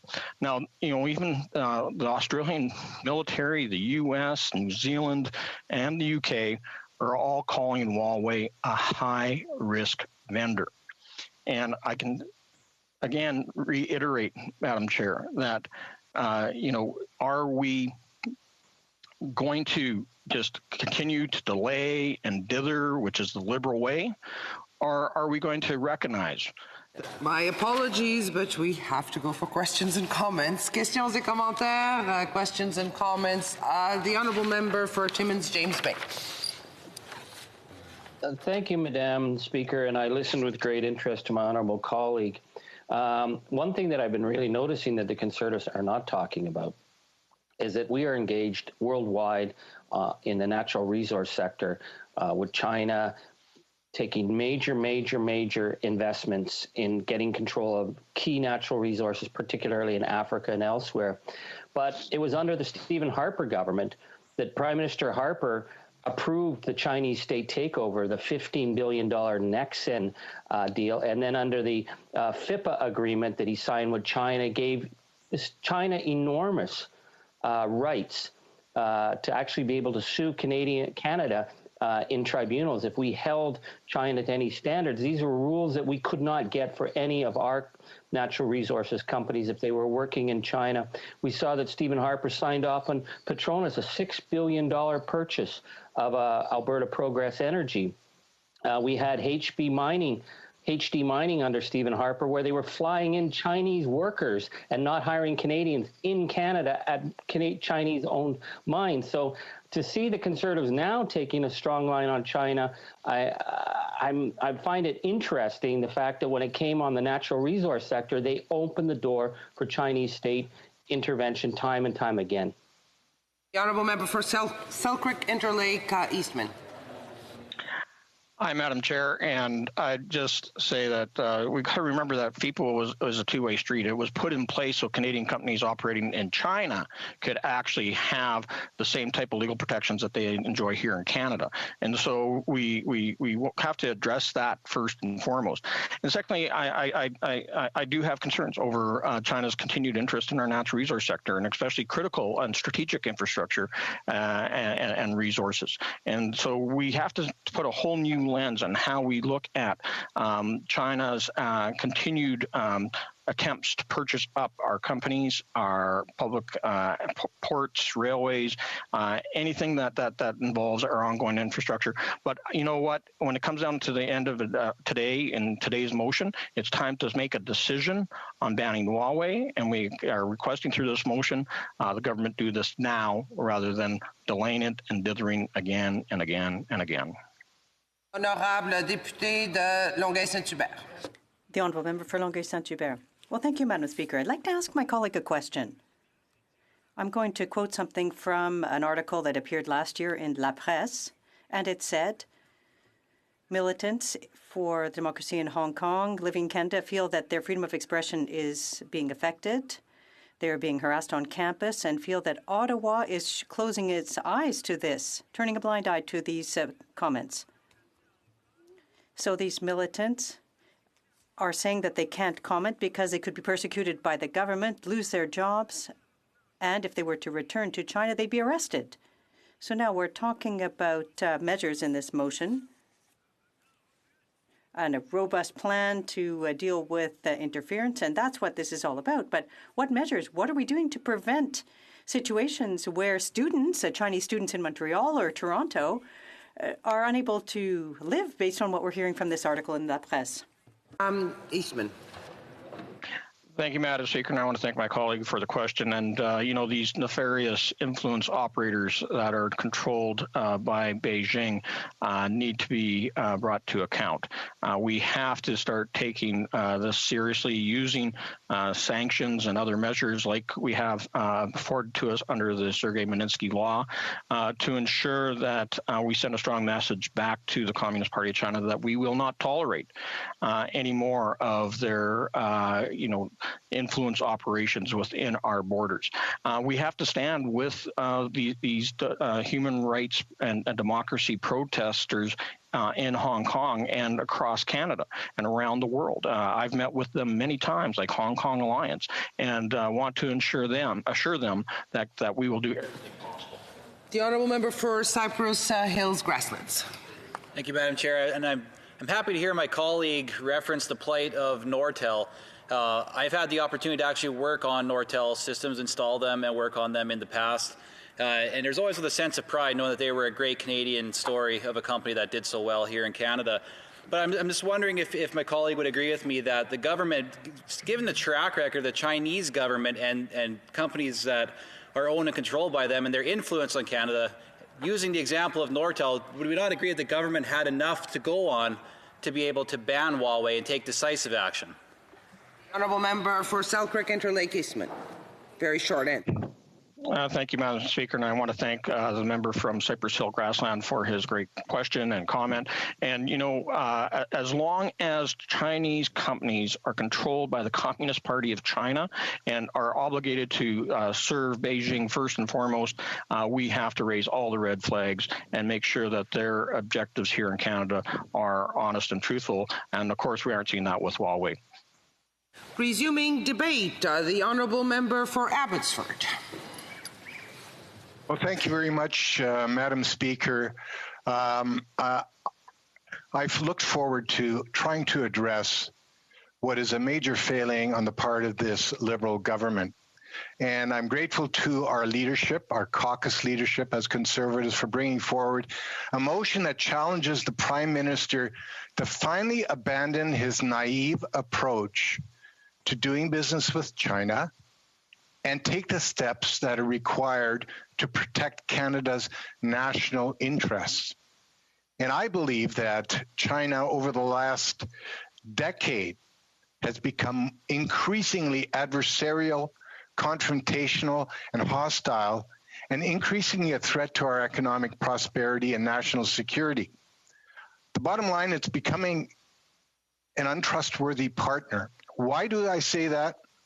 I'd like to highlight 6 areas where I believe China needs to improve its relationship with the rest of the world. Firstly, the Chinese regime in Beijing, the communist regime, has failed to respect the rule of law and human rights. The plight of the Uyghurs in East China is just one example. In fact, our House has condemned the state of security of the Uyghurs in East China. And I think we as Canadians have to see the human rights violations that are taking place in that country. The second is China has failed to respect our security, our national security as a country. Thirdly, China has failed to respect our Canadian sovereignty. It has interfered in our domestic affairs. Fourthly, the communist regime in China has failed to respect international treaties, international norms, international conventions. Its incursions in the South China Sea, contrary to international law, and its willingness to violate the treaty between China and the UK on Hong Kong are evidence of that. Fifthly, the area of trade and investment rules is an area where they fail to respect the international community. And finally, the Chinese regime has failed to respect fundamental diplomacy and transparency that we expect of our partners around the world. Let me deal firstly with the rule of law and human rights.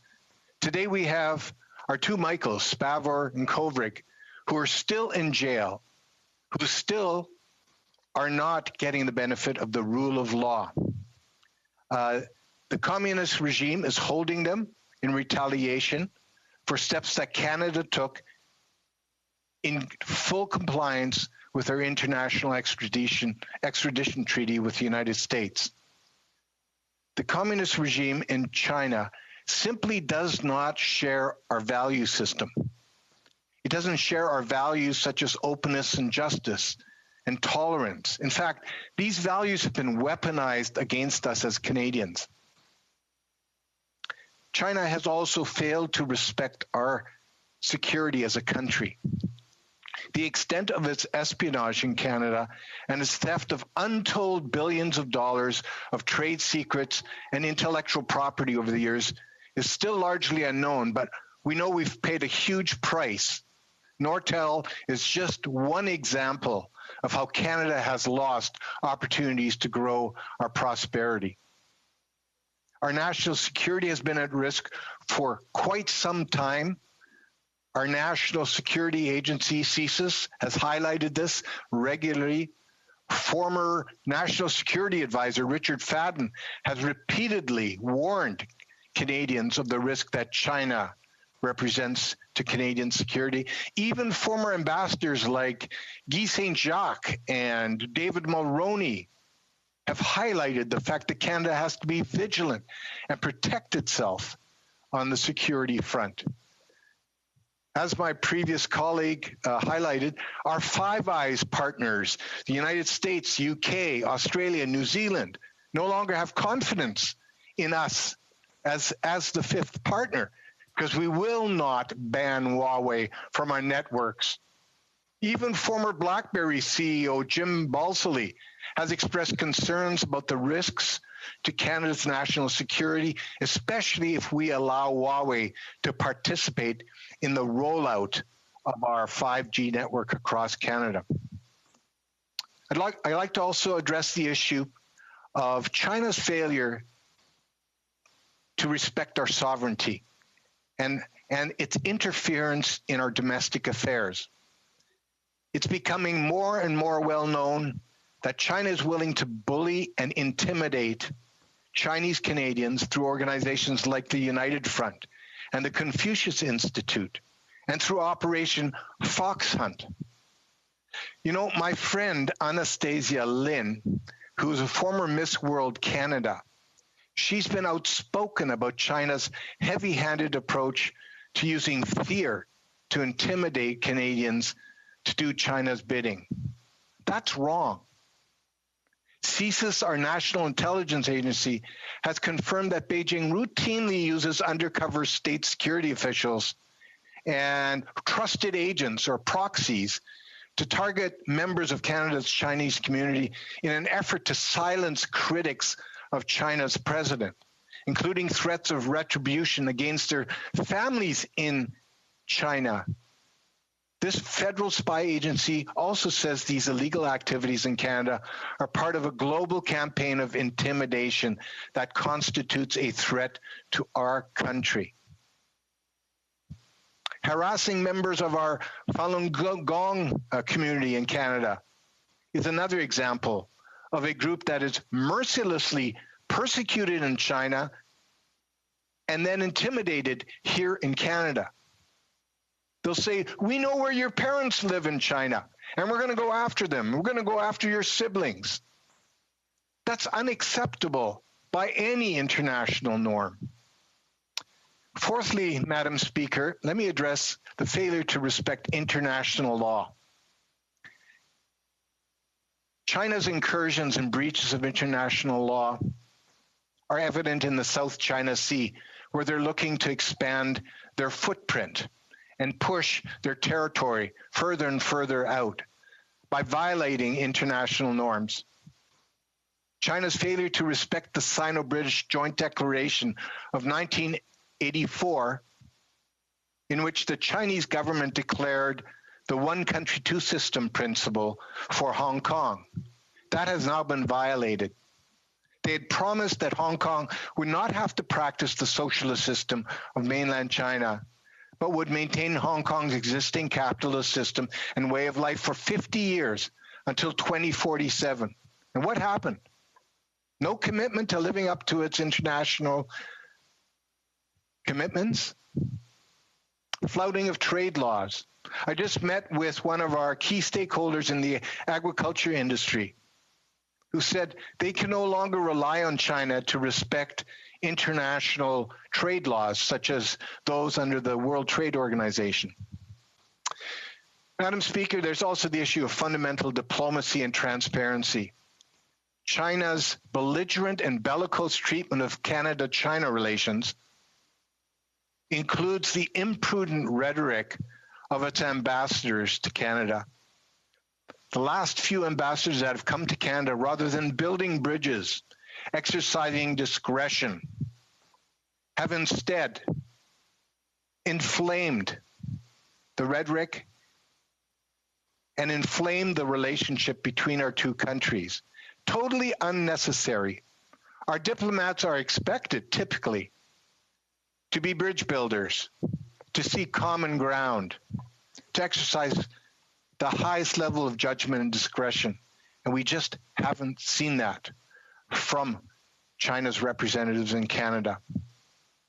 China has also failed to share critical information about the coronavirus and has bought up Canadian PPEs and hoarded them before Canada even knew the extent of this virus, and then sent a few token PPEs back to Canada, thinking that would curry favor with the government. And finally, Madam Speaker, I want to address the issue of trade and investment. China is a non-market economy. It doesn't operate as a true free market. Its pervasive role in using state-controlled actors to do the bidding of Beijing is well known. Its willingness to ignore World Trade Organization rules, including the dumping of Chinese products into North America on a regular basis. And we're not only talking about steel. Apologies, you may perhaps pursue the presentation during the questions and comments, but it is now time for questions and comments. The Honourable Parliamentary Secretary. Yes, thank you, Madam Speaker. And I guess I would encourage the member to continue his line of what he was about to say. If he could also at the same time talk about the foreign investment agreement that was entered into by the former Prime Minister Stephen Harper and his government, and no doubt he himself played somewhat of a role in that. That has been a part of the discussion and the debate today. And on another thought, if he could then also explain where they came up with the 30 days. Why not 20 days or 40 days? What was it that caused them to say 30 days? A member for Abbotsford. Well, Madam Speaker, the 30 days is simply the timeline that the government itself has set for the end of the year to actually make a decision on Huawei. But let me get back to the Foreign Investment Protection Agreement. That agreement between Canada and China is not a market access agreement. I should know, I'm the former international trade minister. That is an agreement that protects Canadian investors when they invest in China. Chinese companies already had protections under the Canadian rule of law, protections against the imprudent application of government power, the expropriation of property. You needed to have full and fair compensation. And this agreement, the FIPA as it's called, was there to protect Canada's companies when they invested in China, where they didn't have those kinds of protections against the government stepping in and treating companies unfairly. The Honourable Member for Courtenay Alberni. Speaker, and I have a lot of respect for my colleague, but I find it quite ironic that he cited things like that China is a non-market economy, that they fail to respect our sovereignty, that they have trade secrets and, creates lost opportunities for Canadians. He was the Minister of International Trade that signed the FIPA agreement, Madam Speaker.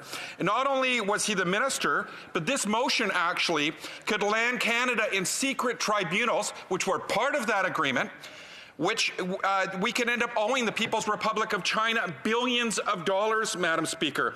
Does the member regret signing FIPA, which has allowed China trade in Canada, but it hasn't allowed Canada free trade in China, as we know it's not playing out for Canadian companies?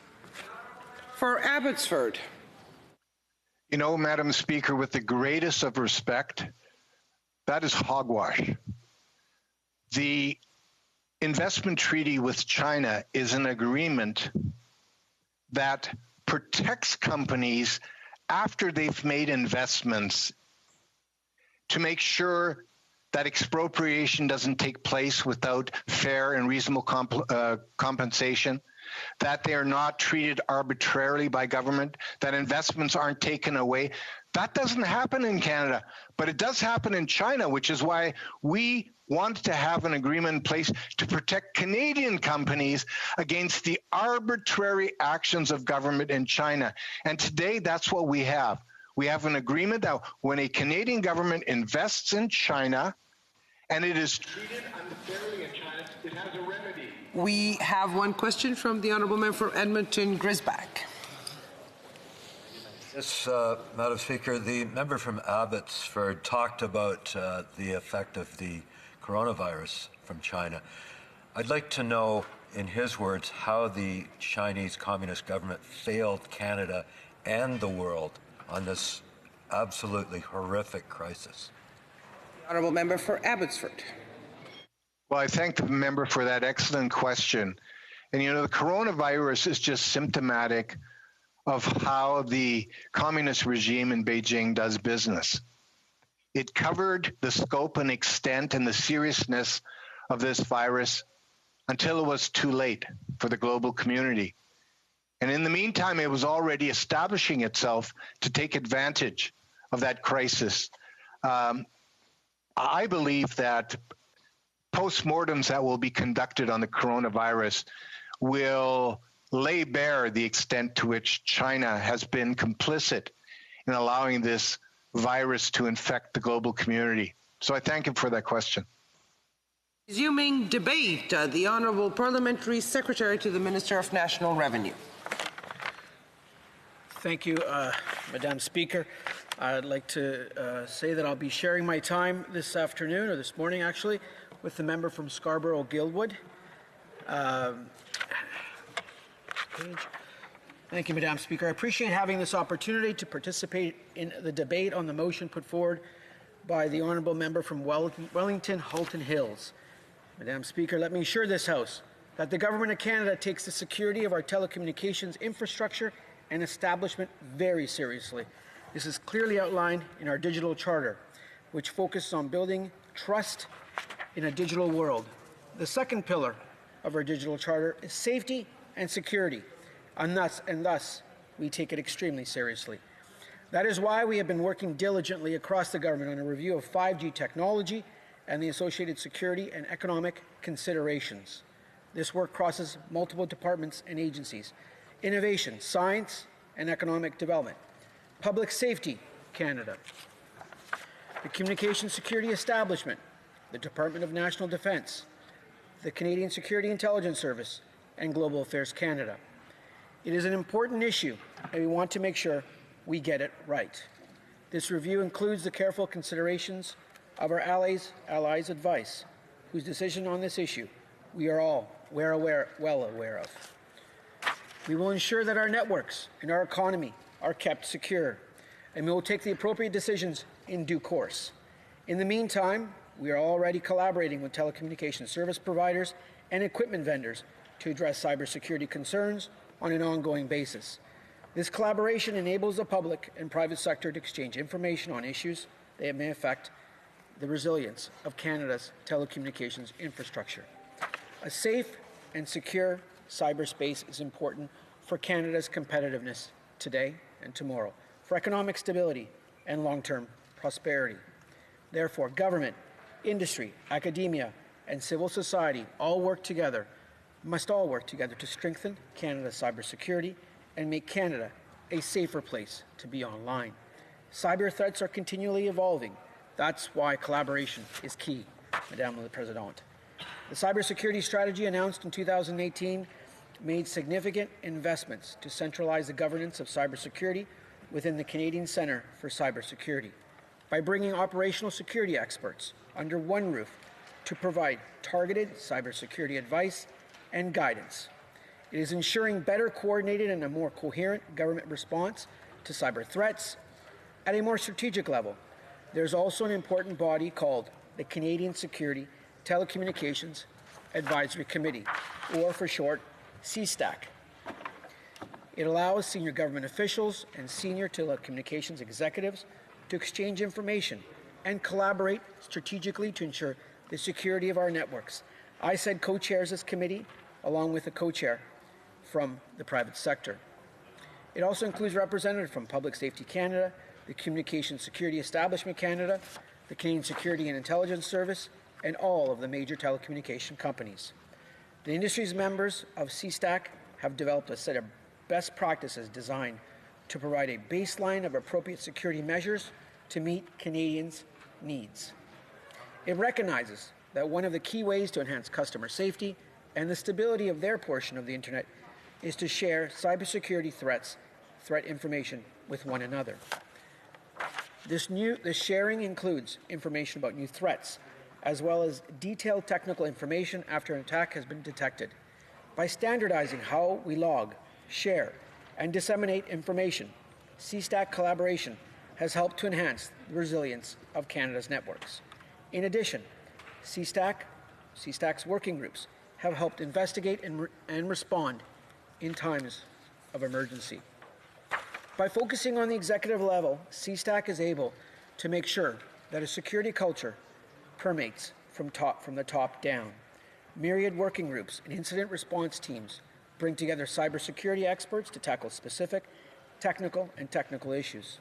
Face-to-face participation in groups covered by strong non-disclosure agreements to promote candor help ensure that Canada's security is put ahead of competitive issues among market players.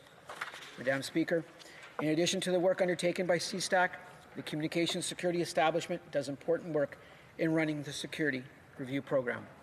This program mitigates cybersecurity risks in the context of current wireless networks. It has been in place since 2013. This program has helped mitigate risks stemming from designated equipment and services under consideration for use in Canadian telecommunications networks, including Huawei. To date, this program has led to excluding designated equipment in sensitive areas of Canadian networks, mandating assurance testing in independent third-party laboratories for designated equipment before its use in less sensitive areas of Canadian networks, and restricting outsourced managed services across government networks and other Canadian critical networks. Madam Speaker, the Government of Canada has other tools to encourage the security of our networks. This includes the idea of encouraging vendor diversity. Canada has already funded a number of 5G initiatives through the Strategic Innovation Fund. Among these initiatives are specific partnerships on projects with Nokia, BlackBerry, Ranovus, as well as Encore, the world-class 5G testbed in Ontario and Quebec. One area that we are excited about is the development of open radio access networks, ORAN for short. ORAN can allow smaller players, including Canadian companies, to participate in network development. Increasing vendor diversity could lower barriers to entry for new players and lower costs for secondary incumbents to compete with dominant vendors. Madam Speaker, we realize the importance of securing our 5G networks across this country, as 5G will be a key driver of innovation. It will enable cleaner energy, smart cities, precision agriculture, autonomous vehicles, and advanced telemedicine. These new technologies will create exciting opportunities for Canadians, well-paying jobs, and innovative new products, and yes, services. And 5G will require that new spectrum, or airwaves, be made available. The government is committed to making spectrum available at the right time to support the deployment of 5G services. Next June of 2021, the government will be auctioning a key portion of the spectrum that will enable 5G. It is the 3,500 megahertz band, which has been identified worldwide as one of the key bands to be used for 5G. This is the second of several planned spectrum releases to support 5G deployment across Canada. This mid-range band will support a broad array of 5G applications. The increased number of connections and data-intensive applications expected with 5G will require large amounts of spectrum in a variety of frequency bands. Madam Speaker, the Government of Canada is committed to ensuring that the spectrum is available for Canadians to be able to take advantage of 5G networks and technology. And we are committed to doing all we can to make these networks secure. Thank you, Madam Speaker. Questions and comments. Questions et commentaires. The honourable member for Central Okanagan, Similkameen, Nicola. Thank you, Madam Speaker, and I certainly appreciate the member's intervention today, specifically speaking about the opportunities for telecommunications in Canada, for us to see greater energy efficiency, to see many of our cities be able to jump on the opportunity for 5G offers. The problem is, Madam Speaker, is we are talking about billions of dollars of investment. And if you have it where the government can't actually tell a telecommunications company whether or not the equipment that they would like to use is allowed in Canada due to national security concerns, it throws everything off.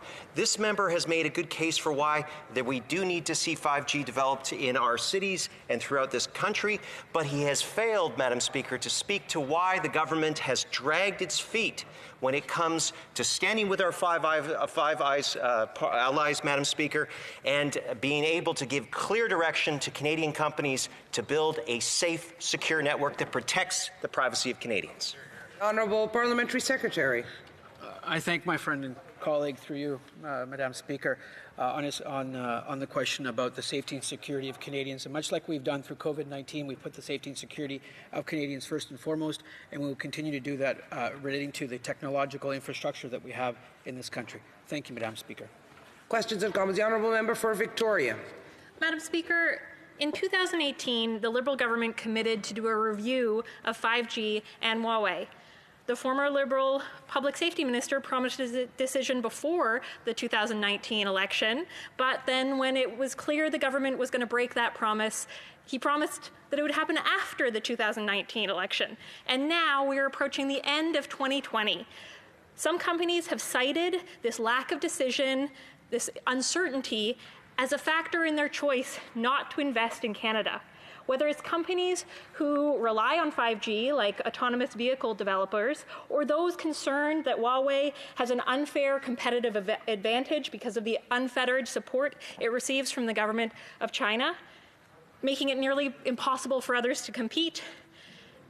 It's been 2 years. Does the member opposite believe that it is reasonable for the government to take more than 2 years to release their review of Huawei and 5G? Honourable Parliamentary Secretary. Thank you, Madam Speaker, and to the member opposite for the riding of Victoria. We are seeing investments by a number of companies here in Canada, whether it's in autonomous vehicles, whether it's in electric vehicles, or whether it's will be in our 5G network. And as I mentioned in my remarks, Madam Speaker, next June, the government estimates that we will be auctioning 5G spectrum, and I expect and anticipate to be much like in the past years in my private sector career to see a very, very robust bidding on this spectrum, because we know how valuable it is for Canadians and how valuable it is for our long-term prosperity that we continue to make these long-term investments in our country and in Canadians from coast to coast to coast. Thank you, Madam Speaker. The honourable member for Saanich Gulf Islands. Thank you, Madam Speaker, and I appreciate the opportunity to put this question to my colleague, the Parliamentary Secretary. I'd hoped to put it to our former Minister of Trade, the member for Abbotsford. The discussion of the Canada-China Foreign Protection and Promotion of Investment Accord comes up a bit in this debate. We really do need to have it studied in committee by virtue of the fact that it was brought through and approved as a treaty without a piece of legislation, never debated or studied in the Parliament nor in any parliamentary committee. Members don't recognize that it actually cemented in place unfair rules in the People's Republic of China vis-a-vis Canadian companies and gives China access and punishment regimes in secret. Would the Honourable Parliamentary Secretary commit that we bring forward, we're bound by it for 31 years, that we actually study what we're required to respect in the Canada-China FIPA? Honourable Parliamentary Secretary.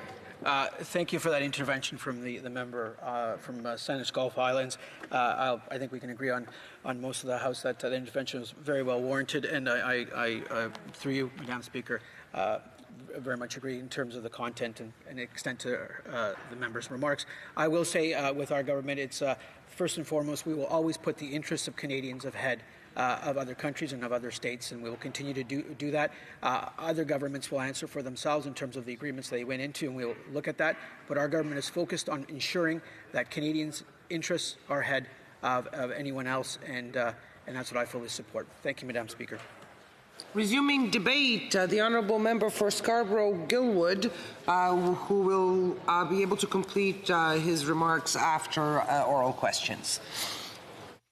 Thank you, Madam Speaker, and I want to thank you again for the opportunity to speak on this motion. May I say that I largely agree with it and welcome the opportunity for Parliament to weigh in on this debate. We are a nation in a state of asymmetrical conflict with the world's emerging superpower and about to be the world's largest economy. The stakes actually couldn't be much higher. The Communist Party of China has shown itself to be a collection of diplomatic and military thugs unworthy of a great nation. We have watched as the government of China enslaves an entire Uyghur population and then deny that it's done so, and then argues that really this is just an internal matter and not anyone else's business.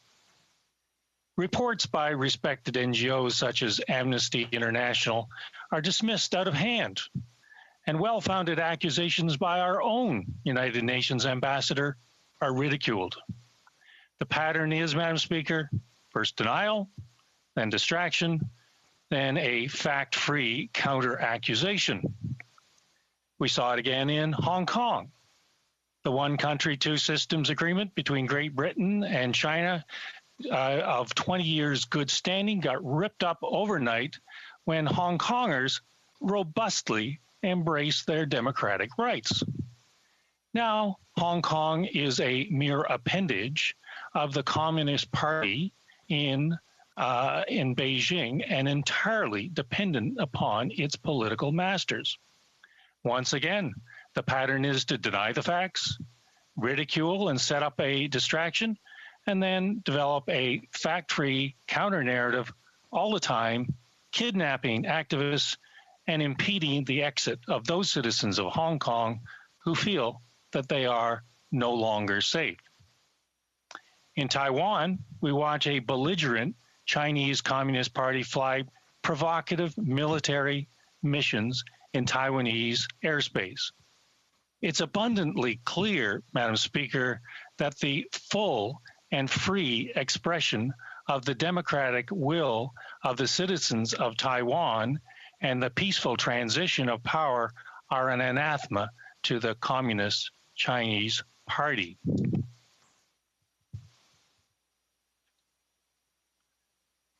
And then we watch the military buildup of bases on the shoals in the South China Sea, threatening the entire region, including the countries of Philippines, Vietnam, Thailand, etc.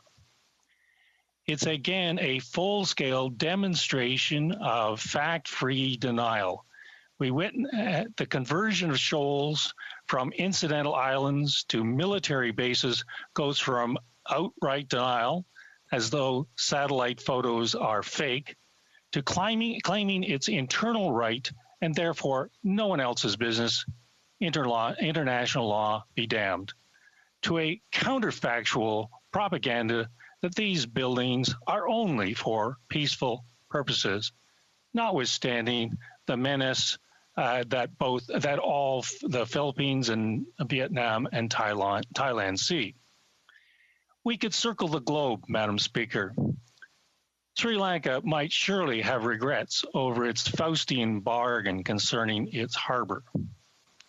Many African countries rue the day that they let the Communist Party of China build local infrastructure. The Belt and Road Initiative is a policy that seeks to strangle independent nations and bend their resources and sovereignty to Chinese purposes. I have to interrupt the member now for statements by members. You will have 5 minutes and 50 seconds after oral questions. Statements by members. Déclaration des députés. The honourable member for Kitchener-Conestoga. Thank you, Madam Speaker. I would like to recognize the incredible work that the Kitchener-Conestoga Youth Council has done in these past few months. Every week, members of the Youth Council meet virtually to discuss their ideas and initiatives to help better our community. They've promoted blood donor drives, led discussions addressing climate change, reached out to and engaged with their peers, and continue to work on new projects. These young leaders always demonstrate creativity and passion to make a difference. Our youth of today are our leaders of tomorrow, and they have already made big changes in our community. I'm proud to represent their voices here in Ottawa, and I look forward to seeing how their hard work helps shape our future. Thank you, Madam Speaker. The Honourable Member for Charleswood, St. James, Assiniboia, Headingley. Thank you, Madam Speaker. Independent travel advisors across Canada represent 12,000 small business operators. They have been hit particularly hard by the pandemic. Their incomes have been devastated and in many cases reduced to zero. They work on 100% commission with an average delay of 139 to 317 days before seeing a single dollar from any sale. Without any global travel taking place, independent travel advisors and their families have been left in financial chaos. I was happy to see that WestJet will now offer ticket refunds, but these advisors are now concerned they will be forced to dig into their personal finances to pay commissions they earned nearly a year ago. I call on the Minister of Transport to develop a plan for the aviation sector that protects our hard-working travel advisors. Thank you. The Honourable Member for Mount Royal. Thank you, Madam Speaker. Madam Speaker, there are very few in Montreal's English-speaking community who did not know Father John Walsh. His sudden passing last week was devastating news to the many thousands of people whose lives he touched. Father John was a priest for 53 years. He served as a pastor, curate, chaplain, professor, and biblical scholar.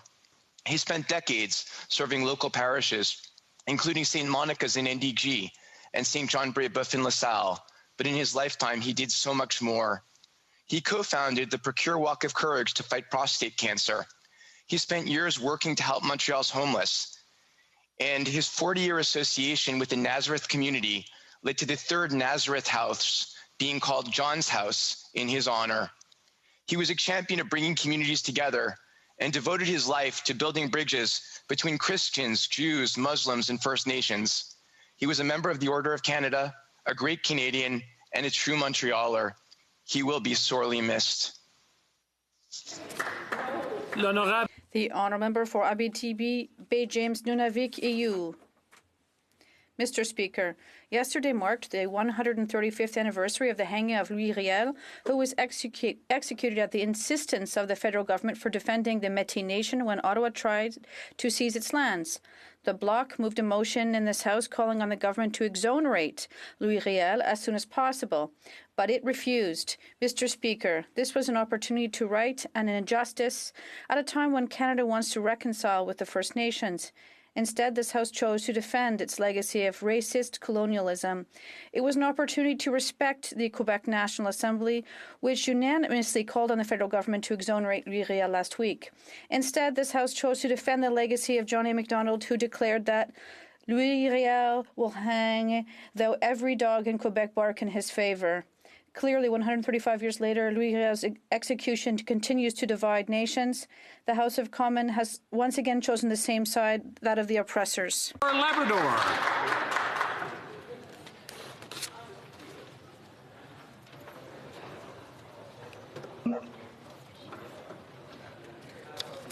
The Honourable Member for Labrador, I believe you're on mute. Thank you, Mr. Speaker. I rise today to recognize the significant contributions of Canada's mineral and mining sector. Labrador is one riding in Canada where mining contributes to sustainable growth, strong employment, and remarkable community partnerships. Minerals and metals are the building blocks of the computers we use every day, the smartphones we rely on, of the vehicles and public transit that get us places, of the buildings where we live, work, and play, and of green technologies that help make the world a more sustainable place. Across the North and right here at home, the industry is leading in innovation and clean technologies, fostering Indigenous partnerships and building cutting-edge infrastructure to support their operations and the communities they work in. So as we look to address the challenges of COVID-19 and to build back better, our government will continue to work with the Mining Association of Canada, with PDAC and industry leaders across the country to enhance these practices and ensure the competitiveness of Canada's mining sector in the world. Thank you, Mr. Speaker. Honourable Member for Prince George Peace River, Northern Rockies. Thank you, Mr. Speaker. And as December 25th and Christmas quickly approach, I'm reminded about the true meaning of Christmas. God sending his only son, Jesus, to save the world. Perhaps now more than ever, we all need to be reminded of the joy of the very first Christmas. Then the angel said to them, "Do not be afraid, for behold, I bring you good tidings of great joy, which will be to all people. For there is born to you this day in the city of David a Savior, who is Christ the Lord. And this will be a sign unto you. You will find a babe wrapped in swaddling clothes, lying in a manger." And suddenly there was with the angel a multitude of the heavenly host, praising God and saying, "Glory to God in the highest, and on earth peace, goodwill toward men." From my family and staff to all of you, may you remember the true joy and everlasting meaning of the season. Merry Christmas. The Honourable Member for Châteauguay-Lacolle. Mr. Speaker, I would like to underscore the importance of the announcement made by our government with respect to the Universal Broadband Fund. The enhancement of this fund will have a major impact on the quality of life of many Canadians and of thousands of people in my riding of Châteauguay-Lacolle. The big lockdown underscored the importance of high-speed internet to the vitality of our communities. With no internet connection, working from home and studying from home and making online appointments are difficult. Even promoting companies becomes impossible. I would like to underscore the excellent work of the mayors in my riding who have brought forth this issue and who are showing creativity. These are people who want everyone to be connected. Thank you, Mr. Speaker. The Honourable Member for Dorval-Lachine-LaSalle. Mr. Speaker, Diwali, also called the Festival of Lights, represents the triumph of good over evil. And at this occasion, small ceramic lamps are filled and called diyas. And the observation of Diwali in India differs from one region to another in the traditions. And it represents the sixth Guru, Sikh Guru Hargobind, who left prison and was sent to Amritsar. It is a day that reminds Sikhs all the efforts that were necessary to keep fighting for freedom and human rights and to fight against tyranny and oppression. In other words, to bring light to the lives of others. During these complicated times, may light shine into the lives of each and every one of us, and may it never stop shining. Thank you very much. The Honourable Member for Bruce Grey, Owen Sound. Mr. Speaker, I, like many of the other MPs just elected over a year ago, have likely been getting lots of questions about how my first year in Parliament's been. I reply pretty much as expected, while highlighting it's an absolute honour and privilege to serve the constituents of Bruce Grey, Owen Sound, and that I view myself as one of the more nonpartisan MPs here in the House. Unfortunately, I do state I find myself becoming more partisan every day. The main reason is the lack of transparency and openness in this government. My first question in the House last December on behalf of Canadian beef farmers was why did the government not apply for BSE negligible risk status in July of 2019 to the World Animal Health Organization? I didn't get a reply. So I asked for a written response this past winter. Again, a non-response. So I tried again this fall. The answer this time? Canada applied in July of 2020. This government likes to preach about building back better. Mr. Speaker, how about just do better? Canadians expect answers. Just answer the questions. The Honourable Member for Mississauga East Cooksville. Thank you, Mr. Speaker. On December 1st, we will mark Giving Tuesday, the 8th year it will be celebrated in Canada. Giving Tuesday is a global movement for giving and volunteering, taking place each year after Black Friday and Cyber Monday. It's a day when charities, companies, community leaders, and residents join together to support their favorite cause by fundraising, donating, volunteering, and spreading the word. We have seen inspiring Canadians across our country come together to support those in need throughout this pandemic. Across Canada, there are 43 movements celebrating Giving Tuesday, including in my hometown of Mississauga, where a group of volunteers lead Mississauga Gives, a campaign harnessing generosity to bring about positive change. Whether you choose to make a financial contribution to a cause important to you, donate a gently used item or your time, donate blood, or choose another way to give, I encourage everyone to join millions of Canadians this Giving Tuesday as we unite to make a difference.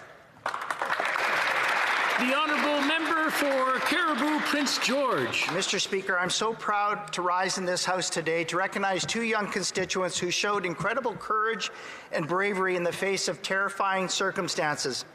Last month, Finn and Oliver Goddard were traveling with their family within my riding when the family's truck hit black ice, rolled over, landed on the passenger side, and pinned all the occupants. 11-year-old Finn sprang into action, unbuckled Oliver, and helped him get out. Under Finn's leadership, together they were able to rescue the rest of the family from the vehicle. Finn was composed and calm, but decisive. He knew what he needed to do, and he just did it. To Finn and Oliver, when others might have froze, you took action, and in doing so, you saved lives. You have proven yourself to be steadfast in the face of a daunting challenge. You have demonstrated to yourselves and to your community that you can do anything. Mr. Speaker, I'm so proud of these young men, and I know they have a bright future ahead of them. I hope all colleagues in this place will join me in saying thank you.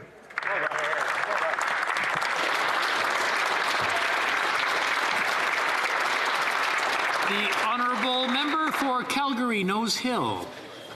Natasha is a single mom in my riding who works as a server at a local Italian restaurant. When I talked to her last week, even though I could tell she is tough as nails, her worry about being out of work because of future COVID lockdowns weighed heavy on her.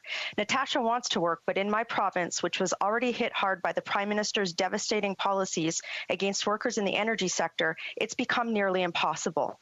The Prime Minister has no understanding that Natasha and most people in Calgary can't afford to take 2 weeks at home to wait for test results if their kids get a runny nose, and he failed to get rapid tests for Canadians, which could have helped to prevent this second wave. The Prime Minister has failed to take care of Canadians, COVID or not. He consistently put Canadian interests behind his own or those of the cocktail set at the United Nations. He makes choices that continue to devastate the ability of Canadians to work or to be healthy.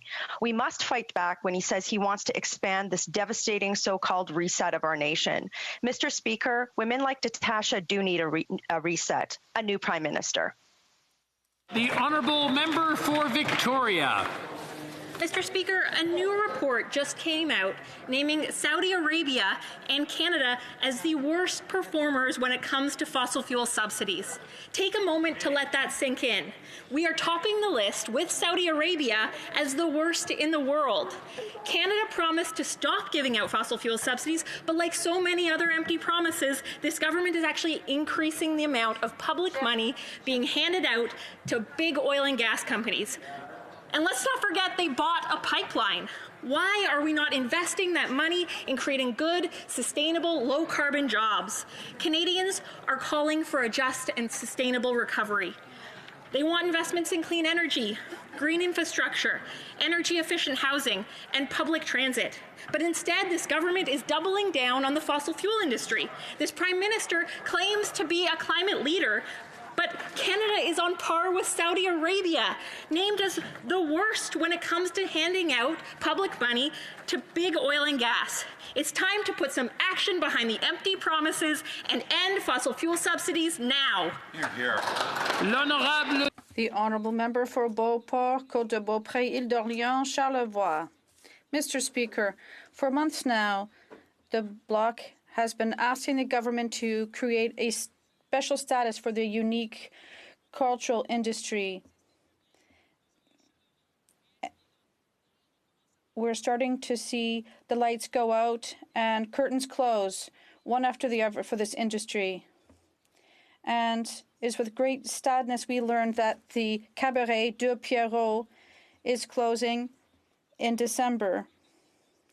The De Pierrot is a cool place that has seen hundreds of artists become famous because they have been on that stage.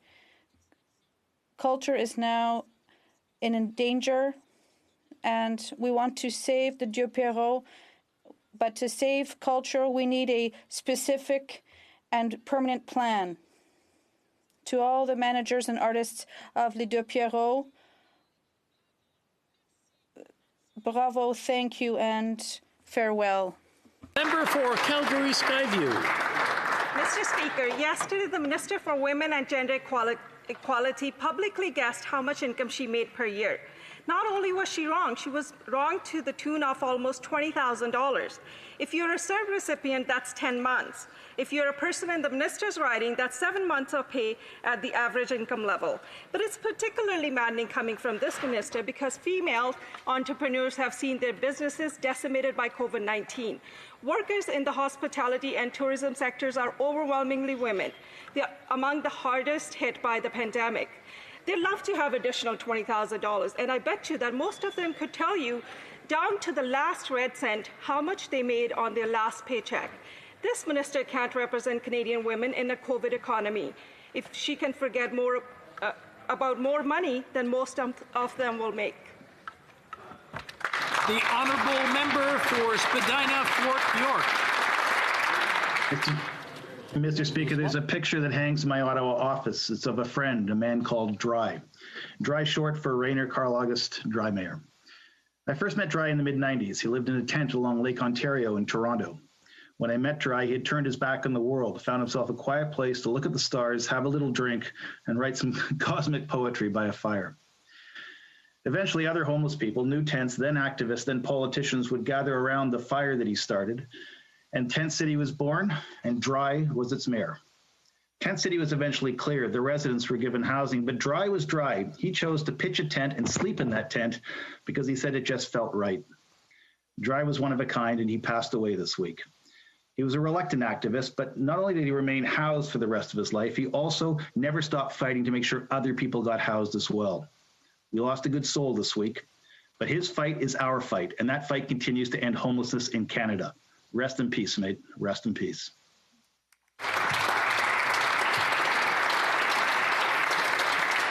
Question orale, oral questions. The Honourable Leader of the Opposition.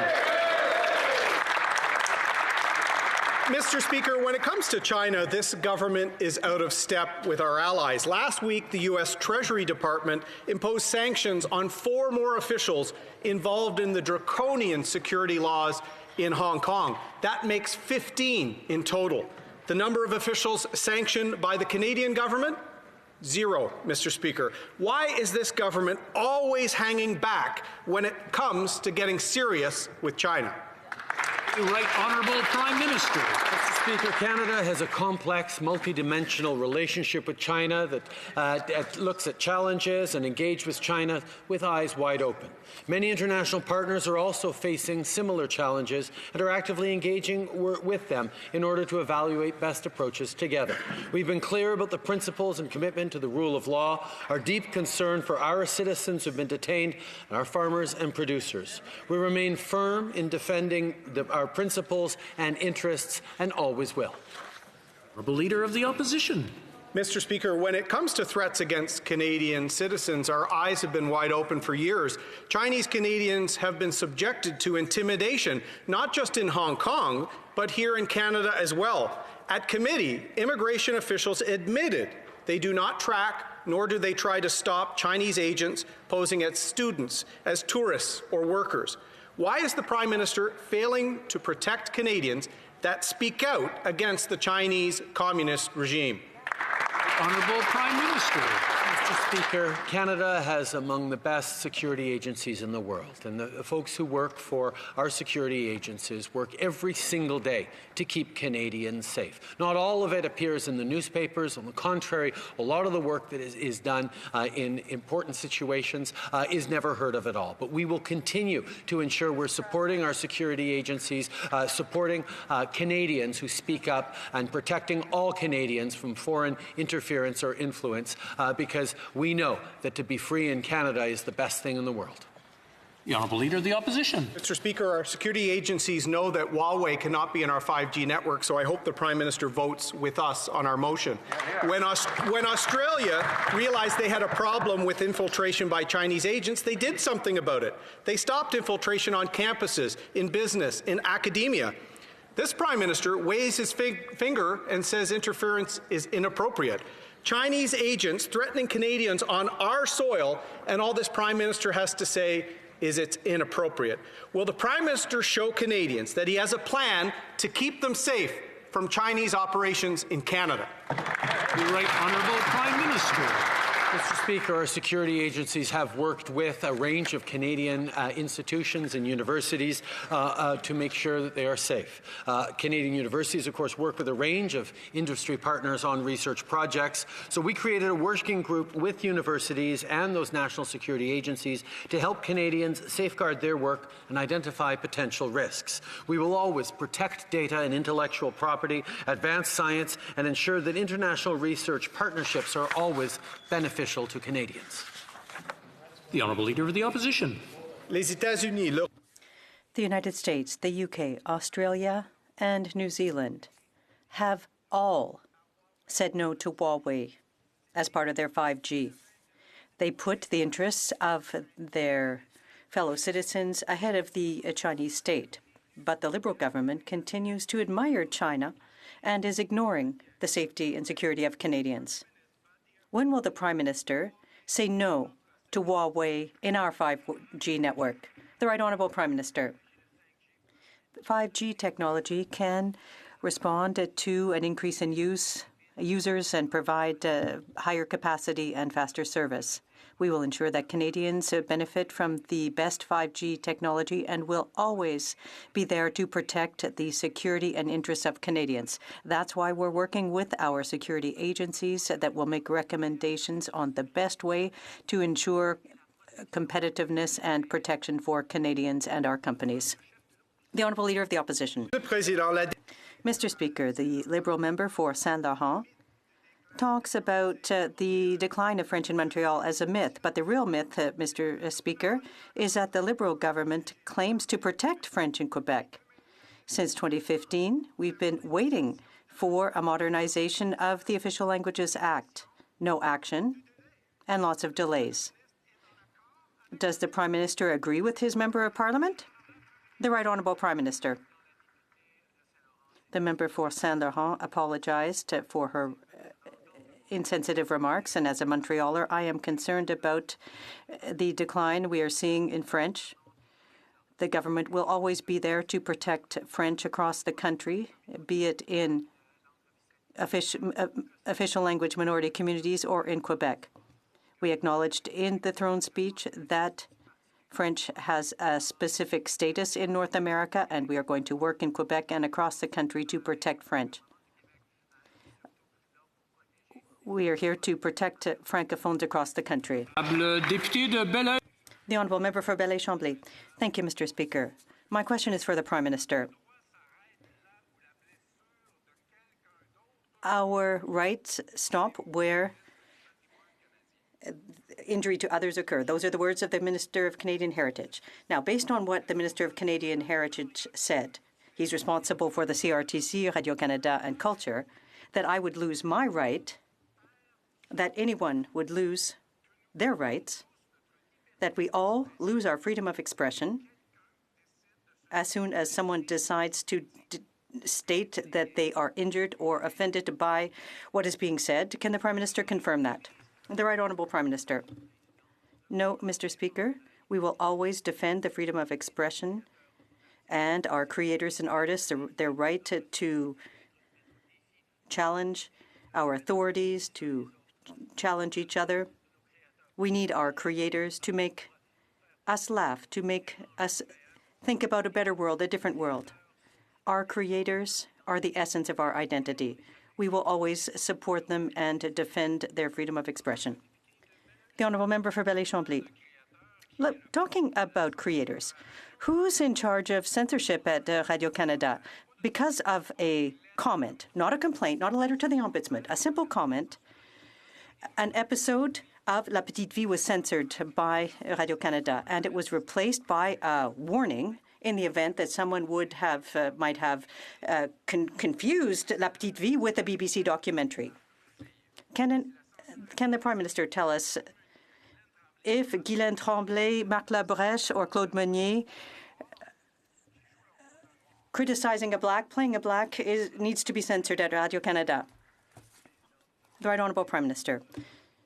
Mr. Speaker, we will always defend the right and freedom of expression, the ability to fully express oneself in this country. Decisions made by Radio-Canada are independent of of the government. We expect everyone to defend fundamental rights. The Honourable Member for Burnaby South. Thank you, Mr. Speaker. Yesterday, the Liberals, the Conservatives and the Bloc voted against our motion to tax the ultra-rich and excessive profits being made by large corporations.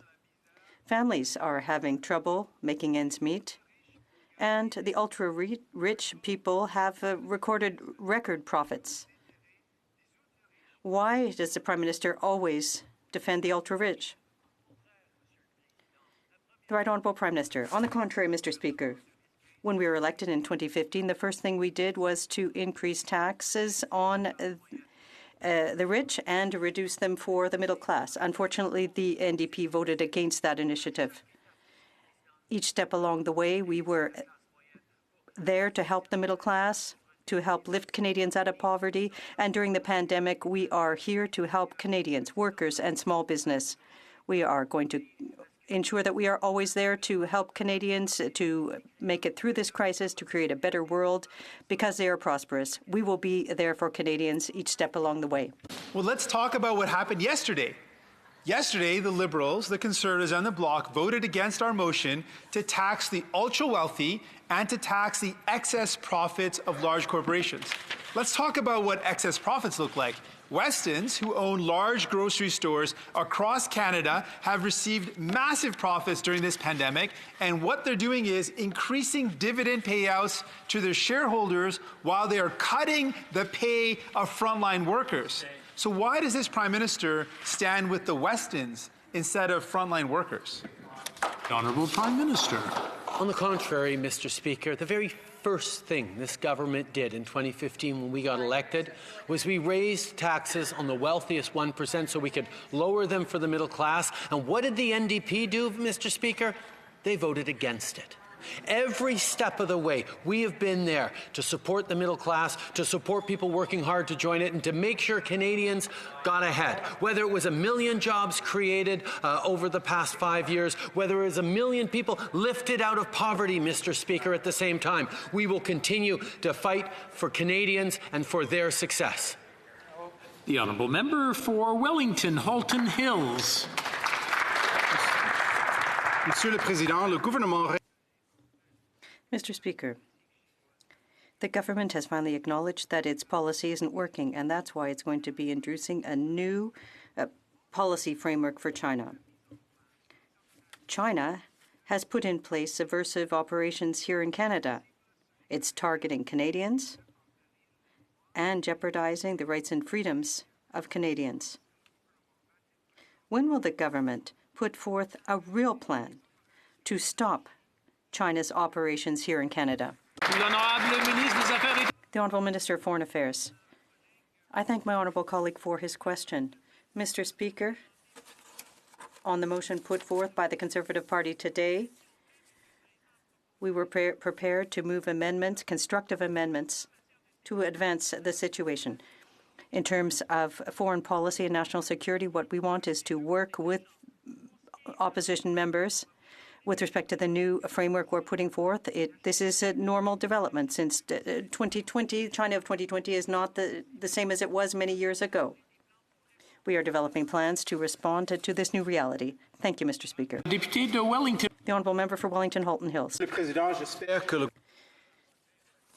Mr. Speaker, I hope that the government will be voting in favor of our motion tomorrow. The government said it would make a decision on Huawei before the election. Then in July, it said it would make a decision on Huawei after the election. It's now been more than a year since the election and still no decision. The government also says that it believes in multilateralism, but 4 of the 5 eyes have already made a decision to restrict Huawei from their networks. Canada is unilaterally alone in not making a decision. When will the government join with our allies and make a decision on Huawei's participation in Canada's 5G network? Join with us. The Honourable Parliamentary Secretary. Mr. Speaker, our government is going to continue to ensure that Canadian networks are kept safe and secure, and we've been consistent on this point for many months now. While we won't comment on any specific companies, an examination of 5G technologies and a review of security and economic considerations is ongoing. We're going to weigh these matters with allies and partners, with our security experts, and we're going to make the best decision for Canadians, not on the basis of politics. Member for Lakeland.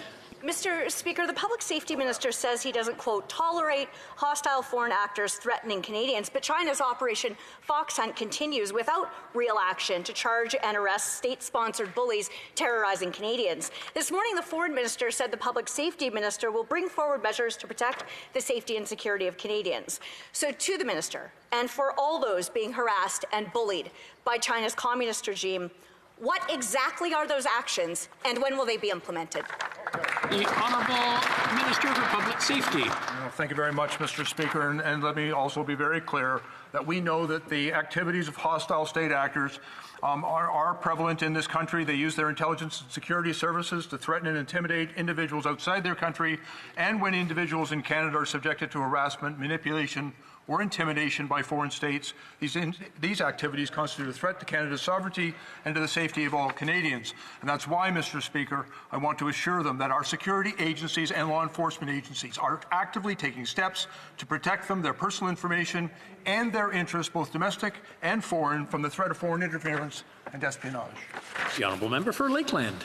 Well, he recognizes this reality, but on China, these Liberals are clearly falling behind our allies, and they are failing to protect the safety and security of Canadians. In 1 year, Operation Fox Hunt coerced 680 people around the world with stark options: return to China or commit suicide.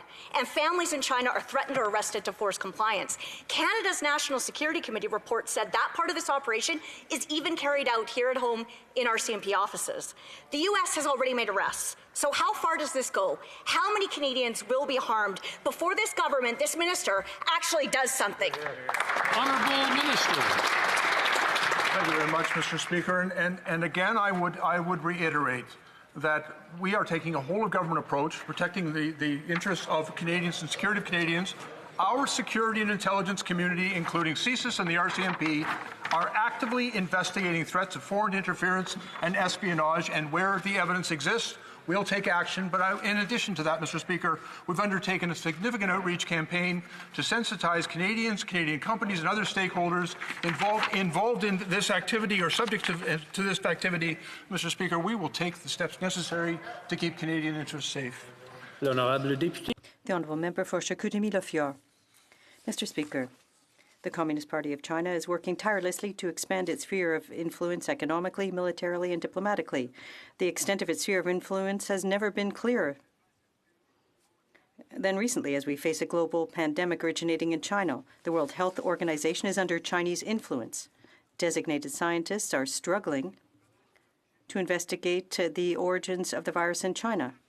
Why does the government have blind faith in a compromised organization?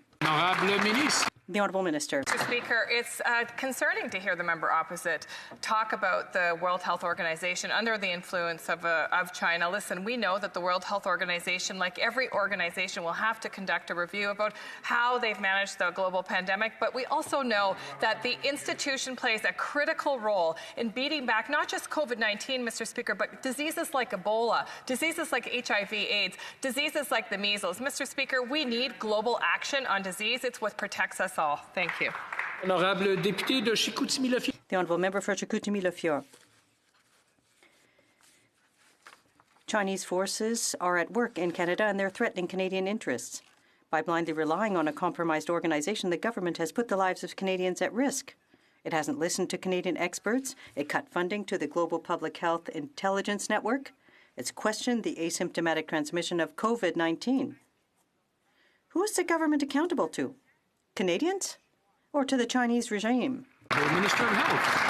Mr. Speaker, every step of the way, we've relied on public health experts and officials, people that have epidemiological advice and virologists to guide our response to the COVID-19 pandemic. Mr. Speaker, we've worked with international partners. We've done the work that is needed to protect Canadians, and we're going to continue that work, Mr. Speaker. This is a global incident of public health crisis, and we have to rely on science as the way out. Mr. Speaker, it is concerning to hear the member opposite not understand that science is the way out of this crisis, and in fact, we will work strongly with all, Mr. Speaker, we'll work strongly with all partners to ensure that we support provinces and territories and Canadians.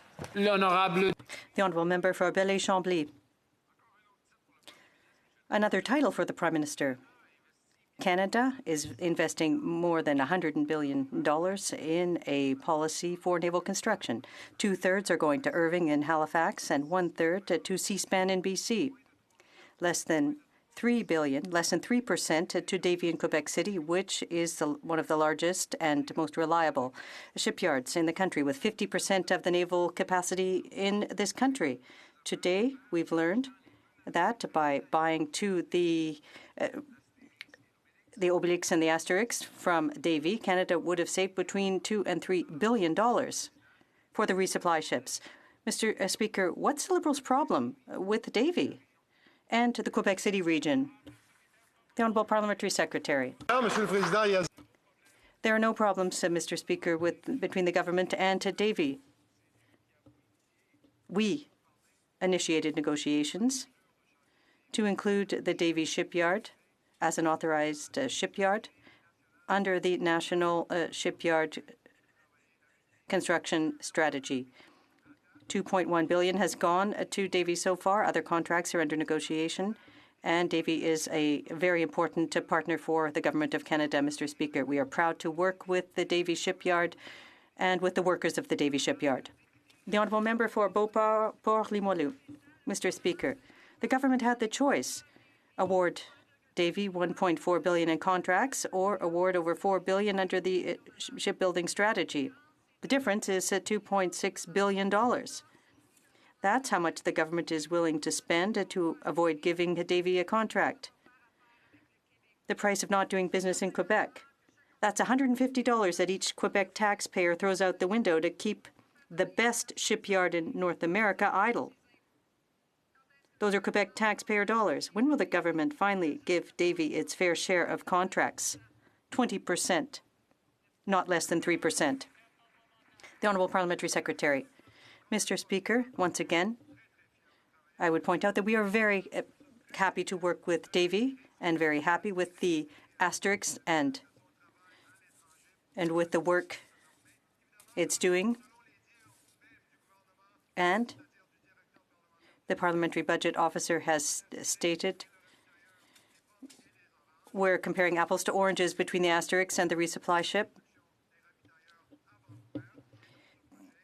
The resupply ships are underway in Vancouver, and there are other promising contracts available for Davie. Edmonton Centre. Mr. Speaker, days after Meng Wanzhou, executive of the Chinese giant Huawei, was arrested in 2018, 2 Canadians were arrested by the Chinese government in an act of retaliation. Yet this government is still toying with the idea to allow China to plant the seeds of digital control in our country and freely collect Canadians' data and personal information. Will the government commit today to ban 5G Huawei? The Honourable Parliamentary Secretary. Thank you, Mr. Speaker. And we're well aware that emerging fifth-generation technologies are a global phenomenon, and we're going to ensure that Canadians benefit from the latest and most beneficial 5G innovations. But we're going to do this in a way that accounts for all security, economic, and scientific considerations. We're going to listen to our experts, and we'll make a decision in due course. Thank you, Mr. Speaker. The Honourable Member for Edmonton Centre.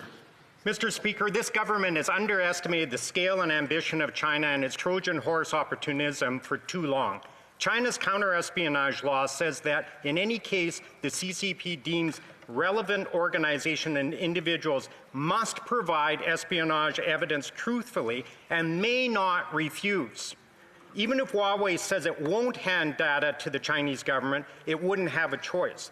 Does the minister recognize the security risk in allowing Huawei to operate 5G in Canada?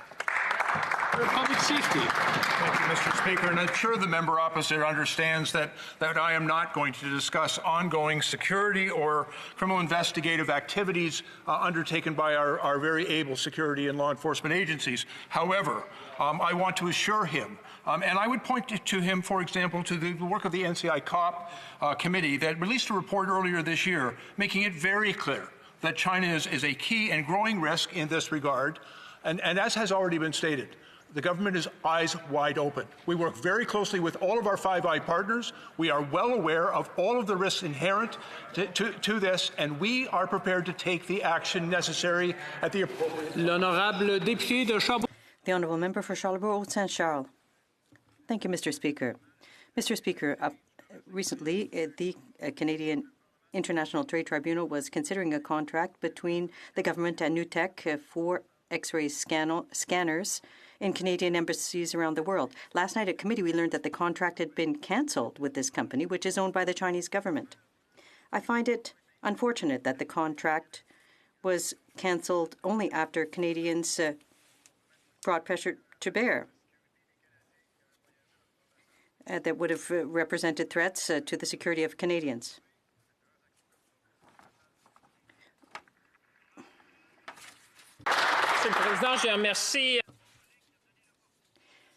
Mr. Speaker, I thank the honourable member for this opportunity to clarify the situation. The contract was not approved, and we stated very clearly there was a tender call, and at that point, Mr. Speaker, we said that national security took precedence and none of those products were purchased. And once we became aware of the situation, we redid the tender call. National security is always a criteria, especially when it comes to security equipment. Thank you, Mr. Speaker. The honourable member for Charlebourg-Saint-Charles. Mr. Speaker, I'm happy to see that the government is starting to understand that we can't have confidence in the Chinese regime. We saw another contract with CanSino for vaccinations. Now, with MasTec, the government has understood that we can't have confidence in them. So my question is simple. Can the Minister of Public Procurement Canada will ensure that no further contracts are signed with the Chinese regime? The Honourable Minister, I'd like to thank the member for his question. I think that I was clear, and I think that parliamentarians in this House understand that national security takes precedence in contracts. We have stated that repeatedly today. National security is always a first criteria. That's the government's responsibility to keep Canadians safe.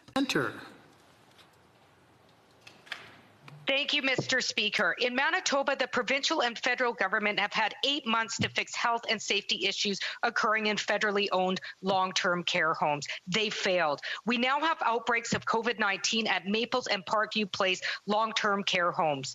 Workers and residents are getting sick and losing their lives.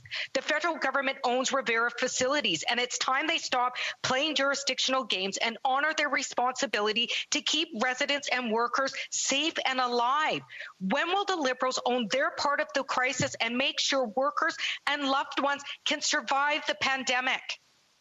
The Honourable Minister of Health. Mr. Speaker, I think every member in this House is concerned with the growth of cases and indeed the tragic deaths that are occurring across the country as a result of COVID-19, and our hearts are with all of the families that have lost a loved one. And in this difficult time, we all have to continue to pull together. We need a Team Canada approach, Mr. Speaker, and that's exactly what we've been providing, whether it's $19 billion to provinces and territories, whether it's millions of rapid tests to provinces and territories, whether it's additional supports, as in over 250 Canadian Red Cross people deployed into long-term care homes, Mr. Speaker, including in Manitoba, will continue to be there, Mr. Speaker, for all Canadians, no matter which province they're in. The honourable member for Courtenay Alberni. Mr. Speaker, the government promised supports to small businesses, and this House passed legislation on November 6th. But businesses are still waiting, and they're incurring massive debt while they wait. Ultimately, the Liberals shouldn't have delayed. This should have been passed in the summer, but they prorogued Parliament, even though everyone knew a second wave was coming. Time is running out for so many small businesses that are closed again to protect public health. This government needs to move quickly. Why are the Liberals not asking the Senate to convene and pass these supports? Where is the sense of urgency to save Canadian small businesses? Honourable Minister for Small Businesses. Mr. Speaker, I want to thank the honourable member for that important question. That urgency is what we have been dealing with right from day one, making sure that we have supports to help them pay for staff, to pay for fixed costs, and to get that liquidity support in the small business loans. We have taken this with absolute urgency from day one. We will continue to do that every single day so we can bridge them beyond this crisis. And I want to thank small businesses for all the work that they're doing for our country. Thank you. The honourable member for Davenport. Mr. Speaker, the opioid crisis continues to be one of the most serious public health crises in Canada's history. Tragically, the impact of COVID-19 is only worsening this crisis, and many communities like my riding of Davenport are feeling the effects. Canadians can't wait. Leadership on this issue will save hundreds of lives. Can the Minister of Health share some of the work the federal government is doing to address the devastating impacts of the opioid crisis? Minister of Health. Thank you very much, Mr. Speaker, and I thank the member for her passionate advocacy for people who use substances. Every person who uses the substances deserves the right to treatment, deserves the right to compassionate care. And as we fight COVID-19, we can't forget about the epidemic of opiate overdose that is happening here in our country, and that's why we announced nearly $9.5 million for 4 safer supply projects in Ontario, including 2 in Toronto, Mr. Speaker. That is a way to ensure that people have access to safer substances, less toxic drugs. In fact, we'll continue to tackle this epidemic by expanding access to a safe supply of prescription opioids, committing over $700 million, Mr. Speaker, towards effective treatment and fighting stigma that prevents people from reaching them. The honourable member for Sherwood Park, Fort Saskatchewan. Mr. Speaker, the Foreign Affairs Minister has repeatedly said that he is disturbed by the treatment of Uyghurs, but his feelings haven't led to any action.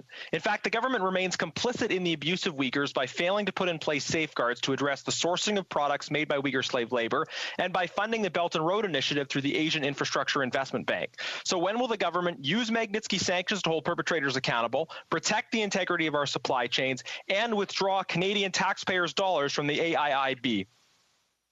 The Honourable Minister of Foreign Affairs. Mr. Speaker, the honourable member is correct. We are gravely concerned on this side of the House, and I think all parliamentarians when it comes to the plight of the Uyghur. Mr. Speaker, I raised this issue both publicly and privately with the Chinese authority. We welcome the work of the committee, and more than that, Mr. Speaker, I did speak to the UN High Representative for Human Rights to look with her what the international community can do in terms of actions to assess the situation and report back to the international community. Mr. Speaker, we're going to work with the international community to hold China to account to its international obligations. The honourable member for Sherwood Park, Fort Saskatchewan.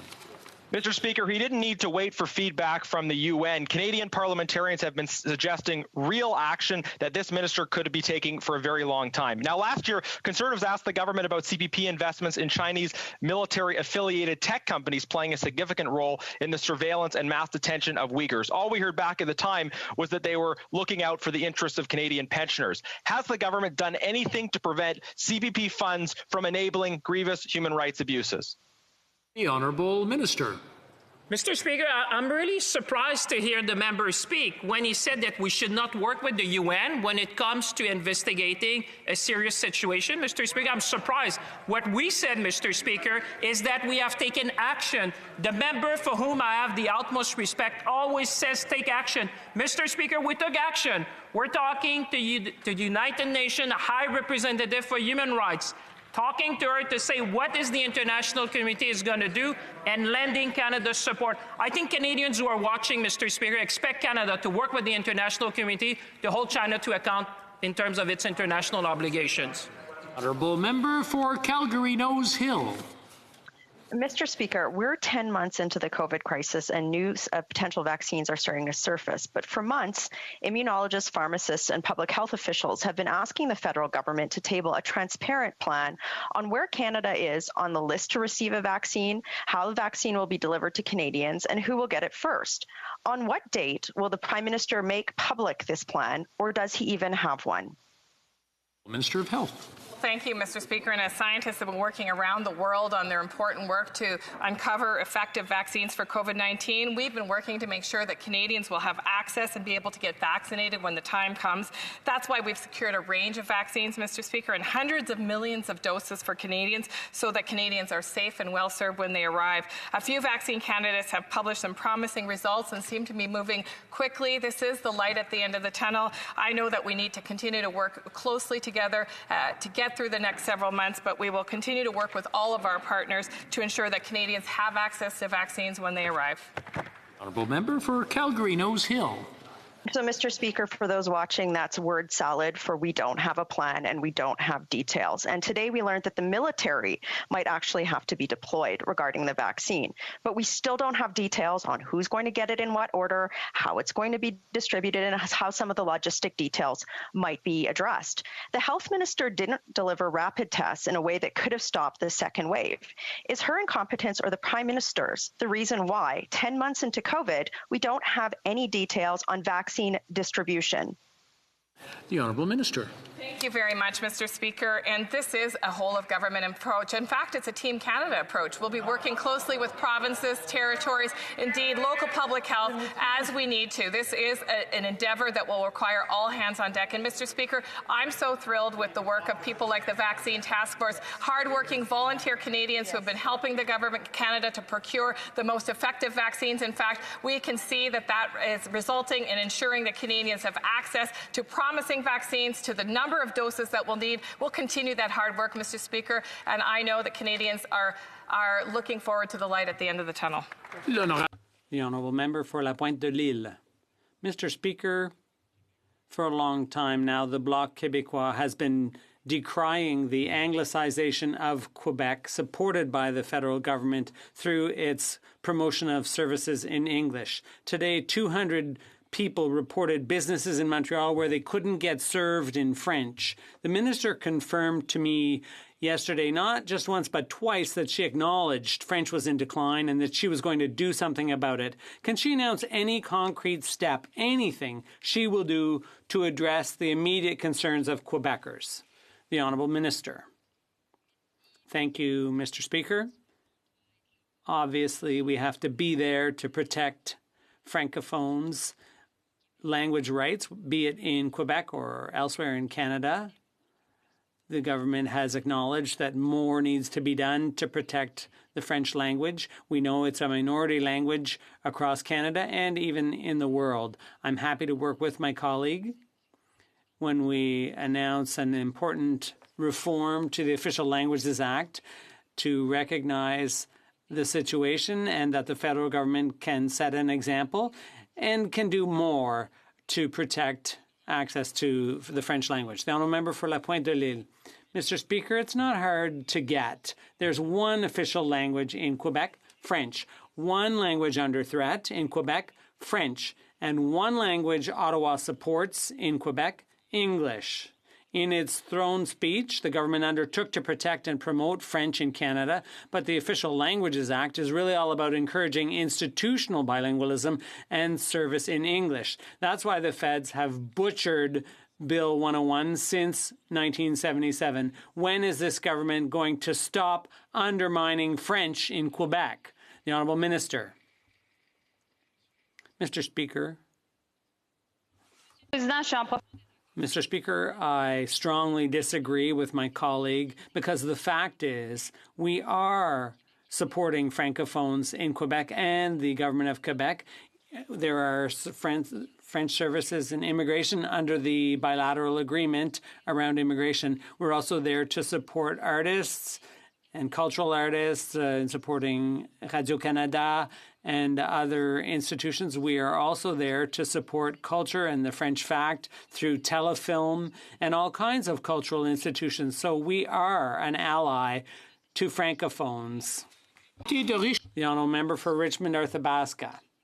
Mr. Speaker, last week, the member for Saint Laurent said she needed proof that French was declining in Quebec and Canada. In my opinion, she must not be reading any studies or listening to any news to make that kind of claim. I don't think she goes to very many parts of Montreal. She's way out of touch. But not a single Liberal member, and particularly none from Quebec, stood up to condemn her disrespectful remarks, disrespectful of all Francophones in Quebec and outside Quebec. Does the Prime Minister or the Minister of Official Languages have the courage to stand up and condemn those remarks? The Honourable Government House Leader. Mr. Speaker, I'd invite my colleague to deal with his own members. Both official language should be strenuously defended in Canada. And I'd like to see them stand up and do more to defend both official languages because it's fundamental. French needs to be present in Quebec and outside Quebec. The honourable member for Richmond Arthabaska. Mr. Speaker, these are the facts. They've been in power for 5 years.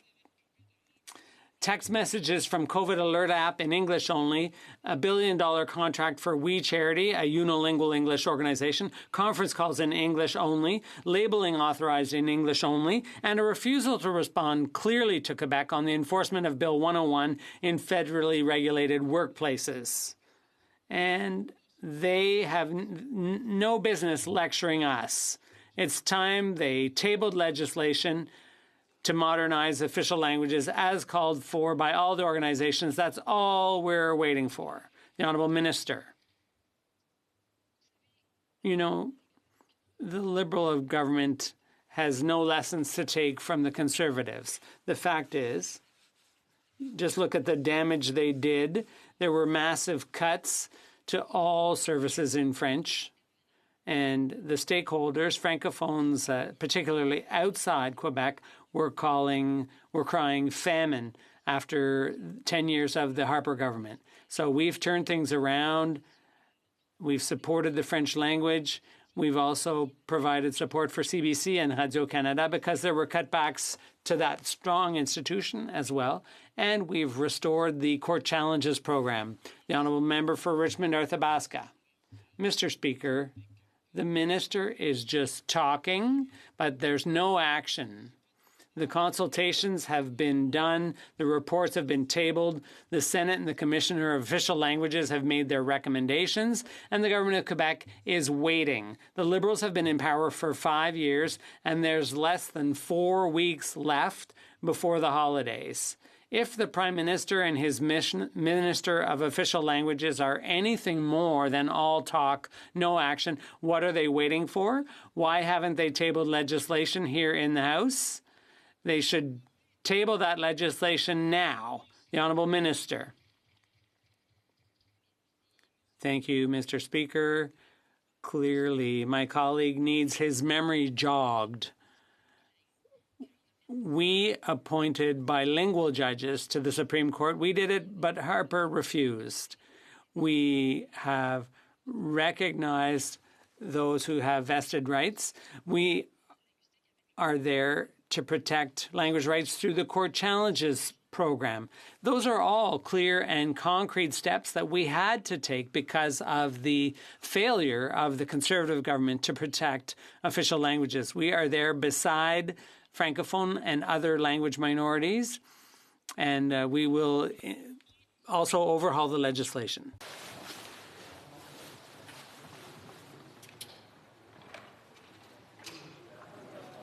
The honourable member for Humber River, Black Creek. Thank you, Mr. Speaker. Mr. Speaker, the gun violence in our big cities is getting out of control. Last weekend in my riding of Humber River, Black Creek, an innocent 12-year-old boy named Dante was killed as he was shopping with his mother. As we mourn the loss and honor the memory of this brave young life, we must resolve to end gun violence once and for all. Could the Minister of Public Safety please report to this House what this government has done, what the government is committed to do to keep guns off our street and end the gun violence in Canada? Honourable Minister of Public Safety. Mr. Speaker, I'd like to thank the member for Humber River Black Creek and share in her condolences to the family and friends of Dante Andreatta for this tragic and senseless crime. Mr. Speaker, we have taken very significant steps. We've invested nearly $327 million to assist law enforcement right across this country, but to the tune of $65 million in Ontario to deal with gun violence and the activities of gangs.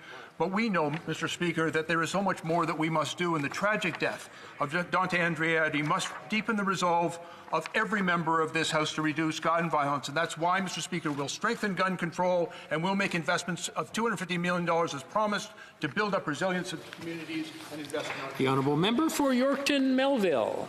Speaker, the backlog of 50,000 veterans applications is impacting our veterans' mental health. Sanctuary trauma is deeply rooted in a veteran's sense of this government's lack of sacred obligation. December 2018, Shane Jones wrote to the Prime Minister himself documenting ways that he was being treated unfairly by VAC since being medically released in 2008. Yes, his concerns are with current and past governments. The Minister of Veterans Affairs replied personally in June of 2020 to Shane and ordered a departmental review of his file 4.5 months ago. When will his review be complete? Honourable Minister. Thank you very much, Mr. Speaker. And of course, the backlog is totally unacceptable to this government. And that's why, in fact, we invested just under $200 million to make sure we're able to hire 350 new employees to train them to deal with the backlog. Along with that, Mr. Speaker, we have over 160 other employees who are in training to make sure they deal with the backlog. Along with that, we're digitizing the files and making sure that the people who approve the files are coordinated in appropriate fashion. We have and will address the backlog, Mr. Speaker. The Honourable Member for Cypress Hills Grasslands. Mr. Speaker, Roger Foley was born with a severe neurodegenerative disease. He gave moving testimony last week on Bill C-7 at committee. Roger helped take care of his father, who was suffering with cancer, until his own disabilities got worse. Now the healthcare system has failed him. They denied him the supports that provide him the dignity of living at home. Roger would like to know, does the Liberal government think it should be easier for him to end his life than access to supports to affirm and enhance his life? Full Minister.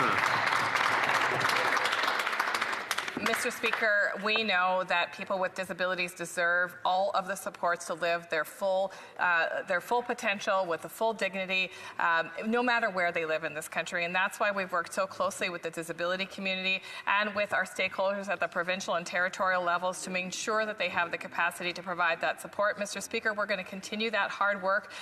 Everyone, including people like Roger, have the right to live with full dignity in the choice, in the manner that they choose. Thank you. Before going to the next question, I want to remind the honourable members and ministers, when you ask your question and after you answer your question, please mute your microphones. It's not unlike us to actually start talking and forget that it's on. It'll just make it much easier for the person who's asking the question or answering the question. The honourable member for Dufferin-Caledon. Mr. Speaker, support for people with disabilities is inadequate. There's a problem when medically assisted death is easier to access than disability support. Krista Carr of Inclusion Canada, an organization that works with people with disabilities, called Bill C-7 our worst nightmare. Dr. Gallagher from U of T is concerned Bill C-7 will single out our elderly and it could lead to preventable deaths. Why won't the Minister of Justice listen to these concerns and accept our reasonable amendments to protect the most vulnerable in Canadian society? The Honourable Minister.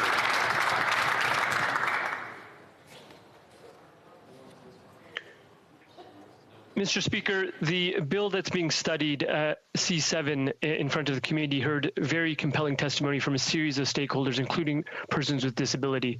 All of those submissions are being carefully considered by the committee, and were also carefully considered by the Ministers of Health, persons with disabilities, and the Minister of Justice during the consultations that took place in January.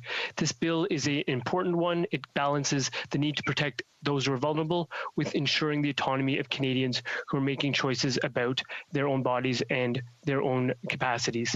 We'll endeavor to listen to all stakeholders to craft a carefully balanced bill. Thank you. Honourable Member for Surrey Newton. Mr. Speaker, the COVID-19 pandemic has demonstrated how critical our digital communications capacity is. In a time where physical distance is the new norm, countries around the world are supporting people and businesses with digital governance. Can the Minister tell this House what best practices Canada has learned from other nations and what kind of collaborations Canada is leveraging with our partners? Honourable Minister. Well, I thank the member from Surrey Newton for his question and for his hard work for his constituents. Canada recently hosted the 7th Annual Digital Nations Summit, and that was a virtual gathering, and it was a gathering of international digital leaders. We discussed our responses to the pandemic and, in fact, our successes in using technology innovation to help serve people in that urgent time, this urgent time, actually. Mr. Speaker, I am working to accelerate this government transition to provide all Canadians with digital services that are secure and easy to use and reliable, and which they can use from any device they choose. The Honourable Member for London Fanshawe.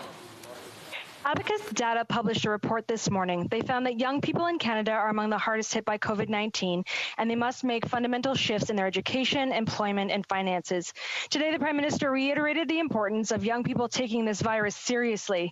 I find this particularly condescending, considering his government has held nearly $1 billion from students. It is stuck in the Liberal scandal limbo, and now students are left to struggle on their own. Is it the government's position that if their Liberal friends can't get their money, then no one will? Honourable Minister.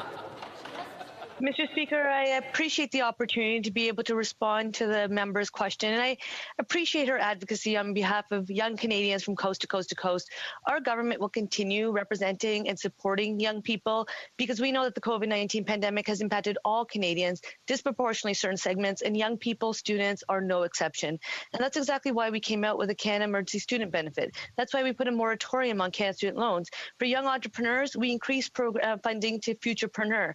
Canada Summer Jobs are still open so young people can obtain that Canadian work experience. We will continue working on behalf of young people, and I look forward to working with the honourable members so that we can deliver for all Canadians from coast to coast to coast. Honourable Member for Fredericton. Thank you, Mr. Speaker. I've had the honour of meeting with the presidents of 2 Royal Canadian Legions in my riding, and I've had countless conversations with veterans and advocates who brought critical issues to my attention. Right before Remembrance Day, we heard our government thank veterans for their bravery and their sacrifices. We honor them with poppies once a year, and we fail them the rest of the time. A staggering number of backlog cases and thousands of homeless veterans are ample evidence. Mr. Speaker, there is a distinct moral, social, legal, and fiduciary covenant between Canada and the active and retired members of the Canadian Armed Forces. Can the Minister of Veterans Affairs say if these obligations are upheld by this government? And following the welcomed announcement to support veterans organizations, does he also plan to increase the direct support to veterans and their families? Minister. Thank you very much, Mr. Speaker, and I thank my honourable colleague for the question. As she is well aware, we fully intend to address the homeless issue with veterans, and there's a number of groups who we did support with C4 in order to make sure they had the appropriate funding. This is part of what helps to make sure we have organizations with boots on the ground that find the people, the veterans who are homeless and work. Perhaps they need the emergency fund or whatever. There's a number of avenues for them to use, but of course the organizations themselves have to have appropriate funding, and that's why we made sure they have the funding so we can deal with the veterans housing problem in this country. Thank you, Mr. Speaker. And that's all the time we have today. C'est tout le temps que nous avons aujourd'hui. That concludes today's question period. Orders of the day. Ordre du jour, ordre émanant du gouvernement, travaux du subsidiaire. Orders of the day. Government orders, business of supply, resuming debate on Mr. Chong's motion on foreign policy and China. For Scarborough-Gilwood has 6 minutes left in his debate. The honourable member. Thank you. Thank you, Mr. Speaker. And I think I left off on the Belt and Road Initiative, which is a policy that seeks to strangle independent nations and bend their resources and sovereignty to the will of Beijing. To say that the pattern is not happening here, Mr. Speaker, would be naive. The most obvious initiative is the supply of Huawei gear to the building of our 5G network. Security analysts have consistently raised the alarm that any Chinese company operating abroad, be it Huawei, China Telecom, ComNet, etc., owes its first and foremost loyalty to Beijing. The obvious security threat is the exchange of sensitive security information among our allies, be they Five Eyes, NATO, etc., but it's actually much deeper.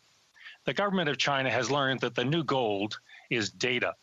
Exchanges among and between companies of hugely valuable intellectual property can be and are frequently hacked. But the most insidious use of the control of technology is people. The government of China, through its various affiliates, uses artificial intelligence capability and its control of networks to, quote unquote, scrape facial recognition data to control populations. These systems are already operative in China. So, Mr. Speaker, when all of our allies, NATO, Five Eyes, Sweden, which is largely a neutral country, and companies such as Telus, Bell, Rogers, et cetera, ban Huawei and other Chinese companies, they're doing it for good reason. It's not only in our national security interest, but it's also in our interest to protect and secure corporate data. But most importantly, Mr. Speaker, it is the right of every citizen to expect that the government of Canada will protect his or her basic freedoms of speech, movement, worship, etc., from the intrusions of a foreign government. According to Global Affairs Canada, as of March this year, China had 163 accredited diplomats working in Canada, as compared, Madam Speaker, to a mere 146 for the United States, far and away our most important economic and political partner, and as compared to 22 from the United Kingdom, far and away our second most important political partner. Interestingly, Madam Speaker, twice the number of Chinese diplomats are located in Toronto as are American diplomats. Curious, isn't it, Madam Speaker? Should we all believe that these diplomats are fervently working to foster peaceful and mutually beneficial relations between our two nations? Or is there something else we should believe? What are 43 accredited Chinese diplomats doing proximate to the largest research, university, and health network in Canada? We have seen that some universities have felt it necessary to disinvite certain Confucian institutions from their campus. Now, I realize, Madam Speaker, that all this sounds just slightly paranoid, but maybe I can, in closing, share a little experience I had in the last election. A small number of Liberal candidates were invited to the campus that is proximate to my riding, University of Toronto Scarborough campus. After the usual set of speeches and question and answer, a young woman came up to me to describe her experience. Her name is Kemi Lamo, and she was elected as the student president of the University of Toronto campus. She is Tibetan. After her election, her Instagram was flooded with literally thousands of complaints about her election, her person, her ethnicity, and many are not to be repeated here in the House of Commons. Now, Madam Speaker, you and I have been around student politics, and you know, as do I, that apathy is the usual standard for university elections. Isn't it just a little curious that this young woman should be generate so much online hatred and venom? Madam Speaker, the reality is that the Chinese Communist Party is here, and it operates both openly and clandestinely. And its ultimate goal is to turn Canada into a vassal state. The sooner we do something about it, the better off we'll all be. I thank the movers of this motion for this timely debate, and I look forward to any questions that colleagues may have. Thank you again for your time and attention. Questions and comments? Questions et commentaires. The honourable member for Sherwood Park, Fort Saskatchewan. Well, thank you, Madam Speaker, and I thank my colleague for his speech. I thank him for raising the case of Ms. Lamo, and there have been other similar cases involving, for instance, the University of McMaster, where students who have sought to raise important issues or simply have existed on campus have faced intimidation. And Conservatives raised some of these issues at the Canada-China Committee yesterday in questioning of the Minister for Immigration to see if in some of these cases there was any incidents of those involved in this intimidation who are international, who are not Canadian citizens, having their status revoked, any instances of charges laid, of diplomats being expelled, and there's just no indication that actions were taken by the government in response to these terrible situations. So I wonder if the member could comment on what action should be taken in these kind of cases. Secondly, I want to ask him about supports to victims of intimidation. Amnesty International has highlighted the lack of support for victims of foreign intimidation. What can we do to better support people like Ms. Lamo who face these kinds of challenges? Member for Scarborough-Guildwood. I thank the honourable member for his insightful questions. There are a number of actions that can be taken, and I have some considerable confidence in the ability of CSIS, RCMP, various border services agencies, et cetera, that would have specific and identifiable knowledge concerning the instances that he raises. So I take the view that the government of Canada is actually fully aware of many of the issues that he raises. I do think, however, that we could do better in terms of offering refuge and support for those who find themselves as victims of this intimidating process. And if this debate does anything today and it moves that issue forward, I think we'll actually done something that's useful for all Canadian citizens. And comments, the honourable members for Central Okanagan, Similkameen, Nicola. Thank you, Madam Speaker, and I certainly appreciate the member's intervention in this important debate. I respect his views on many of these issues. He's been chair of Public Safety Committee, among other things. I would like to just ask the member, he's raised specifically some of the research and development that happens on Canadian universities. Absolutely, I agree with the member that if individual Canadians, whether they be on campus or whether they be anywhere in this country, intimidation is a non-starter. But many universities, and I'm sure, I was touring a facility that any of us would jump at an opportunity to see, and I asked them to see if the government could do anything. And they said specifically, we have asked our security apparatus and we've asked political leaders to tell us who we can partner with and under what situations. And so this is an issue that is lingering. It's causing not just the intimidation of our citizens, but also causing issues on universities as to who they can partner with on research, particularly Chinese companies that may have national security legislation applied to them. Member for Scarborough-Guildwood. Thank you again for another excellent question from my colleague from Okanagan. He hits on possibly one of the greatest dilemmas of Canadian life, and that is that we conduct our research in a relatively open fashion, that there is a free and full and fair exchange among colleagues, and that's actually the way scientific knowledge is advanced. The Chinese government, because of their actions, have brought into question that entire premise of our research. And the consequence is the real question for the universities and all of the research institutions is, who do you trust? And I think we are all still feeling our way on who do you trust and how do you cope with a company and research funding which does not have the best interests of Canadian citizens in mind. Resuming debate, reprise de débat, the honourable member for Steveston, Richmond East.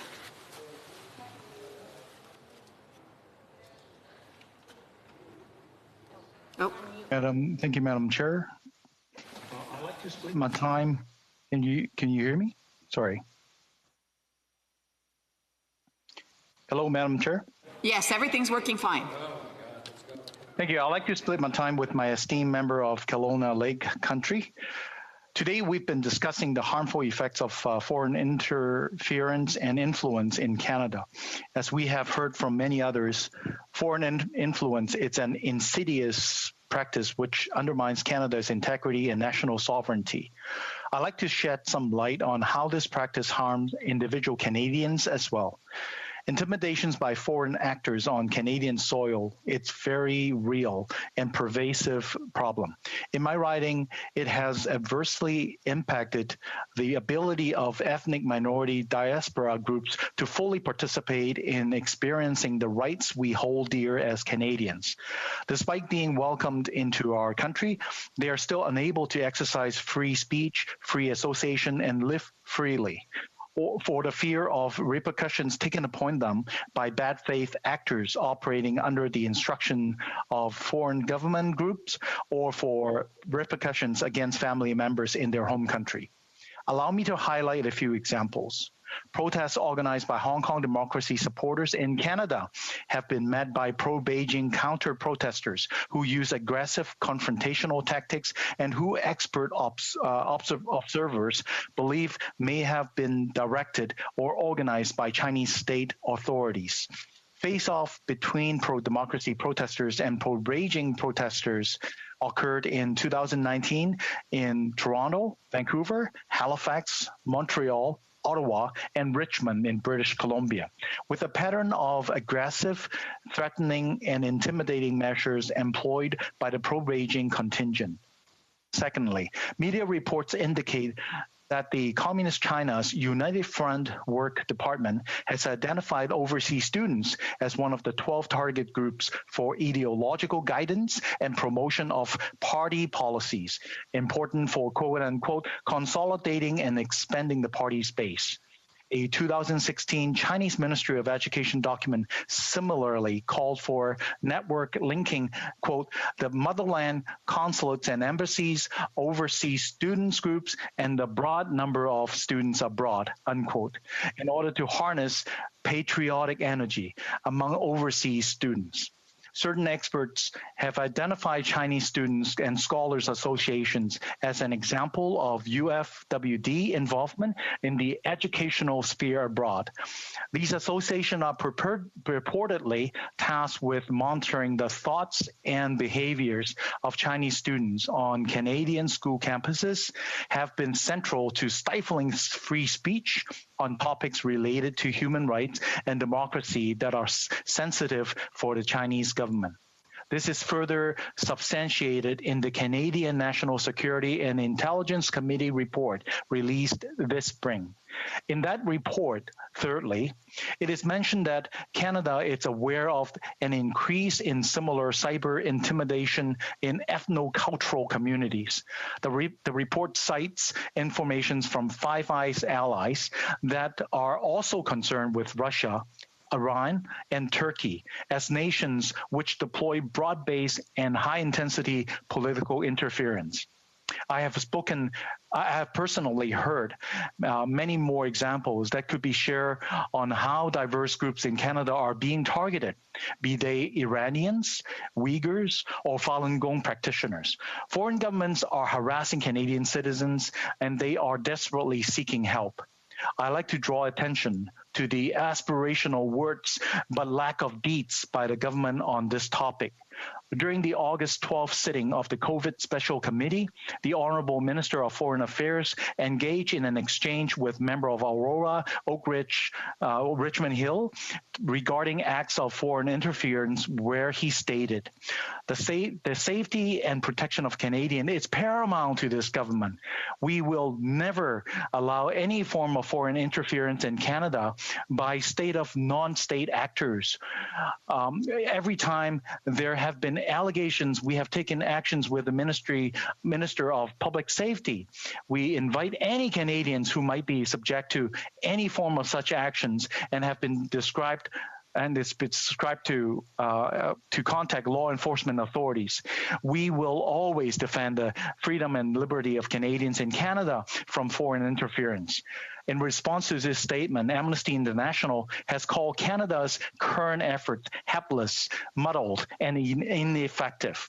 Commentary from human rights groups suggests reporting acts of foreign interference result in no action, as agencies lack cooperations and victims find themselves confusingly referred back and forth between agencies who ultimately decide to drop the case for the lack of evidence. They have put forward ideas for solutions, which include creation of a hotline for complaints and creation of a counter-interference law similar to the one effective in Australia. The Australia legislation, it's well thought out and contains an important provision on communication activities I believe Canada is sorely in need of. Australia defends its citizens from the communication akin to propaganda through a proactive disclosure scheme. I have investigated this as an opportunity, but unfortunately I have been advised by our Legislative Council that such a rule would be impossible to apply or enforce in Canada. This is something we must work together to change. I have written before to express the urgency of nonpartisan cooperation on the issue of foreign interference and influence to the Minister of Foreign Affairs and Public Safety. As parliamentarian, we owe Canadians assurances that their well-being is looked after. I humbly request that Minister of Foreign Affairs work with Minister of Public Safety to provide a list of Canadian authorities that adversely impacted individuals can engage with. I also stressed the need for confidentiality in the reporting process. I would repeat here again, as Canadian parliamentarians, we must acknowledge this clear and present danger should not be allowed to continue. We must show Canadians that Canada is paying attention to these issues and that the ministers themselves are able to act and provide assurance that concerns will be addressed. I have yet to receive such assurance, and the Canadians suffering from coercive foreign influence have yet to see action or hear more than an unsupportive statement from their government. Thank you, Madam Speaker. Questions and comments? Questions et commentaires. The honourable member for Central Okanagan-Similkameen, Nicola. Speaker, and I certainly appreciate this member's contribution to this important debate, particularly around the harm that is being, the intimidation that is being done to Canadian citizens by foreign actors specifically. When I was on the Special Committee for Canada-China Relations, we did hear from many people that have suffered this intimidation. And one thing that was raised is that when someone complains that they are being intimidated or threatened by these agents, they raise it with law enforcement. Law enforcement says, well, you know, we handle criminal cases. You know, there's no one agency that is assigned to be able to look at this. And, Madam Speaker, that's one of the suggestions that was made. Does the member believe that the federal government should designate that entity so that we can have truly a serious approach to this foreign interference against Canadian citizens and intimidation? The honourable member for Stevenston, Richmond East. Well, thank you, Madam Chair, and I thank my colleague for asking that great question. As the international human rights groups have actually been suggested that this, yes, it's actually been contributing to the confusion felt by many of the citizens that are perversely impacted in Canada. And they don't know who to call. And when they actually look up the police department, they don't handle that. When they complain to other departments, they've been sent back and forth. And like I said in my speech, eventually these cases are just dropped and closed. So therefore, we as Canada, we need to work together and make sure that something similar to the Australian government's legislature is actually provided so that Canadians that are actually under influence and interference can actually be provided. Thanks.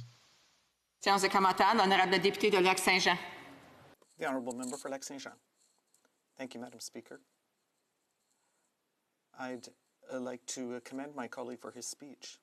I share most of his opinions that he raised here in this House and his arguments. I worked with my honourable colleague on the International Rights Committee. And as you know, Madam Speaker, there was the genocide in Xinjiang in China. And so I have a great deal of sympathy with him.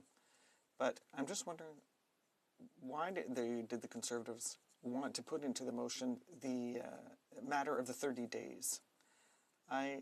We agree with the motion, but we're not sure that this timeline is realistic, because some people present motions for political purposes. But if the Conservatives really want to have this motion adopted and have everyone support it, I'm just wondering why the Conservatives found it so important to keep this 30-day timeline, which seems unrealistic to us. Could he please explain? And I'm sorry, the honourable member for Stevenston, Richmond East. Oh, thank you, Madam Chair, and thank the honourable member for asking that question again.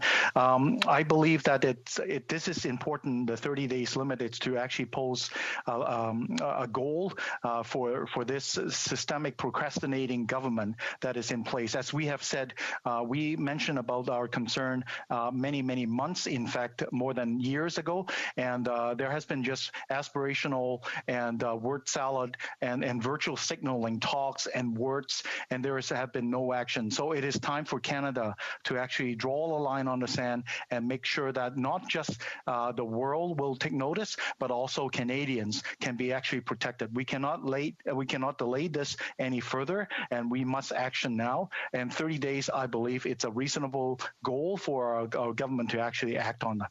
Thank you. Brief question, the honourable member for Hamilton Centre.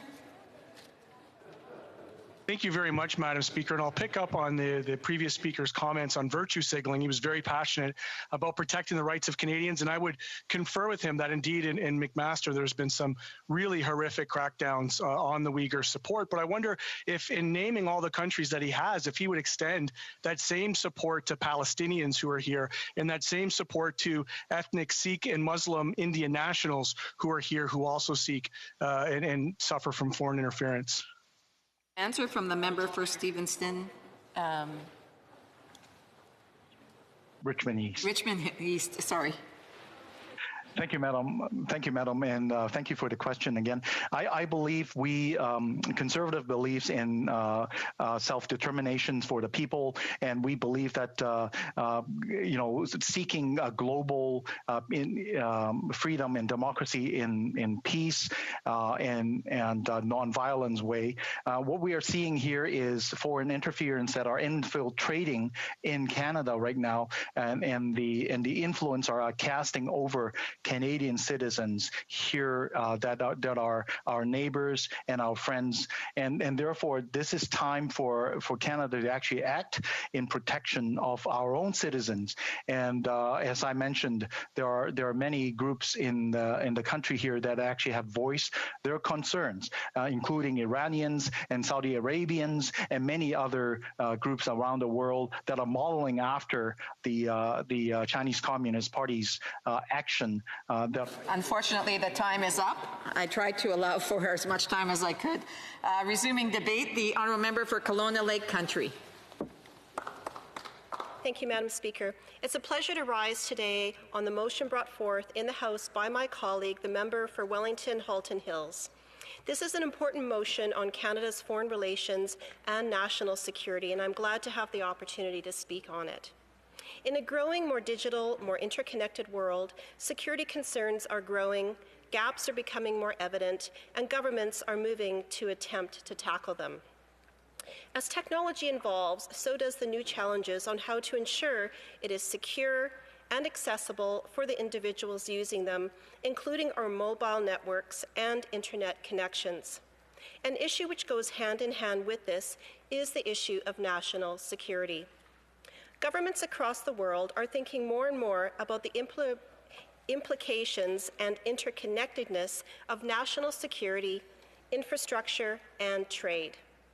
Taking national security seriously also means protecting Canada's national interest and our Canadian values from foreign interference. Unfortunately, the Liberal government has been slow to react, allowing foreign actors to go unchecked in our system.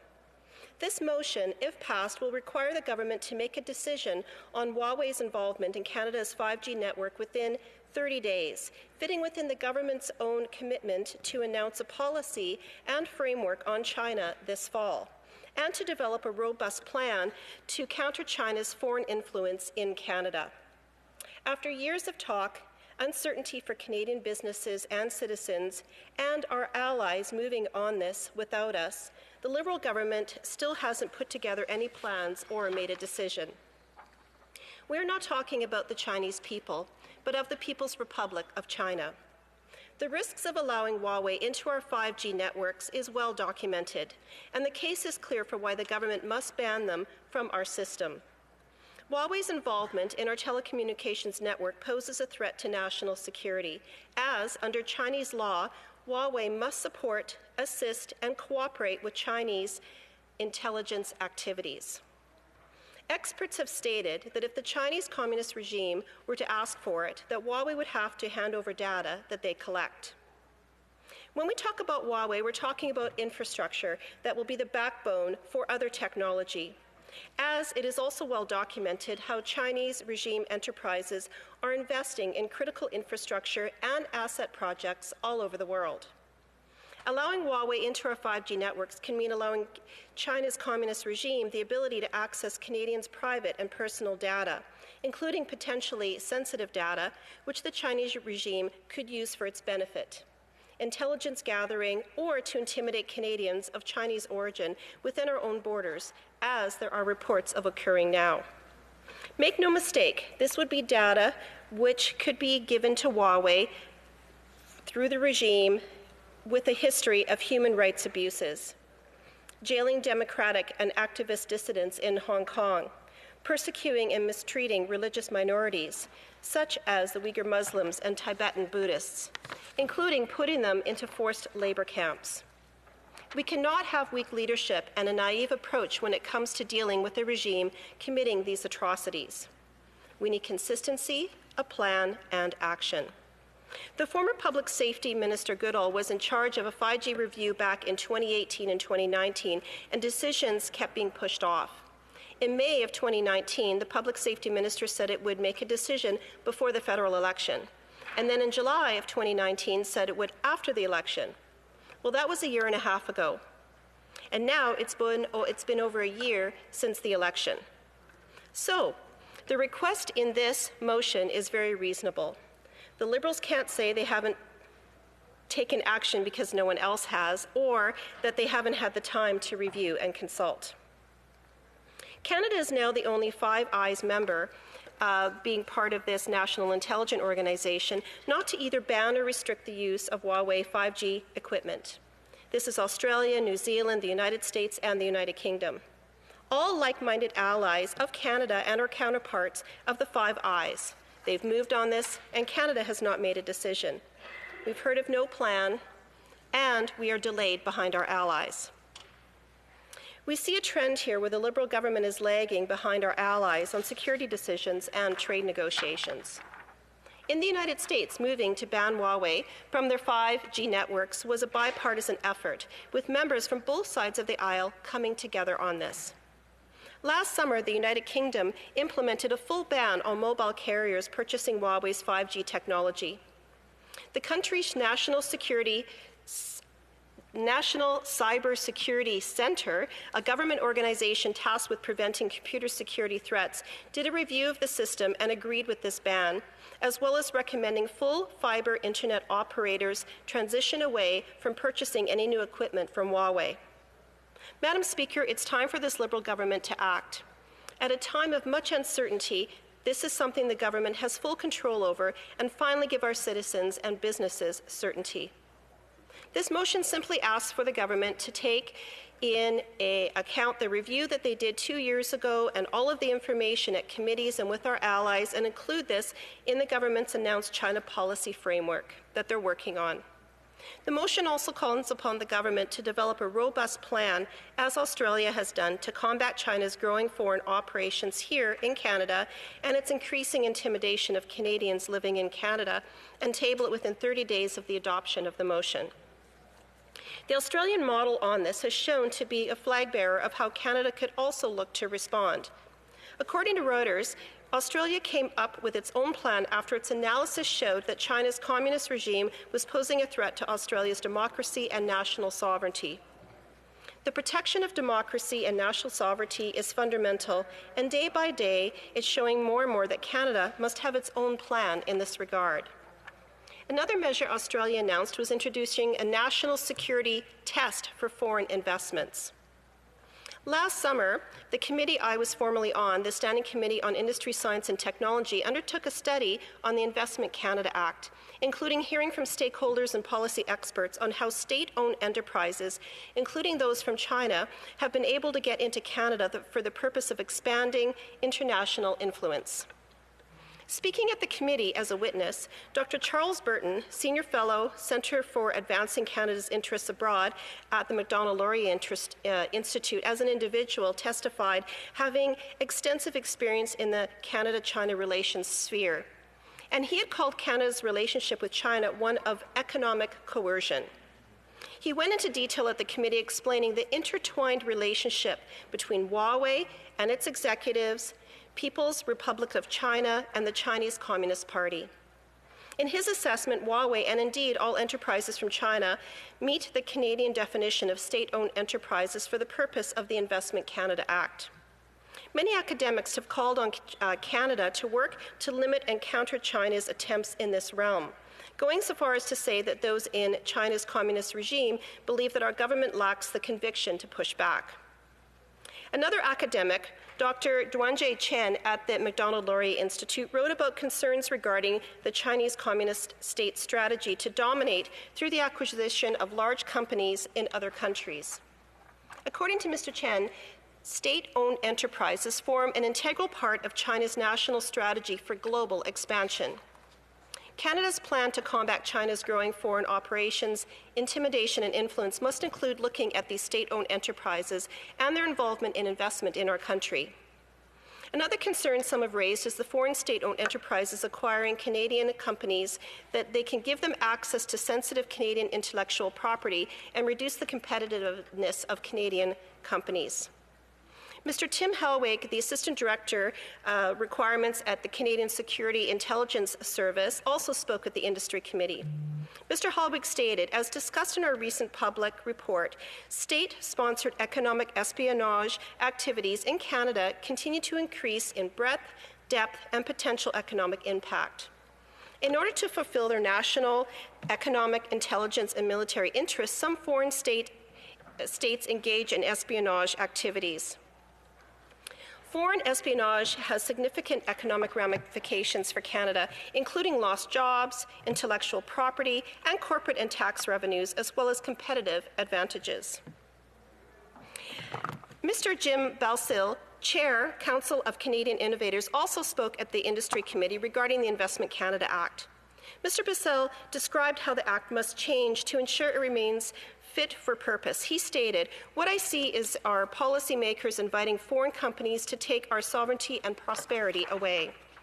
And it's not just economic intimidation.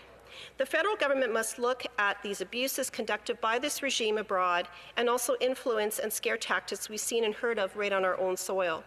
So, Madam Speaker, I'd like to wrap up today once again reiterating my support for this important motion, which will signify to the rest of the world, including our like-minded allies, that Canada is serious about standing up for our national interest and values, as well as having a strong and principled foreign policies-backed action.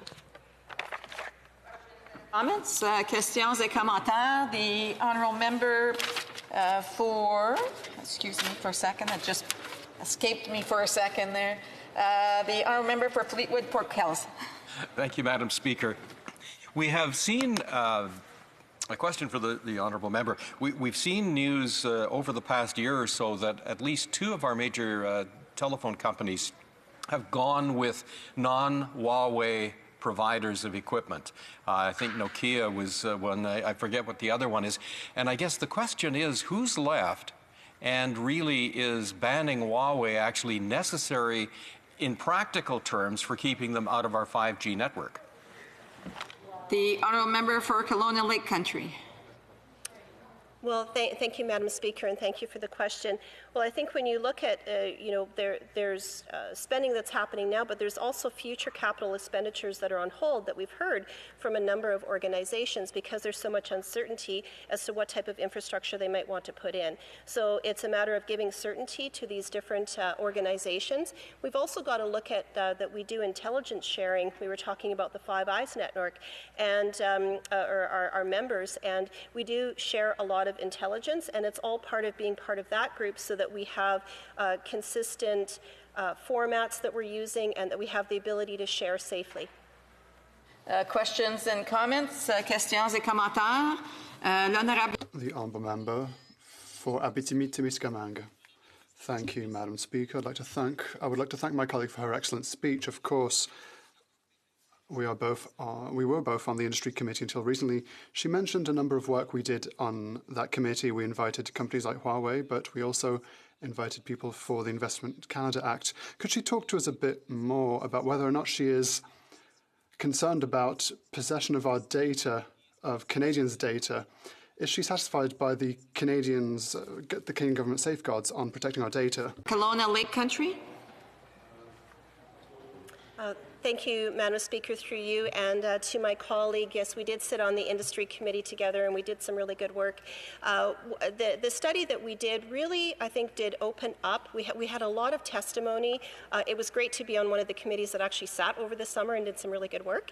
And we had some really good testimony that really opened up, and I had mentioned some of the comments here of the concerns that we have with, we had the Privacy Commissioner there as well, that was there just over the course of the summer, that our privacy laws, the Investment Canada laws, act that we have, it became very clear that a lot of these need to be amended, that we're very vulnerable in a lot of ways here in Canada, and especially with the Investment Canada Act, the mechanisms for a lot of these large investments, there was a lot of concern that was brought forth at testimony, and really there's also a lot of subjectivity that's left with the minister, which is also concerning. We should have good regulations and policies in place and take decisions out of the political realm.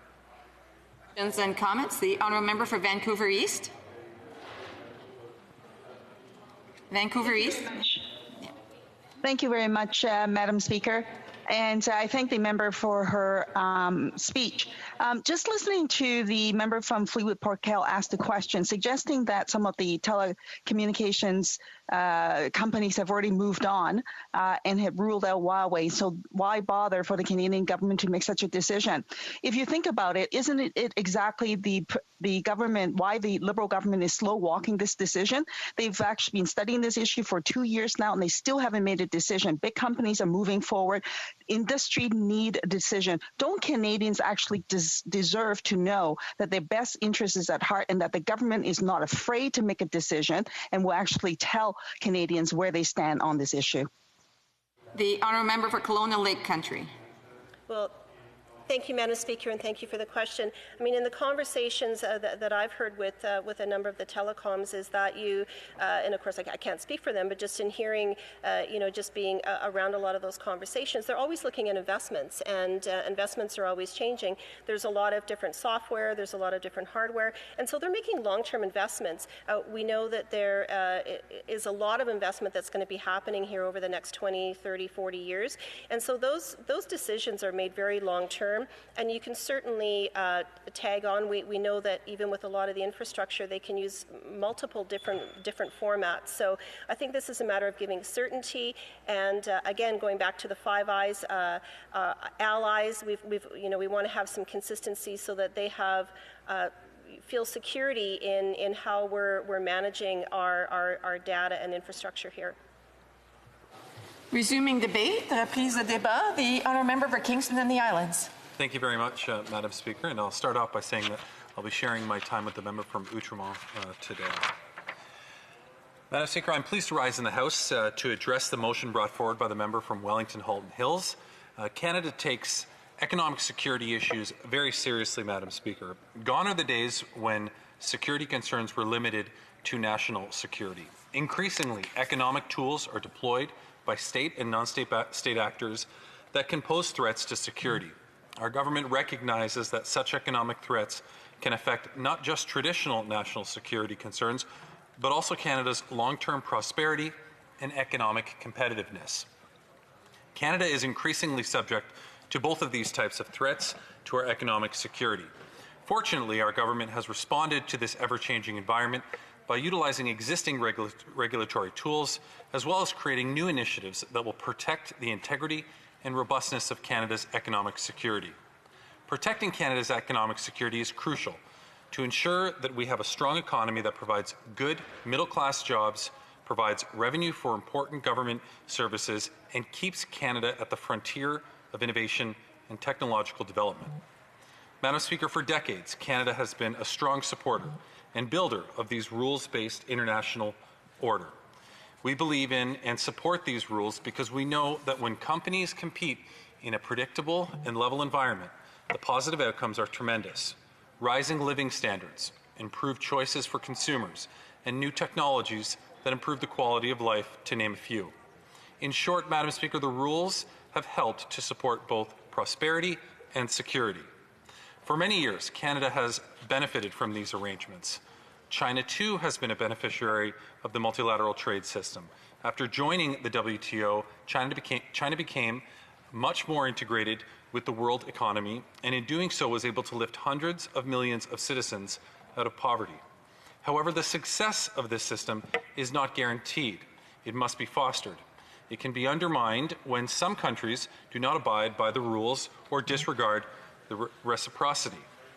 As the Prime Minister has repeatedly said, Madam Speaker, Canada will continue to work with like-minded nations around the world to impress upon China that the approach of coercive diplomacy is not a productive path for itself or for all of us. At times, this extends to the economic field and in turn creates risks to Canada's economic security. Canada takes a clear-eye view to such issues. Protecting our market against access against arbitrary or retaliatory actions remains paramount for this government. But even when the times are good, there are asymmetries when it comes to the economic openness of our systems. Canadian companies have to compete in uneven foreign markets that can be at times tilted by discretionary administration and implicit and explicit favoring of domestic companies, both state-owned and private. Take, for example, China's Made in China 2025 industry policy, which not only includes domestic market share targets in emerging industries, but also explicitly seeks to substitute imports by favoring the domestic sector. Canada supports a globalization that is equal for all partners. Canada's economic security concerns are not limited to the economic base. There are also economic tools that create threats to national security. China has a stated policy of civil-military integration, seeking to reorient civilian technologies, in particular advanced emerging technologies, to dual use and military ends, as this policy is carried out by countless state and non-state actors. This can blur the lines of seemingly beneficial or neutral cooperation between Canadian firms and researchers and their Chinese counterparts. Fortunately, Madam Speaker, Canada has robust tools to deal with these challenges. Our government has also responded with new initiatives to protect Canada's economic security.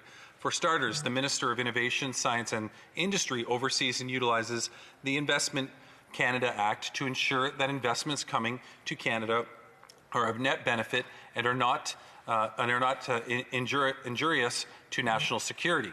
The Act applies to all investors, regardless of their country of origin. Further, our government is responsive to changing circumstances, and in the wake of COVID-19 pandemic, when many companies suffered declines in valuations, putting them at risk of opportunistic investment behavior, ISCD responded with a policy statement on foreign investment review and COVID-19. This subjected all state-owned investors or private investors assessed as being closely tied to foreign governments to enhance scrutiny under the Act, among other areas. Another important component, Madam Speaker, of Canada's economic security toolkit involves support and guidance to Canadians engaged in research. Science and technology is an important domain that contributes to Canada's international competitiveness. The COVID-19 pandemic has shed light on the intense competition and aggressive targeting of Canada's advanced research. Earlier this year, the Communications Security Establishment and the Canadian Security Intelligence Service published a joint statement assessing that it is near certain that state-sponsored actors have shifted their focus during the pandemic and that Canadian intellectual property represents a valuable target. The government remains committed to the principles of open science, but espionage and foreign interference activities pose real threats to Canadian research integrity, intellectual property, and business interests. Therefore, our government has launched a Safeguarding Your Research portal to help Canadian researchers access helpful tools, information, and resources to assist them in protecting the knowledge and innovations they are developing.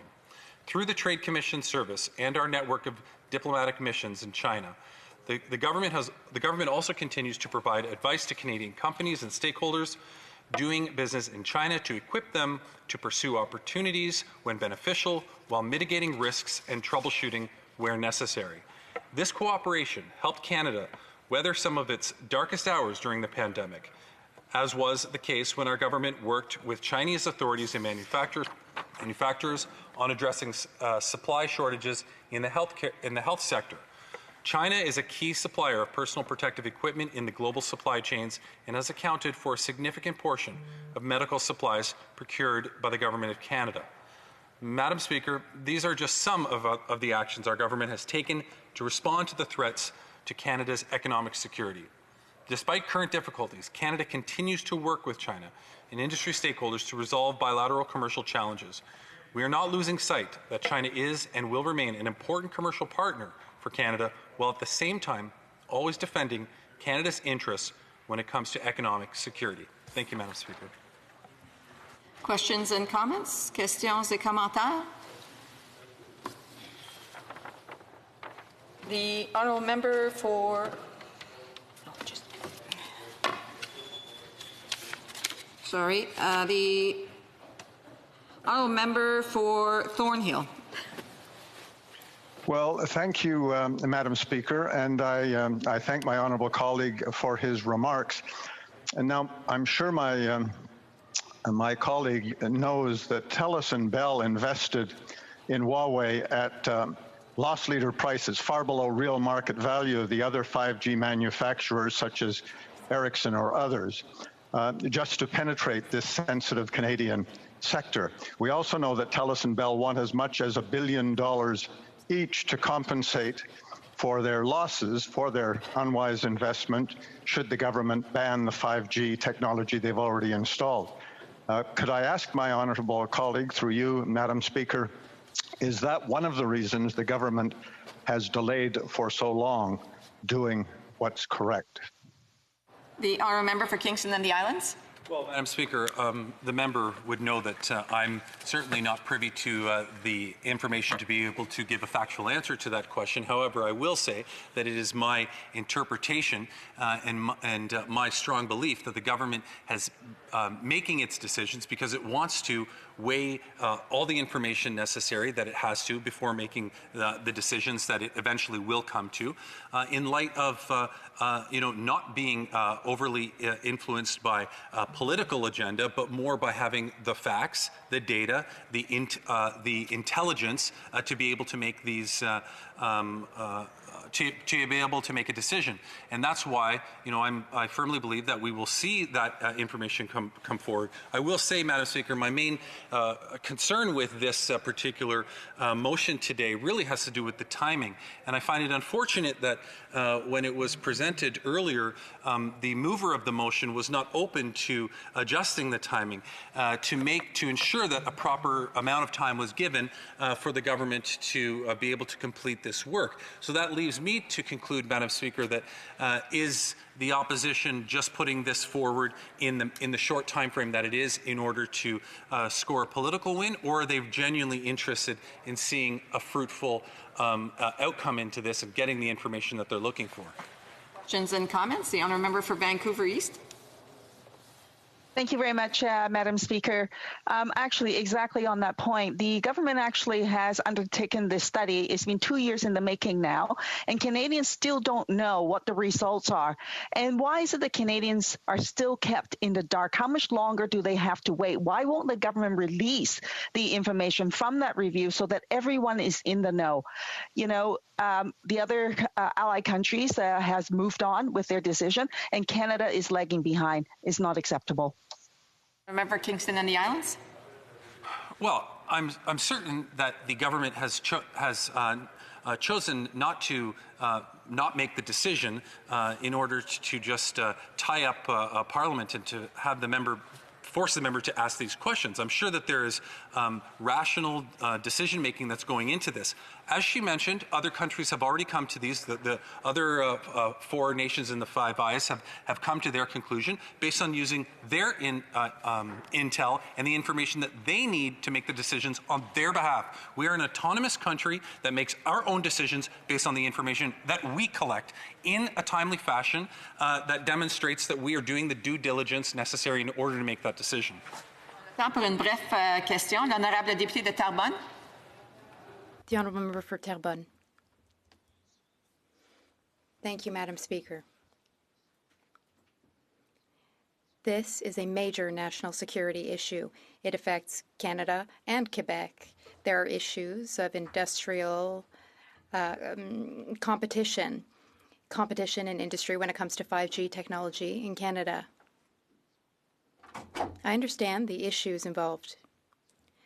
When it's a matter of national security, though, why is Canada not invoking the National Security Clause that would give us more independence in our development in intelligence and aerospace?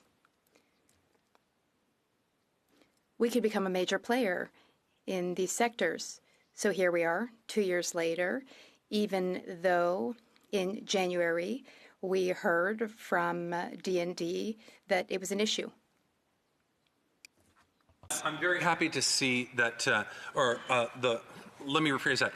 I don't think that anybody in this House disagrees with the seriousness of this, and everybody takes this very serious. I was very happy to see earlier on, Madam Speaker, that one of the very first questions that the bloc members asked was about the timing of this. I think before it was even raised on this side, they questioned whether 30 days was long enough.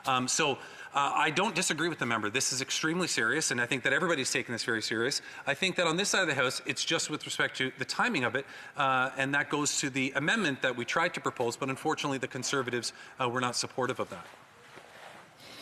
Resuming debate, reprise de débat, l'honorable. Resuming debate, the Honourable Parliamentary Secretary to the Minister of Small Business, Export Promotion and International Trade.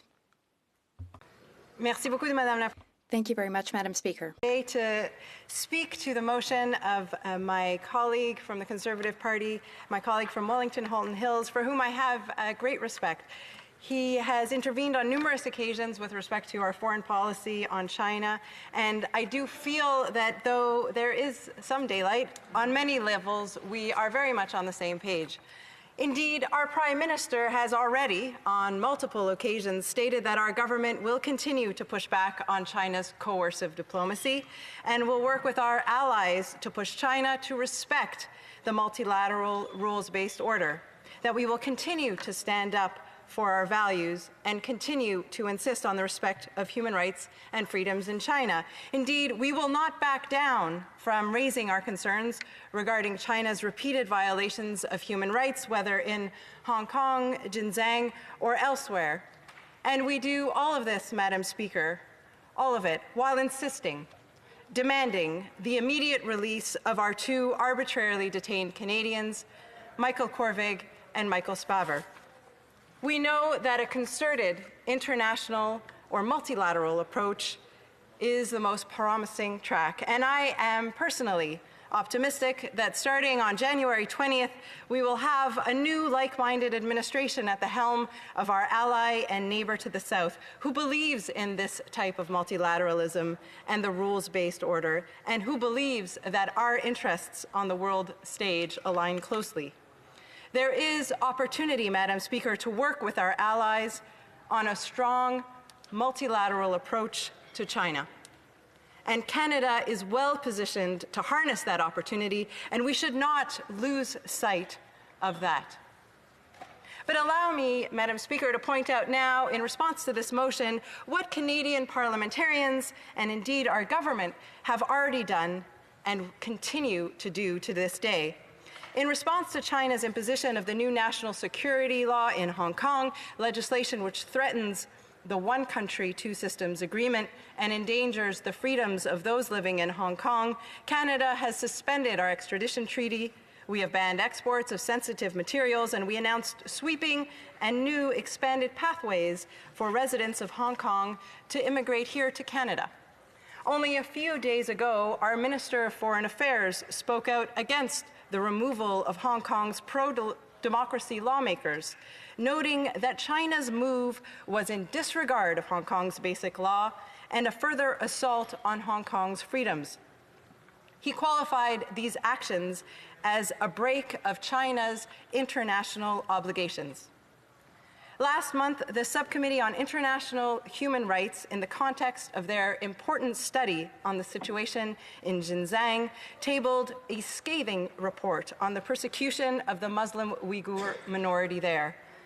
The report noted mass detentions, forced labor, state surveillance, and population control measures. The report concluded that there was violation of human rights and that these measures were meant to eradicate Uyghur culture and religion. This same parliamentary subcommittee also detailed the forced sterilization of Uyghur women and girls, forced abortions, and forced use of contraceptive devices in a systemic attempt to persecute and possibly eradicate Uyghur people themselves. As a result of all of the evidence before the subcommittee, both in 2018 and in 2020, the subcommittee concluded that it was persuaded that the actions of the Chinese Communist Party constitute genocide as laid out in the Genocide Convention. Madam Speaker, our Parliament has not been silent, and no amount of coercive diplomacy will silence us. And it is not only in Parliament and through parliamentarians that Canadians have heard our voice, indeed, that the world has heard our voice. Canada's ambassador to the United Nations has been among the most vocal on the international stage in recent weeks, and Ambassador Ray is not known to mince his words. Whether at home or on the highest of international and multilateral venues, Canada has been vocal, and China has noticed. China has been very quick to respond, indicating that they will retaliate against Canada for our position. And still, Madam Speaker, we have not wavered, and we will not waver. La motion. The Conservative Party's motion under study shows that we all stand together across party lines when it comes to the importance of Canada's foreign policy, which must be strong, based on principles, and supported by actions taken with our allies. I would thus like to remind the Honourable Member for Wellington Halton Hills and all members in this place that that's exactly what Canada is doing. Our committees and subcommittees have produced reports and have come to conclusions. These reports are public, Madam Speaker. China has taken notice of our reports and conclusions. Just last month, with 38 countries, we strongly condemned abuses of human rights in China. We did so with the United States, with Germany, with the United Kingdom, with Japan and Australia, and numerous other countries. Together, we requested that the United Nations be granted immediate, meaningful, and unobstructed access to the province of Xinjiang. In June, Canada was among 27 countries condemning the so-called National Security Law, which is a threat to the freedoms of the inhabitants of Hong Kong. Recently, we've seen the impact of this law against freedom. 4 pro-democracy representatives were removed from Hong Kong's Legislative Council, Madam Speaker. The rest of the representatives then resigned. We are not naive, Madam Speaker. China is the second biggest economy in the world. Our producers need to be able to access this huge market and the opportunities that it offers. That said, here in Canada, we will continue to stand up to defend our values. Indulgence, Madam Chair, let me now address the aspect of the motion that I do find problematic, highly problematic, Madam Chair, stipulating, in fact, dictating that the government must make public a decision on Huawei within 30 days.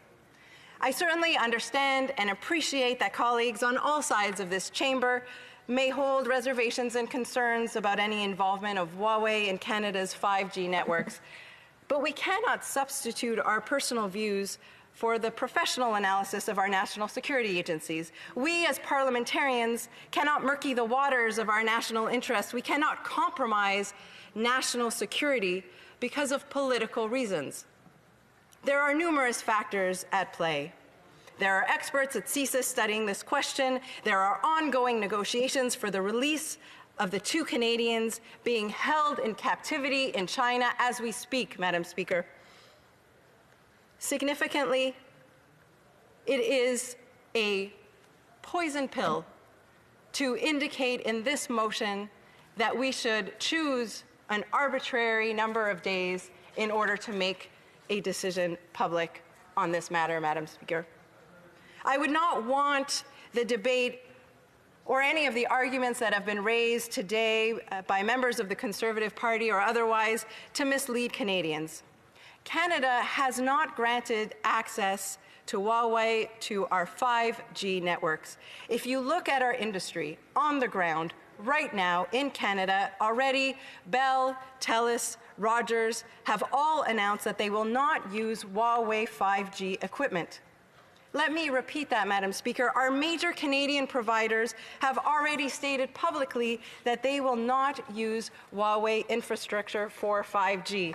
I understand that what this motion is requesting is that the Government of Canada issue its decision. But to give a 30-day deadline is simply arbitrary and artificial. It is our national security agencies, it is CSIS, and our communications security establishment that are studying the question. And as much as I appreciate that their study is taking time, I do not think that is in our national interest or the interests of Canadians to place an arbitrary deadline of 30 days in order to issue this decision. This is not the first time I have stood in this House to speak out on China, and I fear very much that it will not be the last. And though I may be one of the more hawkish members of our caucus on this issue, I urge my Conservative colleagues to accept the invitation to discuss amendments to this aspect of their motion with our government. As the Minister of Foreign Affairs said this morning in debate, China poses some of the key foreign policy challenges of our time. I would suggest humbly that we together in this House rise above to address them. Questions and comments? The honourable member for South Okanagan, West Kootenay. Well, thank you, Madam Speaker, and I'd like to thank the member from Outremont for her speech. I wondered if I could ask through you whether she thinks that the FIPA agreement that was signed in 2014 by Stephen Harper, signed without any input at all from Parliament, that really restricts what Canada can do in terms of fettering Chinese activities, business activities here in Canada, whether that agreement has had any impact on why this government has taken so long to make a decision on Huawei. The Honourable Parliamentary Secretary. Thank you, Madam Speaker, and through you, I thank my colleague for his question. I believe that there are numerous factors that are going into, the decision that is currently under review. As I mentioned in my speech, there are security agencies that are evaluating this aspect of the question. I believe that the Minister of Foreign Affairs himself indicated that above all, we must consider our national security here in Canada, and I believe that is what is guiding, the decision of this government, and I think that it is absolutely necessary for all Canadians to keep that in mind.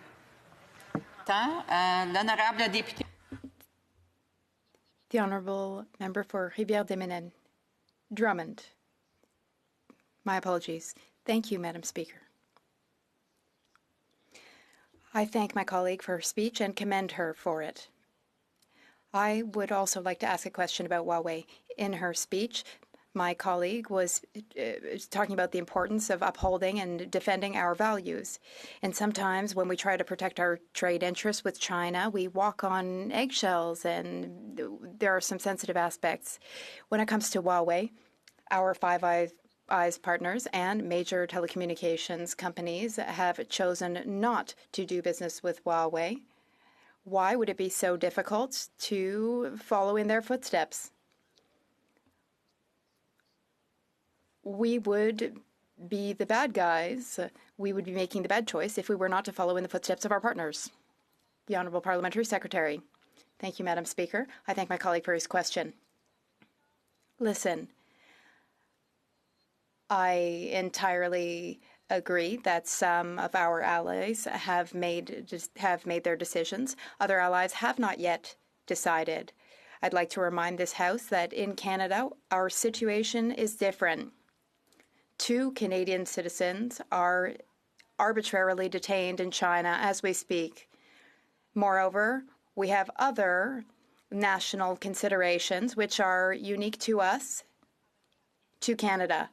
We must continue to work with our allies, as my honourable colleague has suggested, but we must also consider Canada's unique needs and the needs of Canadians. Thank you, Madam Speaker. My question to the member, so we've heard that the government is announcing this framework by the end of the year, working on China and putting a plan together.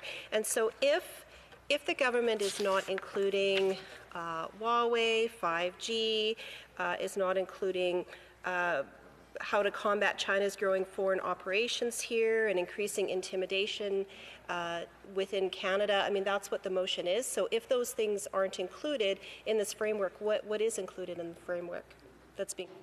The Honourable Parliamentary Secretary. Thank you very much. And as I believe it's the first time that I am responding to my colleague opposite, I would like to congratulate her on her new critic role for international trade. Madam Speaker, let me be very clear. The government is not saying that it is refusing to make a decision regarding Huawei now or in 30 days from now. It is saying that the world is changing at an extremely rapid rate, that we cannot predict where we will be in 29 days from now, that to put an arbitrary 30-day limit on this important decision does not make any sense. We will see what will be included in the realm of possibilities on our framework between now and the end of the year, and it is possible that this decision will be included, but it's possible that the world will change 100 different ways between now and then, and I do not think that it is in anybody's interest, not in any Canadian's national interest, in order to put an arbitrary deadline of 30 days on this decision. Resuming debate, the Honourable Member for Richmond Centre.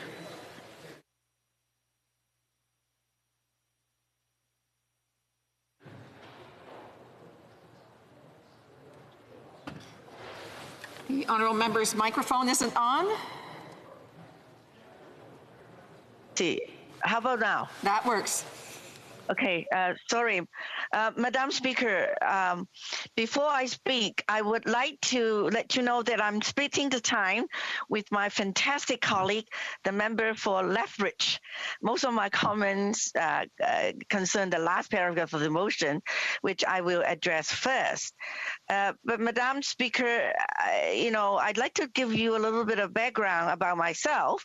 I've had the privilege of accompanying Prime Minister Stephen Harper to China 3 times to meet Chinese leaders and Canadians who were working or doing businesses in China.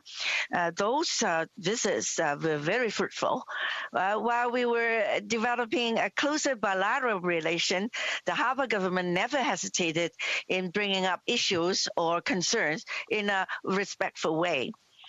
Before joining politics, I have also worked as a volunteer teaching in Chinese universities, training teachers and students on entrepreneurship. I have also brought international aid from Canada to remote and second-tier cities to help the poor and the needy. My few experience in China has enriched me with a understanding of the people, the culture, and of course the places I visited across China, where my parents were originally from. Madam Speaker, I represent Richmond Center. According to the 2016 census provided by Statistics Canada, my electoral district contains the second largest population of Chinese ethnic origin in the nation. It is very important and always important in any debates to distinguish between ethnicity and nationality.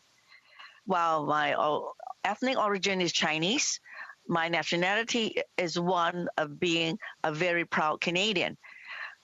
In fact, to be exact, I was born, what they said, as a British, because I was born in Hong Kong when, it was still a British colony. So I started with a British passport, when I came over as an immigrant over 40 years ago. But now, of course, I'm a proud Canadian. While some ethnic origins are linked to a single country, many are linked to multiple countries. For instance, many of the ethnic Chinese in Richmond came from the People's Republic of China. A good number came from Hong Kong while it was still a British colony. Others came from the Republic of China, otherwise known as Taiwan. Let us not forget those who came from China in the 18th century to build the Canada Pacific Railway and their descendants that stayed in Canada.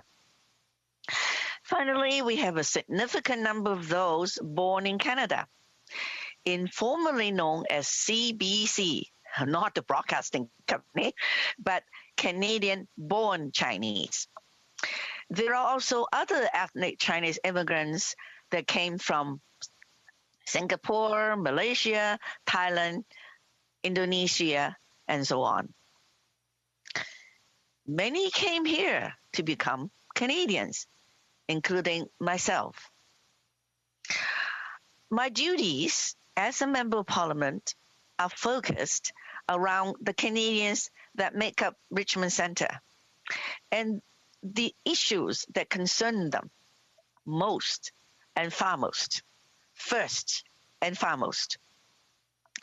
I'm continually grateful of them for sending me to Parliament to be their voice, and it is their concern that I have in mind.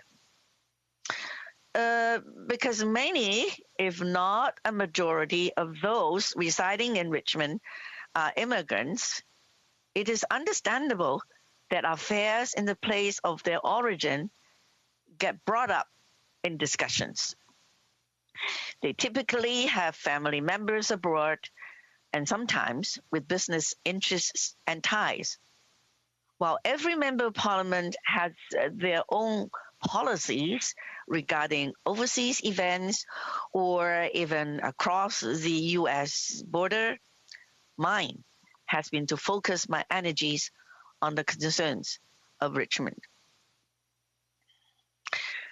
Many of my constituents came from Hong Kong, both before and after the July 1st, 1997 handover as per the Sino-British Joint Declaration. Over the past year, some have written me about the domestic state of affairs with protests regarding democratic freedoms in the special administrative region.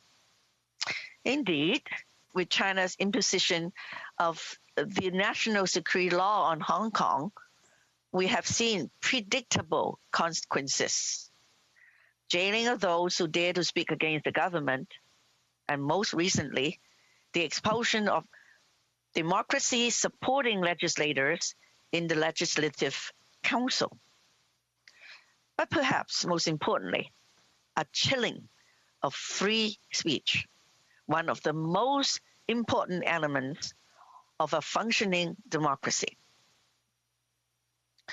To those non-Canadian Hong Kongers that are interested in making a life for themselves in our great country, the Minister of Immigration has moved a little bit forward in this direction. And both my colleagues and I will encourage further progress. There are numerous other stories involving Canadians who are jailed in China. The two Michaels, Kovrak and Spavor, is well known. Lesser known is the case of John Chang and Alison Liu, two Canadians operating Lulu Island Winery in Richmond, being detained in China since 2016 for economic reasons. As early as 2017, I brought the attention of their challenge in China to the Liberal government, but nothing seemed to have been done. I bring this up because China's operations are international and affect domestic Canadians and Canadians abroad. Canada has limited power to influence affairs overseas, and given this, we must protect Canadians on Canadian soil to the extent possible, as it is clear we are not well equipped to protect Canadians abroad. In Richmond, we also have a large immigrant population from mainland China that wish to make a better life for themselves in Canada. Many have become Canadian citizens, and because China does not recognize dual citizenship, they give up their Chinese nationality in the process. However, this does not cut their links to China, as most have relatives up, down, and across the family tree still living in the mainland. There are many stories involving coordinated state operations on Canadian soil and those of other Western democracies, one of which is the so-called United Front, which facilitates state coordination of foreign association that consists of mainland Chinese connected immigrants. Another issue of foreign influence is the impact of industrial espionage. The other part of this motion talks about Huawei, but one does not need to look very far to read stories about technology being taken away from Nortel by Huawei, which used to be a Canadian contract manufacturer of Nortel. In a different age, we could build a Canadian telecommunications network with purely Canadian technology, but no more.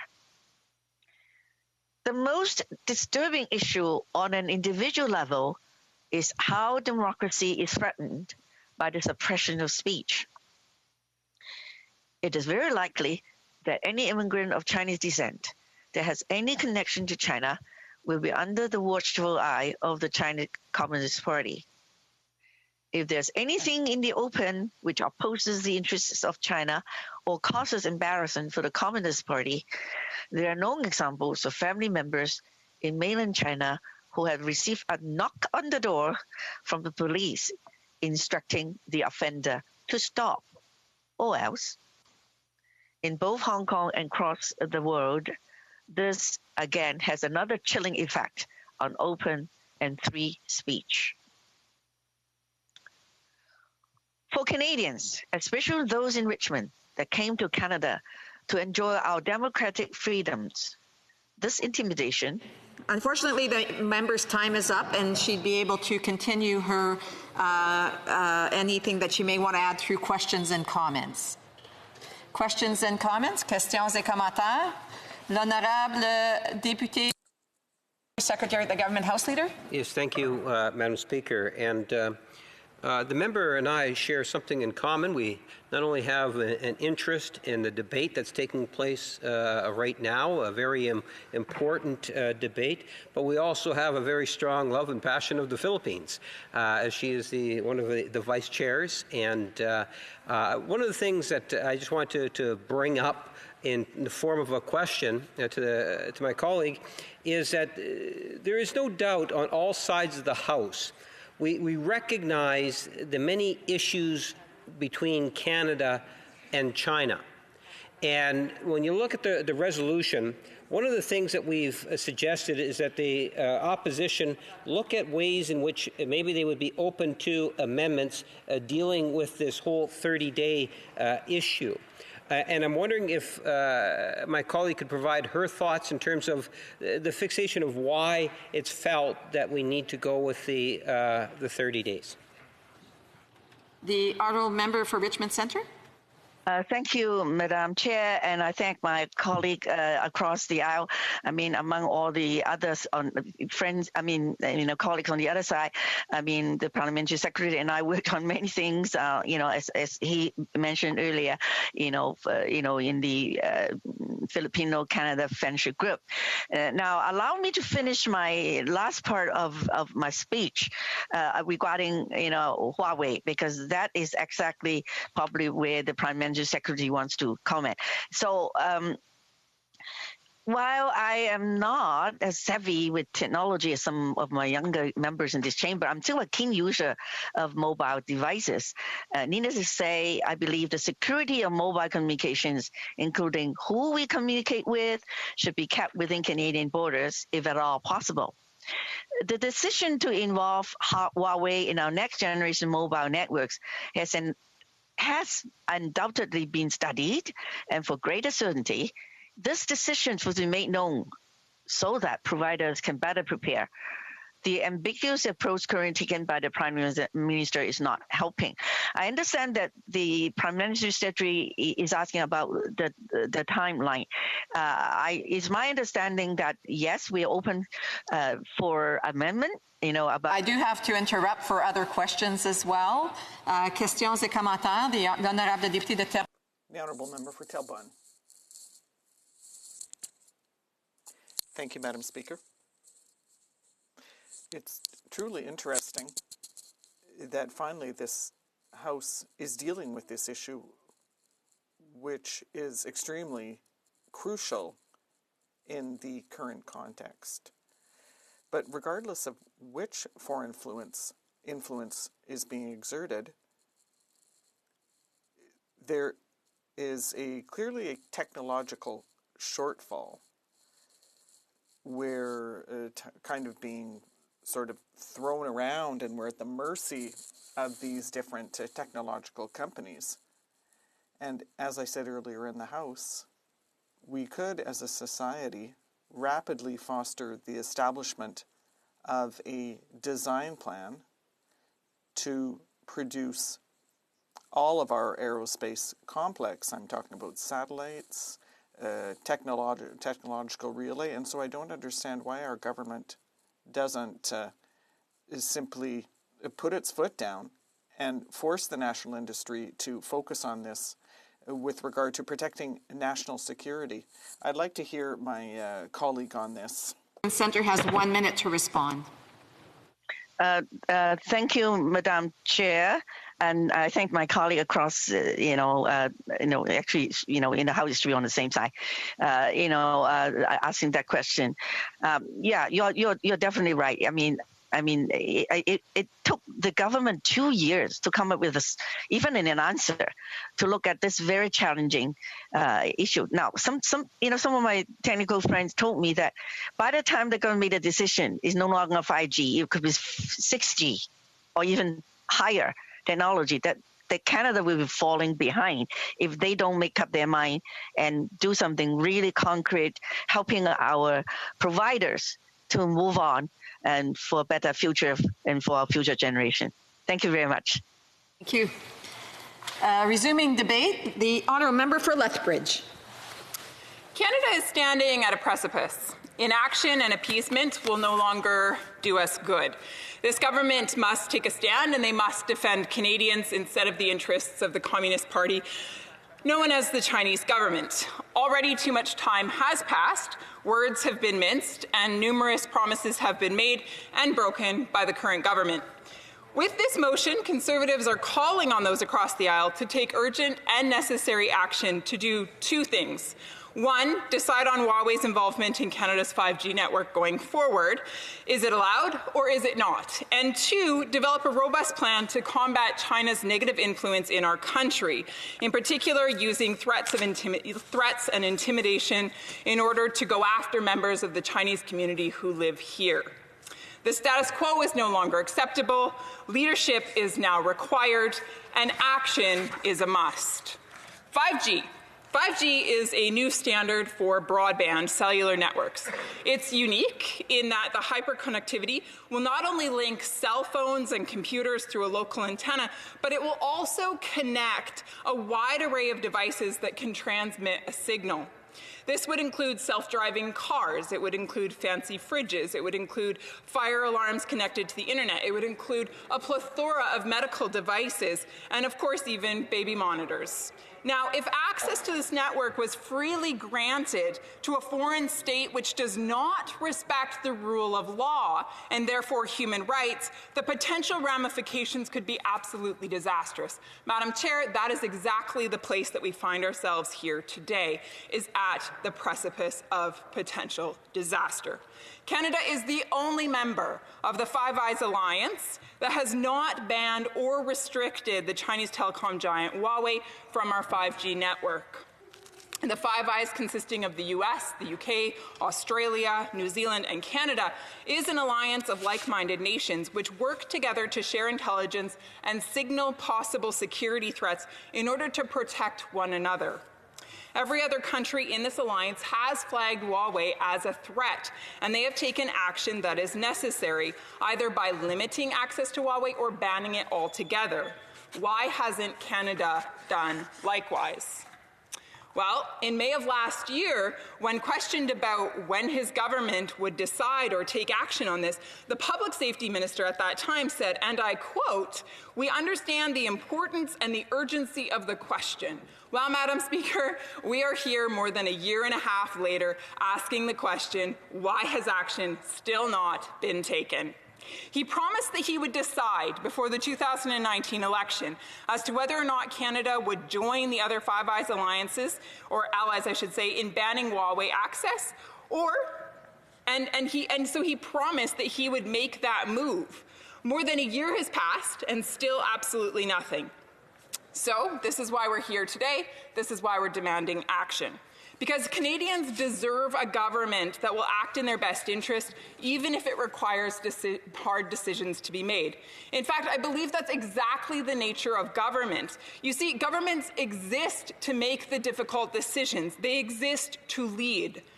But to sit idly, as this government currently is actually to embrace and even perpetuate weakness, and therefore put Canadians at risk. After all, a government's first responsibility is, in fact, to ensure the safety and security of its citizens. With its long-term plan of becoming the world's economic superpower, China is developing what we are calling the New Silk Road, the New Silk Road, which is now the Belt and Road Initiative, and China is using an approach that is nothing short of global economic imperialism. The Chinese Communist Party has not been shy in enacting its plan to take over industry, ports, mines, and infrastructure projects in other countries. The execution of this long-term game plan has been termed debt trap diplomacy. Let me explain. In 2018, I had the opportunity to spend some time in Ethiopia, in the capital there, which is Addis Ababa, where I saw firsthand how China is engaging in this very practice, building infrastructure, putting in ring roads, tall buildings, etc., in order to help with economic prosperity. But in the end, it actually results in great harm. China propositions developing nations with a deal that sounds too good to be true. They'll make a massive investment in natural resource projects. They'll build a port for cruise ships so that tourism can be expanded. They'll build major infrastructure so that it will boost the local economy. But once the deal is signed, the Chinese government brings its own people to do most of the work rather than employing locals. And if the massive loan is not paid by a set time, China actually takes ownership of the land, the resource, the port, or the bridge, and thereby exerts its political and economic dominance. It is important that our leaders do not mince words when speaking of a government that is operating under false pretense for the purpose of destabilizing foreign countries in order to accrue more economic power. Despite our best wishes, and we have many of them, don't we? Canada is not immune to the infiltration, both technologically or economically, that China threatens. It is time to wake up, and it is time to exercise courage. As Churchill said, fear is a reaction, courage is a decision. Madam Speaker, it's decision time.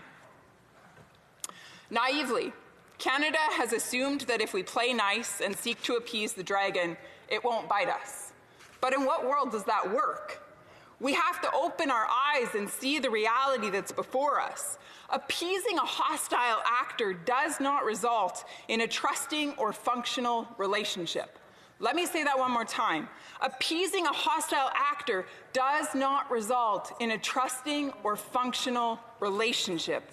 In fact, on the contrary, it actually creates an imbalance where one party becomes dominant and the other submissive. The Chinese regime has proven that it only acts in the interests of itself. It does not respect international treaties, and it does not share our values here in Canada. Instead, it has demonstrated behavior that is vindictive, controlling, misleading, and altogether domineering. There is concrete evidence of Chinese espionage, infiltration, systematic interference in Canadian companies, and the federal government. CSIS, our national intelligence agency, has said that Beijing uses undercover agents to target members of Canada's Chinese community in order to silence critics of China's regime. These agents use threats of retribution against their families in China in order to coerce and control. And let's not forget that the Chinese government has illegally imprisoned 2 Canadian citizens, Michael and Michael, and has held them captive for nearly 2 years in retaliation to Canada's arresting of Huawei's CFO on American extradition warrant. This type of behavior is simply not acceptable. A reasonable fear in dealing with a bad actor who doesn't play by the rules, however, is retaliation. It is undeniable that China holds economic leverage in almost every country, including our own. Last year, we saw China flex its muscles when it decided that they were going to stop buying certain agricultural exports, including canola products. Again, because they didn't like that we arrested their tech executive. These retaliatory actions drastically hurt Canadian farmers. Therefore, we must work together in order to mitigate this backlash when China's communist government doesn't get its own way.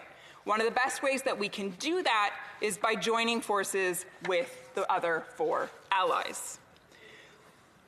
Agriculture is also a Canadian superpower, and we can use this sector to broaden our global reach, seek out new markets, and minimize the amount of leverage that China currently holds over us. We need to join our allies to show that we and they are not alone.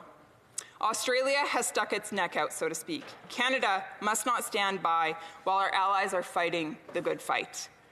Today, we are calling on the government to follow in Australia's footsteps by putting together a concrete plan to stop China's actions, which are threatening Canada's national interests and our values. As a free and democratic nation, we have an obligation to continually push other countries in the direction of freedom and democracy so that our fellow man can live with basic human rights. We cannot turn a blind eye to the horrendous human rights violations, the silencing of political dissidents, or the estimated 1 million Uyghurs being detained in prison camps today. We cannot ignore the plight of these sufferers in order to protect our own economic advantage. We are currently in a face-off with a growing economic superpower. Now is the time to stand our ground, to push back against this communist regime whose political ideology is rooted in a philosophy that preaches world domination. This is an opportunity for Canada to show leadership on the world stage, as we once did. I urge my Liberal colleagues to take a firm stand against the Chinese Communist Party and to support this motion today. As the saying goes, if you don't stand for something, you will fall for anything. Questions and comments? Questions et commentaires. The Honourable Parliamentary Secretary to the Minister of Small Business, Export Promotion and International Trade. Thank you, Madam Speaker, and I thank my colleague for her speech.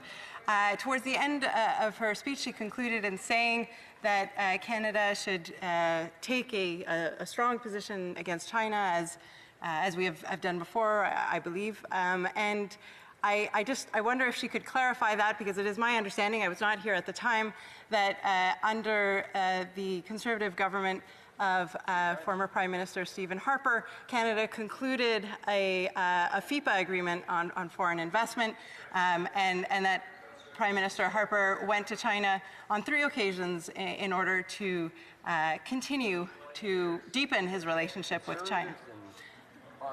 The honourable member for Lethbridge. Thank you. Madam Speaker, we are talking about more than 20 years of history. A finger cannot be pointed to any one government or any one political party. Today, I'm not bringing forward a partisan motion. I'm bringing forward a motion on behalf of the Canadian people. I'm standing up for their best interests. I'm standing up for the safety and the security of this very country. And that is the first role of government, and it's time for them to take action. Bravo, bravo. Questions et commentaires, questions and comments. The honourable member for South Okanagan, Similkameen Nicola. Central Okanagan, but thank you, Madam. Oh, Central. Yeah, no. There is a bit of South Okanagan in my riding, but I'd like to thank the member for her contribution here today. And she has spoken up about the way that the Chinese government aggressively takes its own initiative throughout the world. And, you know, we've been saying to the government that more must be done to protect our citizens right here in Canada. One of the things that I've heard at the Special Committee on Canada-China Relations is that when foreign agents are intimidating our citizens, are trying to impose the will of the Chinese government, that one of the concerns they have is there's no central agency or phone number that take their information. Many law enforcement agencies will say, well, we handle, property crime and theft and some other, acts of violence, but we don't handle intimidation by foreign states. So there is a role to be played by the Canadian government.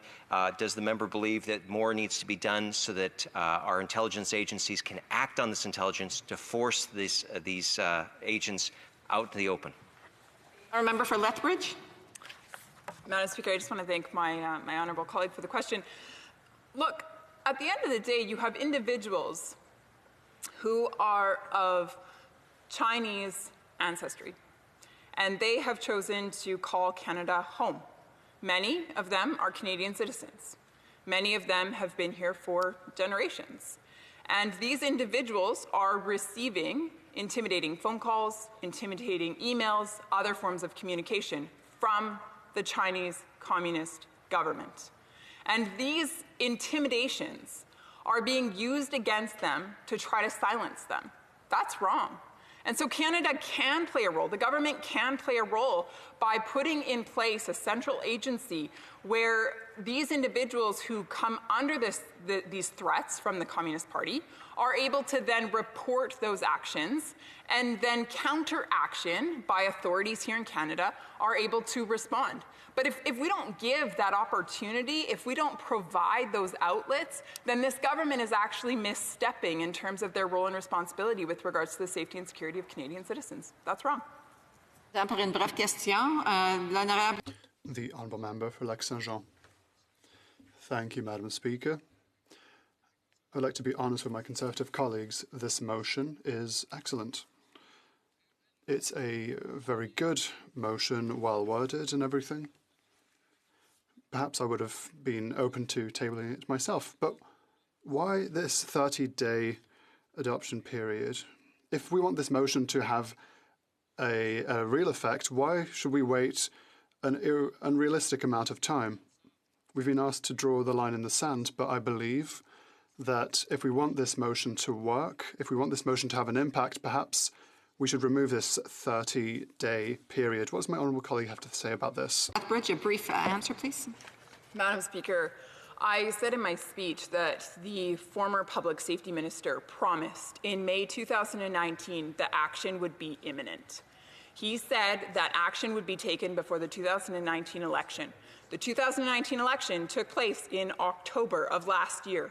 Madam Speaker, that is more than 380 days ago. 30 days? No problem. Let's come up with a plan. Like, come on, we've been waiting far more than just 30 days. We've been waiting more than 380 days. A plan in 30 days? Get to it. Resuming debate. The honourable member for... Just give me a second. Pursuant to Standing Order 38, I have to inform the House that the questions that will be raised this evening. In Strathcona, seniors, the honourable member for Saanich Gulf Islands, the environment, et l'honorable député de Mégantic-l'Érable. The honourable member for Mégantic-l'Érable, official languages. Resuming debate, the honourable member for Avignon, Le Métis, Matane, Matapédia. Thank you, Madam Speaker. I'm always pleased to rise in this House on behalf of all of my constituents in Avignon, La Métis, Matapédia, but also on behalf of the Bloc Québécois as the public safety and national safety and security critic. I would like to thank the member for Wellington Halton Hills for today's work. Today, I would like to begin with a number, 708. 708 days since Michael Kovrig and Michael Spavor have been arbitrarily detained in China. 708 days where they haven't been able to hold their loved ones close. What has Ottawa done since? Not much. Since the unjustified and unjust detention of these two Canadians, our relations have kept deteriorating. We are all suffering from Ottawa's lack of vision. And, Madam Speaker, I will be sharing my time with my colleague for Lac-Saint-Jean. Madam Speaker, since the arrival of the new leader of the Chinese Communist Party, China's policy has become far more aggressive. Over 1 million Uyghur people have been detained in concentration camps. As the Human Rights Subcommittee stated, it's a genocide. I would like to commend my colleague for Lac-Saint-Jean for his work on that committee. Let's also think about the adoption of a law that forces Chinese companies to give information to Chinese intelligence, which stifles rather other measures that have stifled Hong Kong free speech. There's also economic blackmailing, forcing companies and individuals to conform to China's view of the world. Air Canada and other Canadian companies have to write Taipei, China, rather than Taipei, Taiwan, because China threatened them with not having access to their airports. China has repressed Hong Kong, which enters a trend that started in 1997. China is very expansionist with the expansion and military possession of holdings in the South China Sea. The Chinese Communist Party will continue to be more and more aggressive.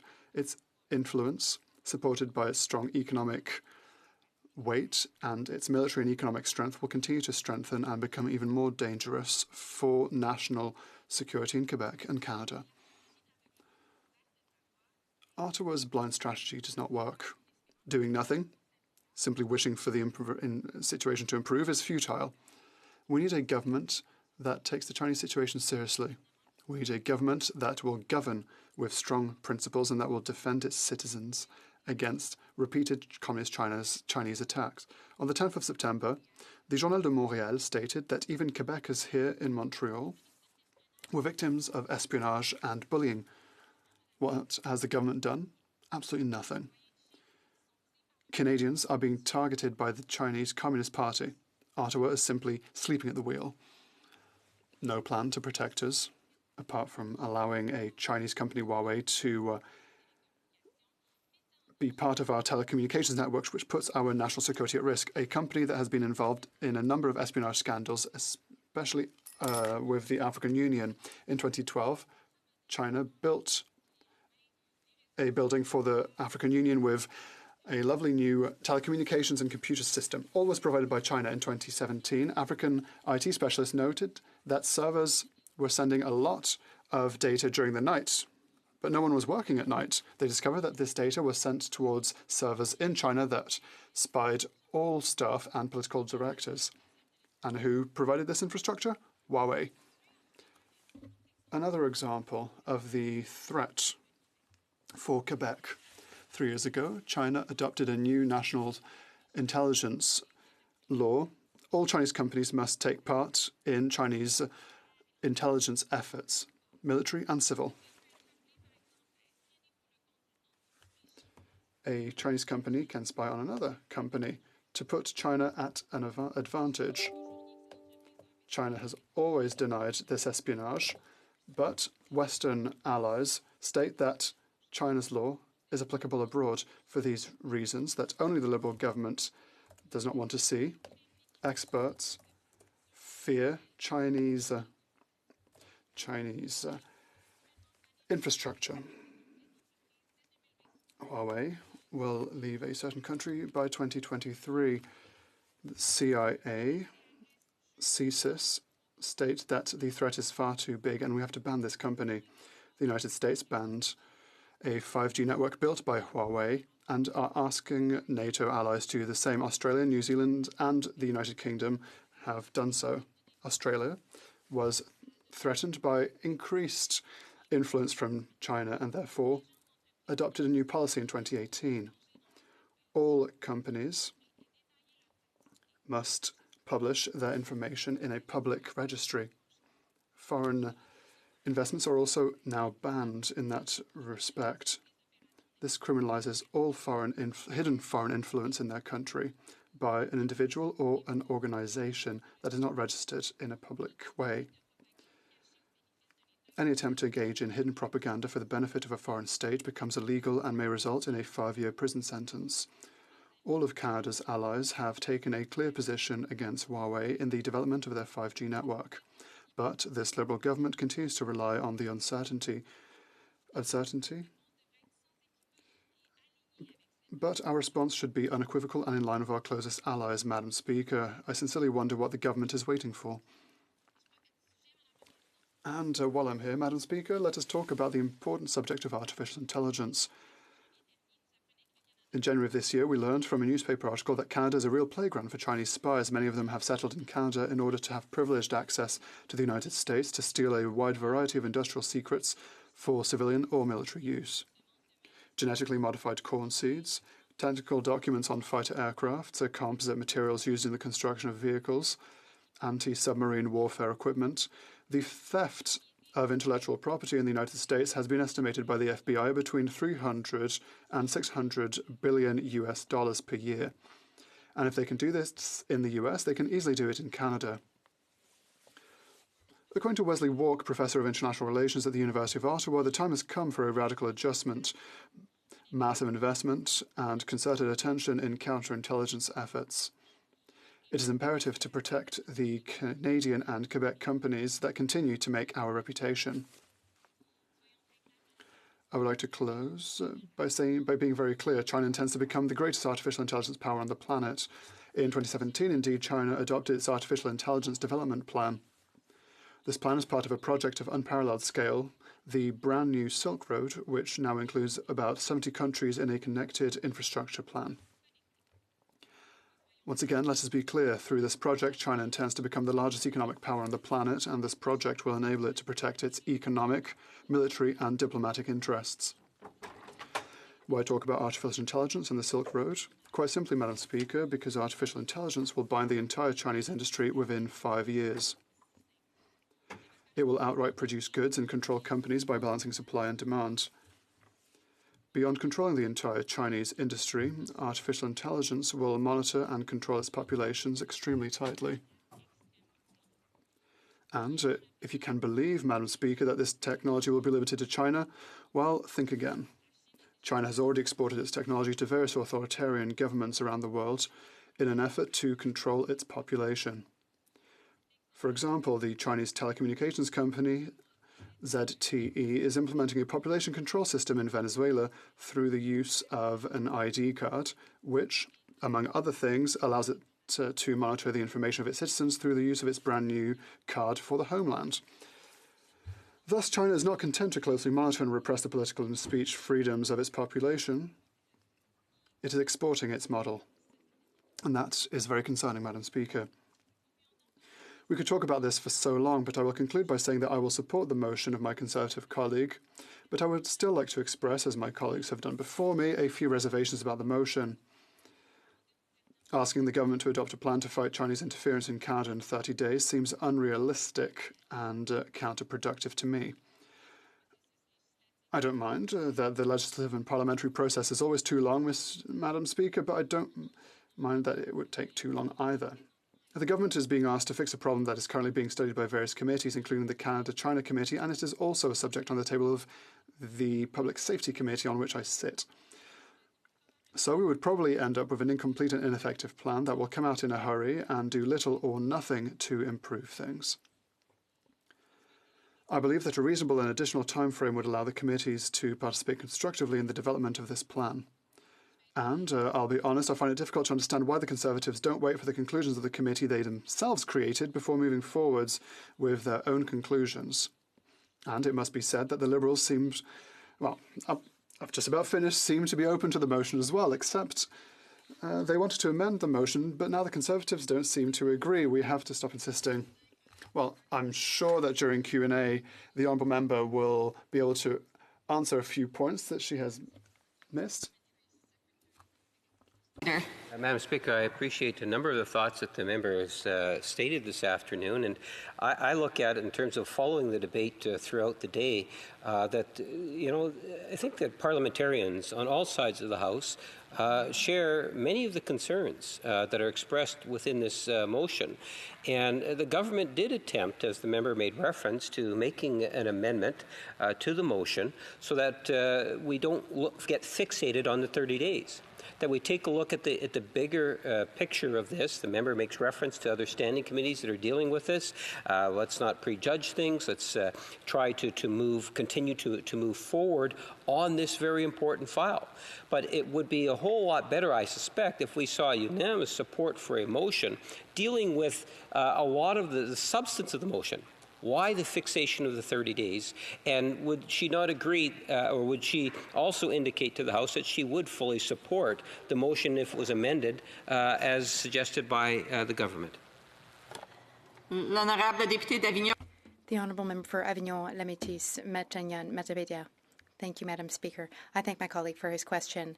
I absolutely agree with him. I think that we could be flexible and not fixate on the 30 days. And as my colleague was saying earlier, we are absolutely in support of this excellent motion, which is beyond necessary.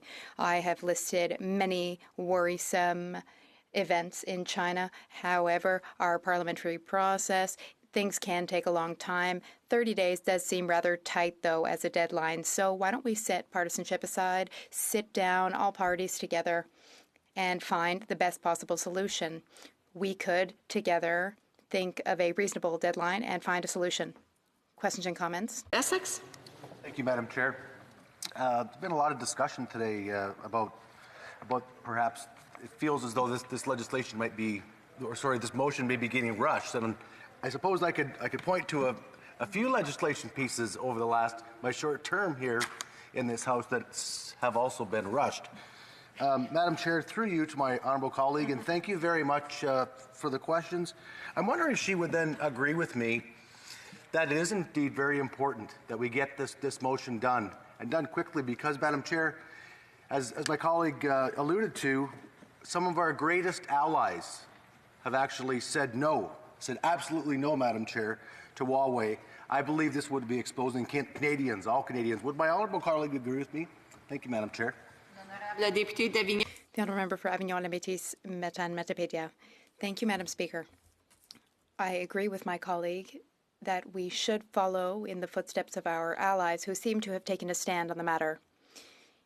I wonder, though, the Conservatives, a few months ago, during a debate, the Conservatives supported the creation of a Canada-China committee to look into specific issues. And you'll excuse me, I haven't followed very carefully the work of the committee, but shouldn't we task this committee with this debate that we're having in the House? Why don't we let committees do their work rather than us in the House having to rush the matter? Because this matter deserves thorough study. Brief question. Sorry, I didn't hear. Was that for me, Madam Speaker? It's a brief question, please. Okay, thank you, Madam Speaker. I'd like to thank the honourable member for her speech, and I agree that this is an important motion coming forward. We've heard previous speakers talk about the experts and coming to the committee, industry committee, on to talk about Investment Canada Act, and I would like to see hearings on the Canada-China FIPA and get Gus Van Harden to testify for Parliament, because he says this is a FIPA like no other, and Australia and the other Five Eye partners do not have these kind of investment treaties that lock them in, and we could be paying billions to Huawei. So I'm just wondering whether the honourable member would support having hearings into the Canada-China FIPA to see what the implications of this agreement that was set up by the Harper Conservatives would have on this country. Une brève réponse, la députée de Avignon. A quick reply from the member. Thank you, Madam Speaker. I thank my colleague for his question. As I said earlier, we created the Canada-China Committee. It is an important committee and must continue to do its work. It must continue to hear from witnesses who are experts in espionage, the 5G network, Huawei. There are so many issues for the committee to study. The 30-day deadline may be unreasonable. Perhaps we need more time to make a decision. There are already committees which are seized with the matter, and we could give them more time. That said, I do support and commend the Conservative motion. Resuming debate, the honourable member for Lac-Saint-Jean, who will have the time for his remarks, but probably will not have time for questions and comments. The honourable member for Lac-Saint-Jean. Thank you, Madam Speaker. Listen, Madam Speaker. The honourable member for Wellington, Halton Hills. I said this earlier during questions and answers. If he hadn't tabled this motion, then I probably would have done so. I have expressed my concerns about the motions. Now, during my remarks, I would like to explain why I feel that we are going in the right direction with this motion. Madam Speaker, this House and this government have the constitutional responsibility to handle international issues. We are also responsible for the security of Canada and Canadians. Why am I saying this? Well, the motion under study relates to state sovereignty. This is, of course, a sensitive topic, but one that is of great importance for us across party lines. I would like Quebec to become a country so that it could handle its own international relations with other nations. That said, when it comes to Huawei and China's increasing influence in Canada and on Canadian soil, the Canadian government must take action, and soon. The Communist Party is increasingly acting like a bully, a rogue, all over the planet. The Chinese Communist Party is hungry for power. It's unlimited, this hunger for power. I feel that the West has been especially tolerant, has tolerated this objectively violent and brutal regime with very expansionist goals. All economies are interdependent in the world these days. There is no going back, which makes international politics even more complex. The facts, however, are simple. And the Minister of Foreign Affairs might not be a big fan of me for saying this, but I'm going to go ahead. I'm going to state the facts and make a comparison with parliamentary work from this summer. Now, it will come as no surprise to this House when I inform the House that the Subcommittee on Human Rights studied the situation of the Uyghur people in Xinjiang, and this won't surprise you either. In fact, the Subcommittee has very clearly determined that what is occurring is genocide. This, though, might surprise you. The Chinese state is engaging in espionage and intimidation on Canadian soil related to the genocide in China, and is doing so using technology. The Communist Party is literally spying on Chinese people in Canada, and they are doing so with total impunity. There are so many suspected cases of espionage in our industries and in politics. All this is being done through Chinese technology. Let's be honest. China uses technology to do surveillance on its own people. If they can do that to their citizens, they can certainly do it to ours. Now, I'll be first to admit that Chinese businesses contribute to making China a police state in China or abroad, as has already been well documented. So many of these suspected cases of espionage have been confirmed. And so we must be extremely cautious as possible. Right now, we must do our due diligence and we must not skip any steps or any necessary action. And so, Madam Speaker, 5G technology will absolutely transform our infrastructure, our communications. This will be a major leap in the world of technology. It could transform our very economy. Implementing 5G technology infrastructure, it's kind of like when we went from telegrams to fax machines. It's major, and it's already underway. That's why I support this motion. I also support that we continue to study the matter in committee. Now, back to the Uyghur. On the one hand, it was evident that human rights abuses were taking place. That said, we wanted to make sure, because what sets us apart from dictatorships and from tyrants is that we do our due diligence, we investigate situations. That's why we are a serious democracy. We sought the truth and we found it.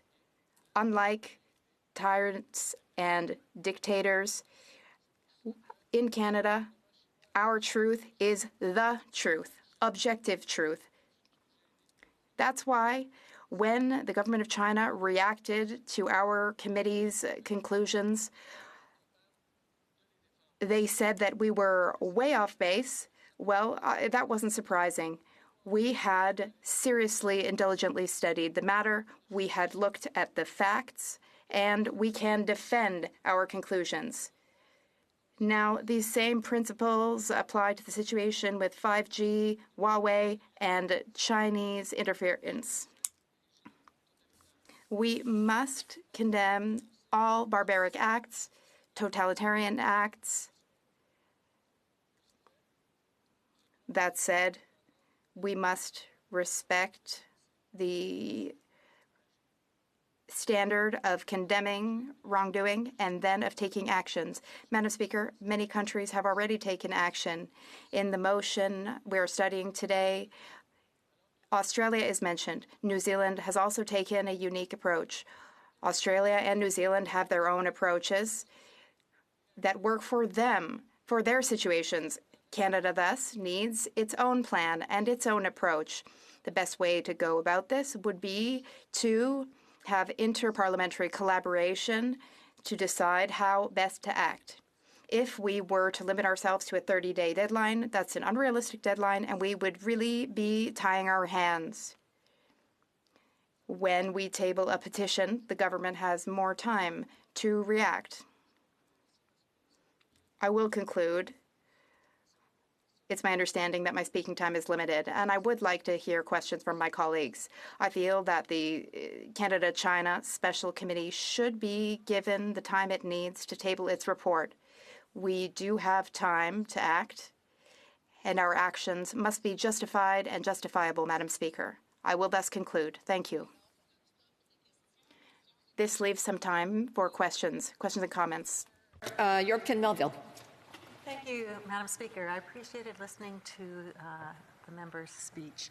And I just want to comment on the issue around the Five Eyes and how all of our allies have come out very strongly against Huawei. And yet the member from Outremont, in her speech on the Liberal side of the floor, indicated that they are excited about the potential, and this caught my ear a little bit, of having a different administration in the U.S. I'm trying to figure out, maybe he can comment to that, why they think that the U.S. would change its perspective on the importance of not engaging with Huawei? Great question. The Honourable Member for Lac-Saint-Jean. This is a great question. Unfortunately, I'm not in the Oval Office. So, unfortunately, I can't speak for the new President of the United States. I'd love to be able to do so, but I can't. I cannot speak for him. I am not him. My daughter, she's 9 years old. She has American citizenship. She was born in the United States. In a few years, I think my daughter will run for presidency of the U.S. That's what she told me anyhow.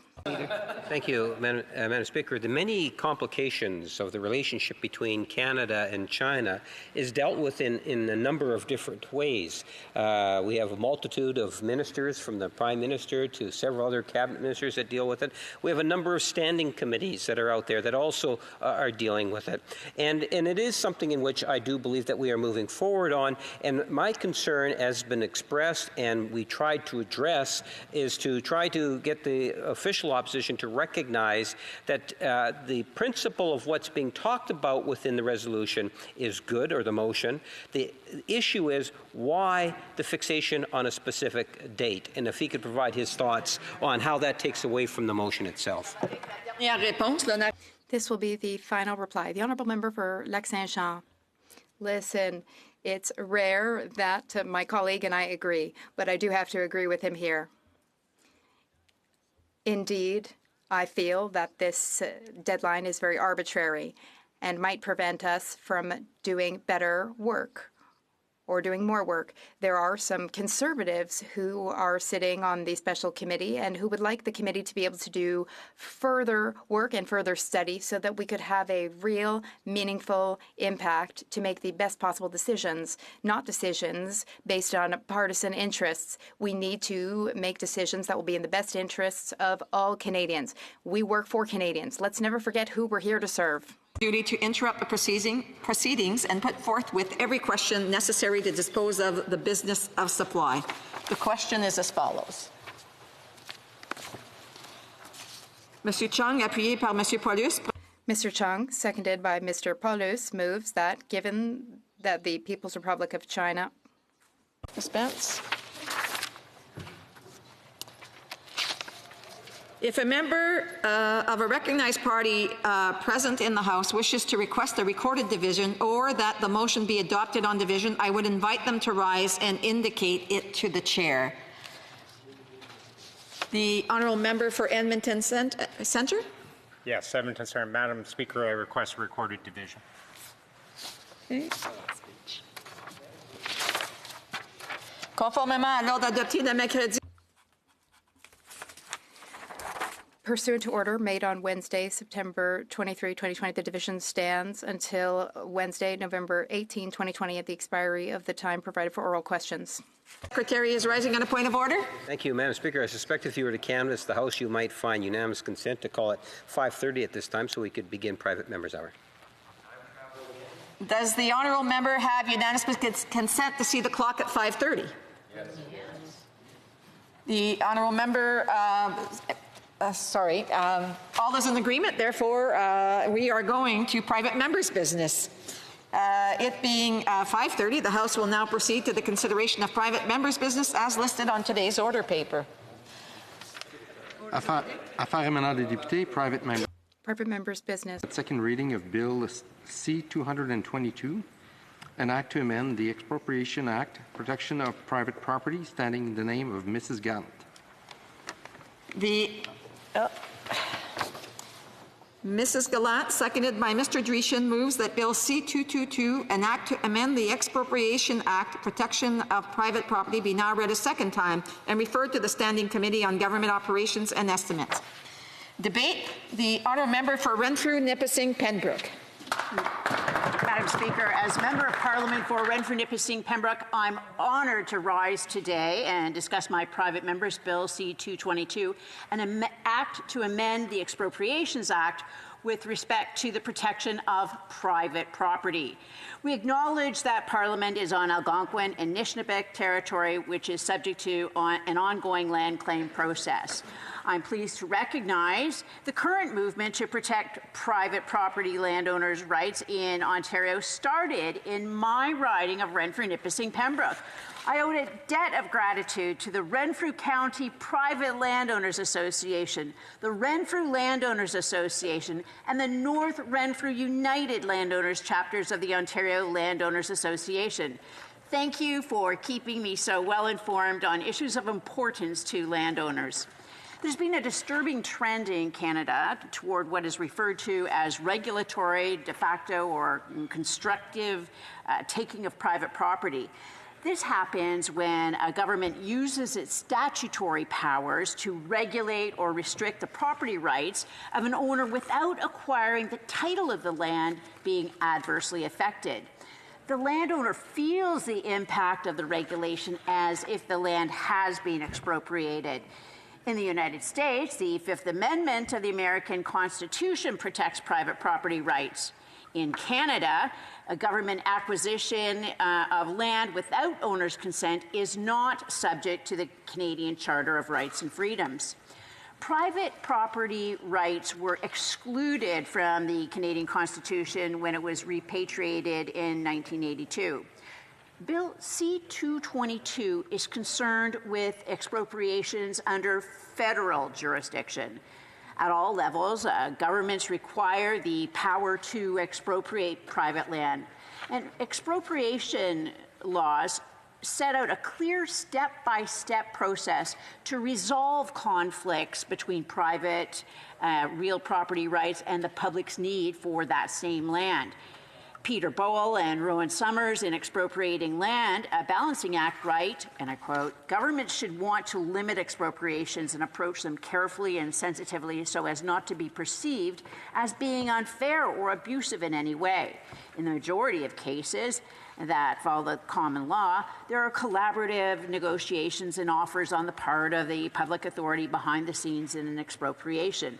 Accordingly, the strict formal steps in the process, including public hearing, are rarely needed. By far, most expropriations are satisfactory with resolutions on both sides when they are negotiated in good faith in the shadow of a legislative framework."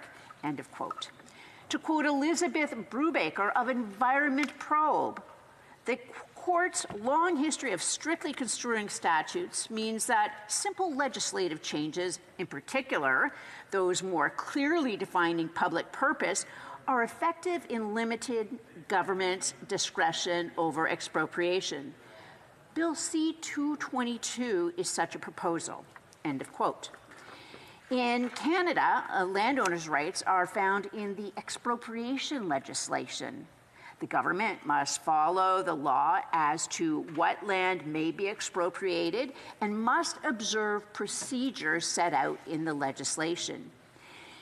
In Canada, the government can strictly regulate land, limiting its value and what a landowner can and cannot do it without triggering the procedures in the legislation. That's why it's time to modernize the Expropriation Act. I introduced Bill C-222 to provide some protections from the government taking people's property without notice, without a hearing, and without fair compensation. Private property is defined as property over which the owner has exclusive and absolute rights. Private property is different from public property. Public property is defined as state or community-owned property not restricted to any one individual's use or possession. The federal government has the authority to expropriate such property under the Act, specifically provincial lands.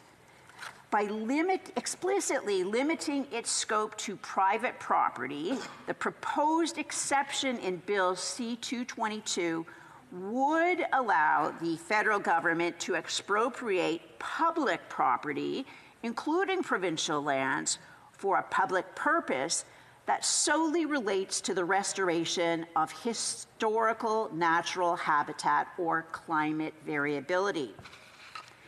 Concerns about climate change must not be used to cover, to as cover to confiscate value from private property. Agricultural producers in particular should not be required to subsidize someone else's environmentalism without compensation. The same must be said for all private property owners. It would appear that the recently signed Canada-US-Mexico Agreement on Trade addresses the issues raised by my private member's Bill C-222. As a result of signing this trade agreement, it would appear foreign investors in Canadian property are afforded more protection than Canadian owners of Canadian property. The source of this incoherence is Article 1110 of the North American Free Trade Agreement, or NAFTA, which has been carried over into CUSMA under Article 14.8 on expropriation and compensation. Article 14.8 in the new agreement provides, and I quote, 1, no party shall expropriate or nationalize a covered investment, either directly or indirectly, through measures equivalent to expropriation or nationalization expropriation, except A, for public purpose, B, in a non-discriminatory manner, C, on payment of prompt, adequate, and effective compensation in accordance with paragraphs 2, 3, and 4, and D, in accordance with due process of law.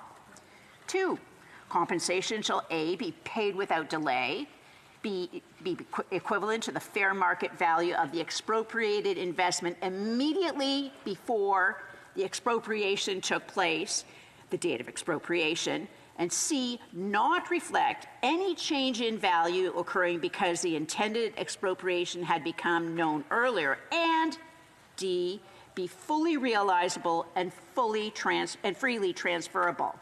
3, if the fair market value is denominated in a freely usable currency, the compensation paid shall be no less than the fair market value on the date of expropriation plus interest at a commercially reasonable rate for that currency accrued from the date of expropriation until the date of payment. 4, if the fair market value is denominated in a currency that is not freely usable, the compensation paid, converted to the currency of payment at the market rate of exchange prevailing on the date of payment, shall be no less than A, the fair market value on the date of expropriation, converted to a freely usable currency at the market rate of exchange prevailing on that date, plus B, interest at a commercially reasonable rate for that freely usable currency accrued from the date of expropriation until the date of payment. And 5, for greater certainty whether an action or series of actions by a party constitutes an expropriation shall be determined in accordance with paragraph 1 of this article and Annex 14-B. End of quote. Now, the language here was rolled over from the 1992 NAFTA, and it refers to the indirect nationalizing or expropriating of a measure as being tantamount to nationalization or expropriation. The language clearly exists to ensure that compensation will be owed for both de jure and de facto expropriation by the expropriating country. Now, the scope of Article 14.8 is indeed wide. Measure includes law, regulation, procedure, requirement, or practice, and the definition of investment is expansive. To quote James Beaton, is writing on expropriation without compensation, quote, moreover, there is no allowance, as there is in Canadian common law, for express statutory language to extinguish the right of compensation, end of quote. How the previous NAFTA Article 1110 has been treated in arbitration among the parties of NAFTA, Canada, and the United States and Mexico has, or at least should have, bearing on expropriation in Canada generally. This is particularly so given NAFTA's, now CUSMA's, constitution-like status as a document which cannot be amended without the consent of all signatories. Now, expropriation in NAFTA, and now CUSMA, includes not only the open, deliberate and acknowledged takings of property, but also the covert or incidental interference with the use of property, which has the effect of depriving the owner in whole or insignificant part of the use or reasonably to be expected economic benefit of the property. With the ratification of CUSMA, where that will leave expropriation law on Canadian property rights in the future is uncertain. CUSMA is not only the only international agreement signed by Canada where foreigners are afforded more private property protections than in Canada. From the Lake Ontario St. Lawrence Plan 2014, signed by President-elect Joe Biden in 2016 when he was Obama's VP, and this government, protecting against extreme water levels, restoring wetlands, and preparing for climate change, quote, the Lake Ontario St. Lawrence River study concluded that an estimated 25,000 privately owned riparian properties are located on Lake Ontario and the St. Lawrence River upstream of the Moses Saunders Dam. More than 3,000 shoreline property parcels are located below elevation 76.2 meters and could be at risk of flooding on Lake Ontario and the upper St. Lawrence River. The restoration of more natural water level regimes in Lake Ontario and the St. Lawrence River is not a traditional wetland restoration project, which typically includes harvesting and planting and physical transformations of the wetlands or cleanup of pollutants, end of quote. The federal government, in addition to being fully aware that Plan 2014 was intended to flood residential properties, has obligations in accordance with the Boundary Waters Treaty of 1909, Article 8. Quote, interests on either side of the international boundary which are injured by reason of construction, maintenance, and operation of the work shall be given suitable and adequate protection and indemnity as provided by the laws in Canada or the Constitution and laws in the United States, respectively, end of quote. While flood victims in the United States are being offered compensation for properties confiscated by flooding as a result of government policy, Canadian flood victims have yet to see recognition of their losses. The time has clearly come to give equal, if not more, protections in the law to Canadians than what is now given to foreigners in Canada. In a recent United Nations study, countries with stronger property rights are more economically advanced. It's time to modernize expropriation law in Canada to be consistent with international law. In conclusion, the ownership of private property is not constitutionally protected in Canada. The Crown can take private land for the public good. It is a general principle of expropriation law that the Crown must compensate landowners when it takes their land. In reality, this does not always occur when the expropriation occurs outside a legislative framework. So Bill C-222 would clarify that restoring natural habitat and addressing the consequences of climate variability do not constitute special circumstances. Bill C-222 recognizes that expropriation may be desired for these purposes, but that due process must be followed, and private landowners should not be forced to give up their land without notice, without a hearing, and without fair compensation. Flooded properties due to government policy should be treated like an expropriation. This would trigger the legal process for compensation contained in the Expropriation Act. Now, I welcome a vigorous discussion regarding Bill C-222. Thank you, Madam Speaker. Questions et commentaires. L'honorable secrétaire. The Honourable Parliamentary Secretary to the Minister of Public Services and Procurement. She knows, however, that the policy of the Government of Canada is to always hold hearings. Hearings have always taken place in the context of expropriations. Willing buyer and willing seller is the policy of the Government of Canada. And expropriation, of course, is always a last resort, and I think those to whom she seeks to appeal should be well aware of this fact, that expropriation is always the last resort of the Government of Canada. However, I have a specific question for the member. She stated on her website that the bill seeks to amend the Expropriation Act to amend private property protections for Canadians, and that it would set out exceptions that seek to, quote, remove some uncertainty from the existing legislation as to whether owners must be compensated for certain types of de facto takings. To be clear, the bill would not accomplish this goal. Why does the member pretend that the bill accomplishes a goal that it does not? The honourable member for Renfrew, Nipissing, Pembroke. Thank you, Madam Speaker. So there are two types of expropriation, as the honourable member alluded to, de jure and de facto expropriation, and my private member's bill is focused on the first type. The private member's bill would clarify that restoring natural habitat and addressing the consequences of climate change do not constitute a special circumstance, and thus would be brought into through that specific identification into the legislative framework and be a basis upon which the affected landowners could take it to court. Questions et commentaires. Oops. Désolé, c'est en... Questions and comments? The Honourable Member for Abitibi-Témiscamingue.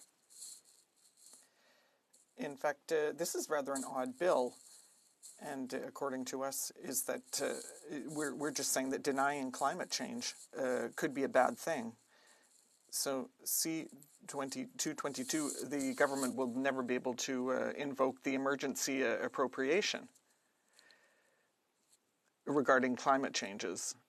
Expropriation. It comes from the Latin expression to depossess someone, unlike in the United States, where ownership is not enshrined in the Constitution. Therefore, in Quebec, this is protected under the Civil Code. People are entitled to the enjoyment of their property. And owners cannot give up their property unless expropriation is done under by law and in exchange for an indemnity. Does the member understand the difference between the Civil Code applied in Quebec and the common law? Thank you. Thank you. First of all, I would like to make sure that the honourable member interprets my legislation correctly. The bill, by clarifying that climate variability is not a special circumstance under which the government can declare an expropriation, it specifically puts into legislation and confirms that it exists. Secondly, with respect to Quebec, it's interesting that he mentions expropriation in Quebec, because I understand that in the city of Montreal, letters are going out to certain property owners asking them to sign away the title on their land. Just makes it sound like it's something business as usual. And if they sign this land or get tricked into signing these forms, they relinquish their title to this land. So it's a different type of expropriation, wherein, the government is not paying compensation to the landowner, but rather tricking the property owner into giving title to the municipality. Very brief answer from the honourable member from Hamilton Centre. Question, rather. Thank you very much. We heard the honourable member speak at length about property law and the dispossession of land, and I wanted to hopefully have her comment on the original expropriation by the Crown, which is that of the Crown dispossession of land from First Nations people, and in particular, the ongoing case that's happening today at the Haldimand Tract under the proclamation of 1784 from the Haudenosaunee people, and wondering if she might comment on the ongoing dispossession of land by the Crown of Indigenous peoples across these lands. She mentioned it, Madam Speaker, in her opening remarks. A very brief answer from the member from Renfrew, Nipissing, Pembroke. Okay, thank you, Madam Speaker. And in my opening remarks, I referred to the fact that there is still a comprehensive land claim going on the land where Parliament is situated. In terms of expropriation as it applies to First Nations, the Expropriation Act itself actually excludes matters dealing with First Nations, the land matters. So there are specific exclusions referring to those types of situations. But I thank the member for his interesting question. Resuming debate, the Honourable Parliamentary Secretary to the Queen's Privy Council. Yes, thank you, Madam Speaker. You know, I was interested actually in hearing what the member had to say about the bill, because when I first heard about it, I was a bit miffed in terms of what is it that the member opposite was trying to be able to accomplish. And I must honestly say, after listening to the member, I'm still not convinced in terms of what it is that the member is hoping to be able to accomplish.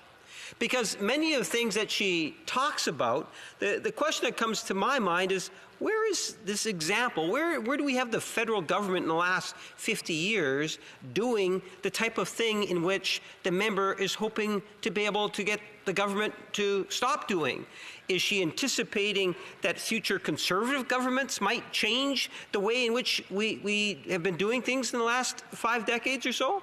I'm not perfectly clear. And then I'm thinking, Madam Speaker, you know, these opportunities that we get to be able to have a private member's bill or a motion debated is very rare, as I know the member opposite is aware. And when I look at the substance of the bill, and I listen very closely to the member, and I must say it's the first time I heard her make a presentation in kind of a lawyer format in the details, and still I didn't get the kind of clarification I was hoping to receive. You know, when I think of the issues of expropriating of properties, that there's always a willing buyer or a willing seller. That is what we have seen through Liberal administrations. When the member talks about, well, we want to mandate hearings, there is hearings that take place. There is a great deal of consultation that takes place. And she seems to be fixated in regards to, well, you know, this whole climate change. And I know there's many conservatives, many of her colleagues that are what we would classify as climate change deniers, that they don't recognize the reality of how the world is evolving in regards to climates. And she incorporates that into the bill, Madam Speaker, and she's talking about climate change and restoring to natural habitat, and these are issues that no doubt are there, but I don't see the connection in terms of what it is that the member is hoping to accomplish with this bill, whether it's national governments, provincial governments, municipal governments, and others, indigenous-related issues and property issues. These type of things take place on an ongoing basis, and generally speaking, Madam Speaker, it's usually for very admirable reasons that it takes place, and I'm wondering to what degree the concerns expressed by the member are somewhat misplaced.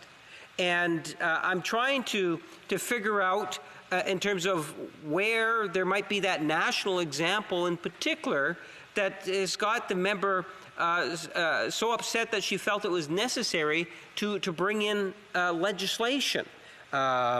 I couldn't think of anything, and as the member saw, with the limitations of the number of questions she was being able to provide answers for, and maybe after the debate she can share with me or send me an email. She has my email address, and cite me, an example in the last 50 years where this bill would have actually been applied. And I think that would be very, very helpful. Madam Speaker, I look at the issue of as a society we continue to move forward, and one of the things that we have witnessed is huge investments in infrastructure. Even Stephen Harper at times recognized the value of infrastructure, where there was land that was designated, where we saw large patches of land that are taken into consideration in terms of building a highway, or in this case it was with the former administration when they looked at building Canada Way And no doubt there would have been issues surrounding land. But you always find that there's a high sense of that willing buyer and willing seller. And there is discussions that take place. There are hearings that take place. I think of municipalities that have, in my own city, we have Plan Winnipeg, where you would have visionary people sitting around a table and talking about what they envision the city is going to look like many years from now. And I suspect whether it's people that sit around talking about that Plan Winnipeg, in which I'd like to provide some comment on, or it's the Capital Region, the Capital Commission, who does a fantastic job here in Ottawa, or other councillors, Madam Speaker. When we talk about the billions of dollars that this government has committed to building Canada's infrastructure, supporting our economy and our communities, recognizing the value of doing so, there is no doubt going to be opportunities where you will see different types of discussions that will take place, where you will witness individuals that will sell their land, and different levels of government will end up purchasing land in order to be able to accomplish, whether it's something both short-term or long-term.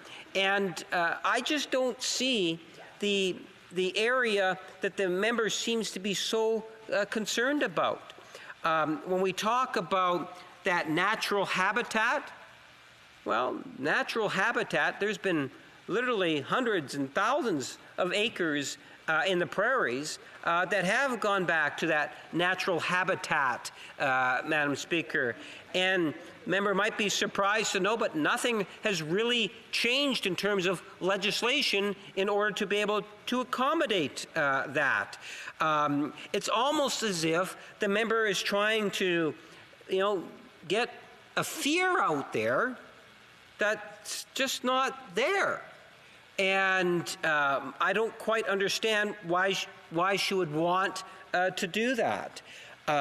Where it makes sense, and where you have that willingness to make it happen, why would someone oppose that? More and more society as a whole is recognizing that as different levels of government all have an important role to play when it comes to our environment. And it seems to me that that the member and possibly the Conservative Party needs to be more sensitive to the issues that our municipalities and our provincial jurisdictions, and even those progressive Conservative provincial jurisdictions, and some of the issues that they too have to be able to overcome, along with the federal government, as we, and I will concede, have a very ambitious plan when it comes to developing our economy, and we recognize the need to, when we talk about our economy, to also talk about issues such as our environment. They call it sustainable development, working with Indigenous people and leaders and other stakeholders, including provinces and city. There is no doubt opportunities well into the future so that we can actually have, that forward-thinking plans as to where Canada as a nation will be, 50 years from now, 20 years from now. I don't share the same concerns that the member opposite has, based in terms of what we have seen in the past. In fact, I suspect that if you were to have a generalization from the population as a whole, that you would see that there's wide spectrum of support for issues such as recognizing the reality of climate change, recognizing the importance of restoring natural habitat where we can. And I would encourage the member to send me some specific examples from the national level to my email account, and I can assure I will read them very, very carefully. Thank you, Madam Speaker. L'honorable député de Beauport. The honourable member for Beauport-Limoilou. Thank you, Madam Speaker. Tonight I'm speaking to you on behalf of the Bloc Québécois regarding Bill C-222, which amends the Expropriations Act. The very concept of expropriation is not new in human history, nor is it new in Canada. As early as antiquity, expropriation was used and it allowed the development of organized societies. In Quebec, the right of ownership is protected by Section 6 of the Charter of Human Rights and Freedoms, which states that everyone has the right to the peaceful enjoyment and free disposition of his or her property, except as provided by law. Quebec civil law, the droit civil, is derived from French law, which, since 1789, has recognized the right of the state to expropriate in the public interest under certain conditions. The Code Napoleon would later take up this principle, which was then taken up again by the Civil Code of Lower Canada and finally by Article 952 of the Code Civil of Quebec. In Canada, the first law on expropriation dates back to 1886. This was followed by the Expropriations Act of 1952, in force until 1970. This act contained no criteria for compensation and did not require the governor and council to explain the reasons for this or for any expropriation. This is unacceptable. These are pure hints of imperialism imposing its visions without regards for anyone. This disregard for the people was corrected with the 1985 law. 1985. Expropriation is not an action that is pleasant to experience, and I dare imagine pleasant to impose onto others. Mistakes have been made in the past. For example, expropriations made to create Forillon Park that caused significant trauma, expropriations that were done to create Mirabel that also caused significant trauma. With regards to the Quebec government, expropriations were made in the context of the closure of the villages of the Lower St. Lawrence and the Gaspé Peninsula in the 1960s. My grandmother, Cécile Gagnon-Vignola, worked, in fact, in operations in order to support the victims of expropriations. Here, we're not talking about expropriations without foundation. It is specifically about expropriations caused by natural disasters or by the need to protect the environment, especially most fragile areas of this country. The bill before us today does not deal with compensation procedures, but with the reasons that can be invoked for emergency expropriation.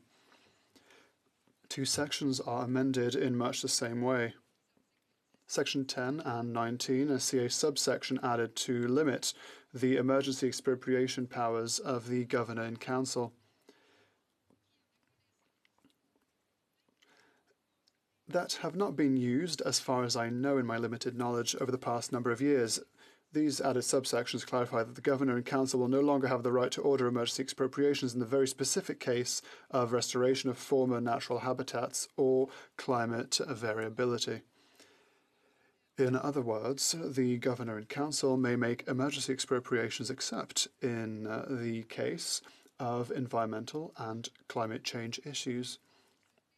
Accepting such changes would be as irresponsible as saying that the environment is not important and that climate change has no impact, or worse, that it does not even exist. Some will say that it is not up to the government to decide where people should settle or resettle. In some cases, however, it is clear that governmental intervention is necessary. Human beings, being humans, and what they are, we sometimes only see our personal interests without a long-term vision, without an intergenerational vision. Now, it is high time to relearn to take care of our environment, the environment in which we live, and to do so not only for our own navel and our own interests, but also the interests and navels of people who will live after us. Just 1 second. I dropped my papers, unfortunately. Let me give you 2 examples of why the bill cannot be accepted. In 2019, due to record floods, the Sainte-Marthe-sur-le-Lac dike broke, resulting in the emergency evacuation of 6,000 of the municipality's 18,000 residents. That's 800 buildings and housing units. It should be noted that the municipality was largely built in a flood zone protected by said dike. As humans, we believe that we are capable of beating Mother Nature, the strength of Mother Nature. It was necessary to act quickly to raise the dike, limiting the view of the lake from certain properties and, as a result, diminishing the value of these homes. Had Bill C-222 existed in Quebec in 2019, raising the dike would not have been possible. As a result, citizens would have to see their municipality flooded year after year after year, for the simple reason that these same people, these same citizens, would prefer to see the lake rather than be protected from flooding. What would this have meant? Year after year, these people would have been flooded. Year after year, the government would have had to deploy significant efforts to remove people from flood zones, to house them, to compensate them, etc., etc., etc. So this is taxpayer money spent every single year. It's not only the owner that has an issue, it's all Canadians that pay taxes because of this kind of event. There's also insurance costs. Every time, or nearly every time there's a natural disaster, prices increase, premiums go up. Not only the insurance of people who are affected, but everyone's insurance is increased. So the fact that we're trying to protect personal property, which is an important right, also has an impact on all Canadians.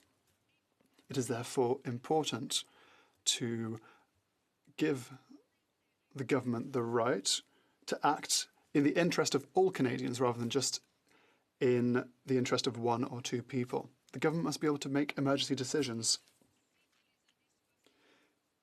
If, since the 1960s, we had thought beyond our own individualism, no one would have settled in a flood zone. It would have been banned from the very beginning.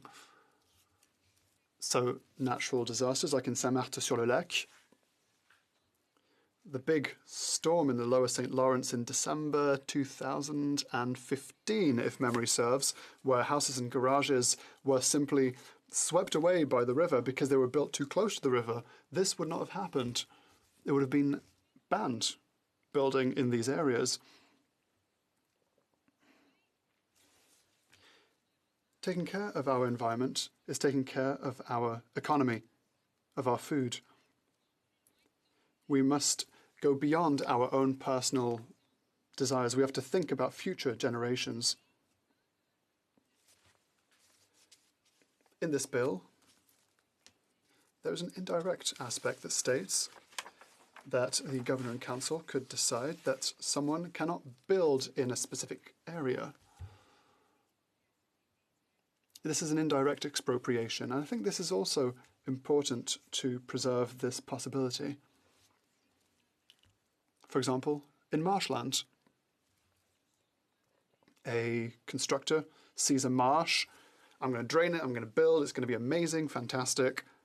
But if you don't understand the underlying geomorphology of the place, if you don't understand how marshes work, then even by draining the swamp, foundations sink, houses split, and people then turn towards the builder, towards government for compensation. Once again, Canadians will be paying the bill. It's not just a question of environmental affairs, it's a question of equity and fairness for all Canadians. we shouldn't have to pay for the mistakes of one or two individuals that make a personal choice detrimental to the rest of Canadians. Thank you, Madam Speaker. The honourable member for New Westminster Burnaby. Thank you very much, Madam Speaker. I'm rising to speak on Bill C-222. And the summary of the document for the bill provides for the following: that this enactment amends the Expropriation Act to provide that the power of the Governor and Council to waive the requirement for a public hearing in respect of an objection to the intended expropriation of an interest in land or a movable real estate might not be exercised in certain circumstances. Now, Madam Speaker, further on in the bill, the Expropriation Act, it cites the two examples of where that right to waive the requirement for the public hearing may not be exercised. It is in restoring historical natural habitats or addressing directly or indirectly climate variability. That, in the essence, is the bill that is before us this evening, Madam Speaker. And I have enormous respect for the member from Renfrew, Nipissing, Pembroke. I disagree with her vehemently on many issues, but certainly respect her hard work in the House of Commons and that she is one of the deans of the Conservative caucus. That being said, I will not be supporting this bill. Now, Madam Speaker, I'm going to cite the two reasons that are given in the Expropriation Act for why there should be an inability of the Governor and Council to waive the public hearing requirement. The first, as I mentioned earlier, is the restoring of historical natural habitats. And Madam Speaker, the origin of this, of course, is the devastating floods that took place in 2017 and 2019 in Renfrew County. And Madam Speaker, I think all of our sympathy and thoughts are with the many, many people in that region that suffered losses during that time. Hundreds of homes were damaged, many were destroyed. And so the 2017 and 2019 floods were absolutely devastating for the region. And that is why this legislation purports to waive the requirements for waive the Governor and Council's ability to override public consultations. But when we look at the reasons behind the flooding, often cited as a result of IGC actions, we can actually see that there's a difference between what is being promoted by the bill and what actually happened on the ground.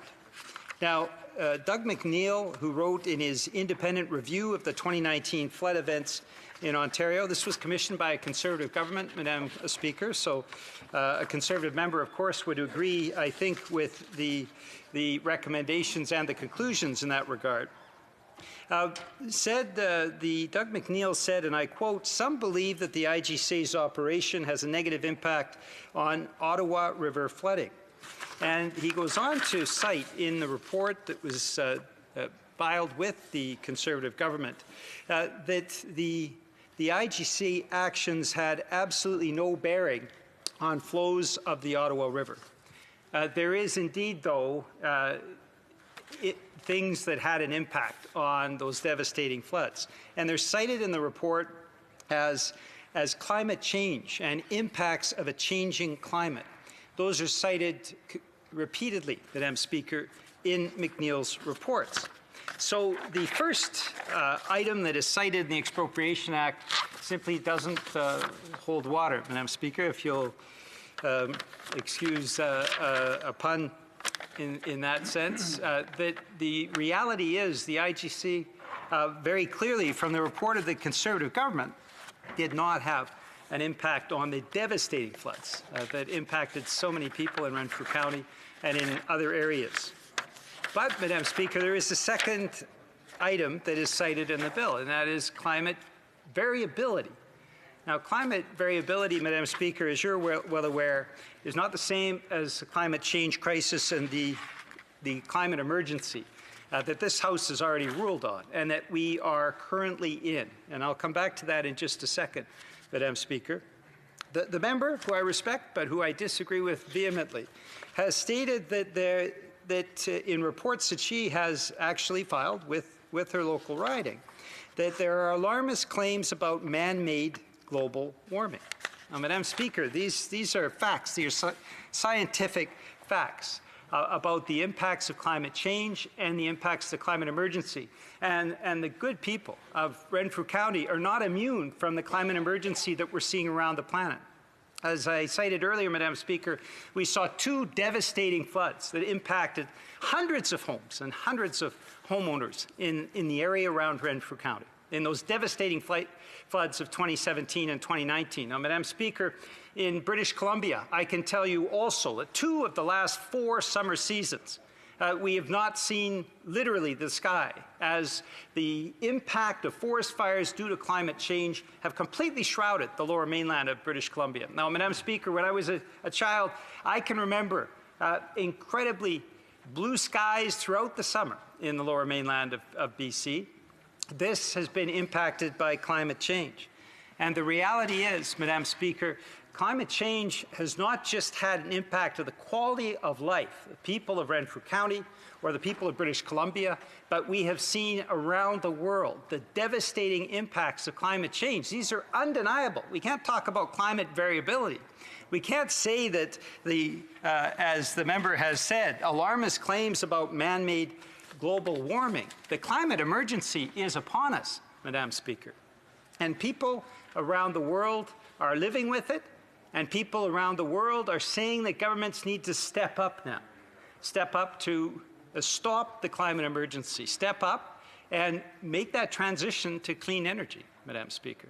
And so the impacts of 2 of the last 4 flood seasons in Renfrew County are very similar to impacts on 2 of the last 4 summers in the lower mainland of British Columbia, and many other regions of Canada can cite similar impacts. This summer, we saw the western United States ablaze, Madam Speaker, and the impact of that smoke was even felt in southern British Columbia, as the many, many forest fires that were ravaging the western United States because of the impacts of climate change blew that smoke right into the Salish Sea and the lower mainland and southern Vancouver Island as well. So we know that those impacts are being felt. We know that the economic impacts, Madam Speaker, are also being felt increasingly. The cost of the Canadian economy this year will be $5 billion. We know that that amount is going to increase each and every year. Within a couple of decades, Madam Speaker, projections say that the cost of the Canadian economy will be $50 billion a year, the cost of climate change. So we have to take action, Madam Speaker, and I would suggest it's not by adopting Bill C-222 that talks about climate variability, but it is actually taking action to help people in Renfrew County and to help people right across Canada and around the world. That means we have to stop the incredible supports that are given to the oil and gas sector. $12 billion, as you know, Madam Speaker. Canada now is in a very sad race with Saudi Arabia in terms of the egregious amounts of supports that are given to oil and gas CEOs.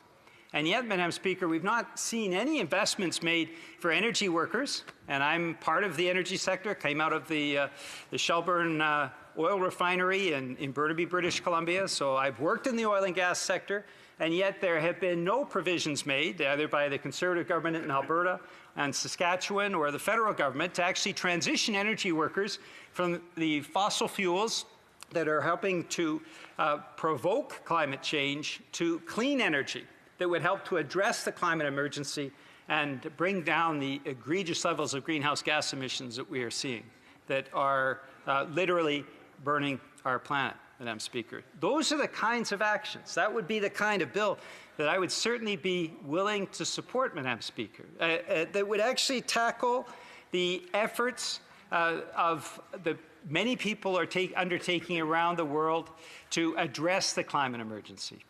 And so that is what I would be prepared to support, Madam Speaker. That would be something that would certainly address the concerns of the good people, the very good people of Renfrew County. I know the area well, and I know that they as well understand that there is a climate emergency and that our governments, both provincial and federal, have to take action. So, Madam Speaker, I'll be voting against Bill C-222. I believe that we need to be taking action on the climate emergency, and I hope that we will see further private members' legislation that will actually address something that the government, for the moment, seems unwilling to address. Thank you, Madam Speaker. The honourable member for Red Deer Mountain View. Well, thank you very much, Madam Speaker. And just to comment on the last speaker, I think really there is an opportunity, if he was to come to Alberta and Saskatchewan, to look at the great work that is being done there to combat greenhouse gases and all of other things that are happening within the industry. I think that would be helpful, and perhaps then the rhetoric would be just a little bit more logical. Madam Speaker, my family fled oppression in disputed area of Schleswig-Holstein, Germany in 1870 to come to America, a land healing after having just gone through a devastating civil war. Because of issues arising from one of the Oklahoma rides, two of the sons ventured north to Canada's Northwest Territories to farm in which was eventually to become Alberta. So as you can imagine, Madam Speaker, the issue of property rights and freedom runs deep in my family. Other pioneers in our central Alberta community arrived from the far reaches of the world.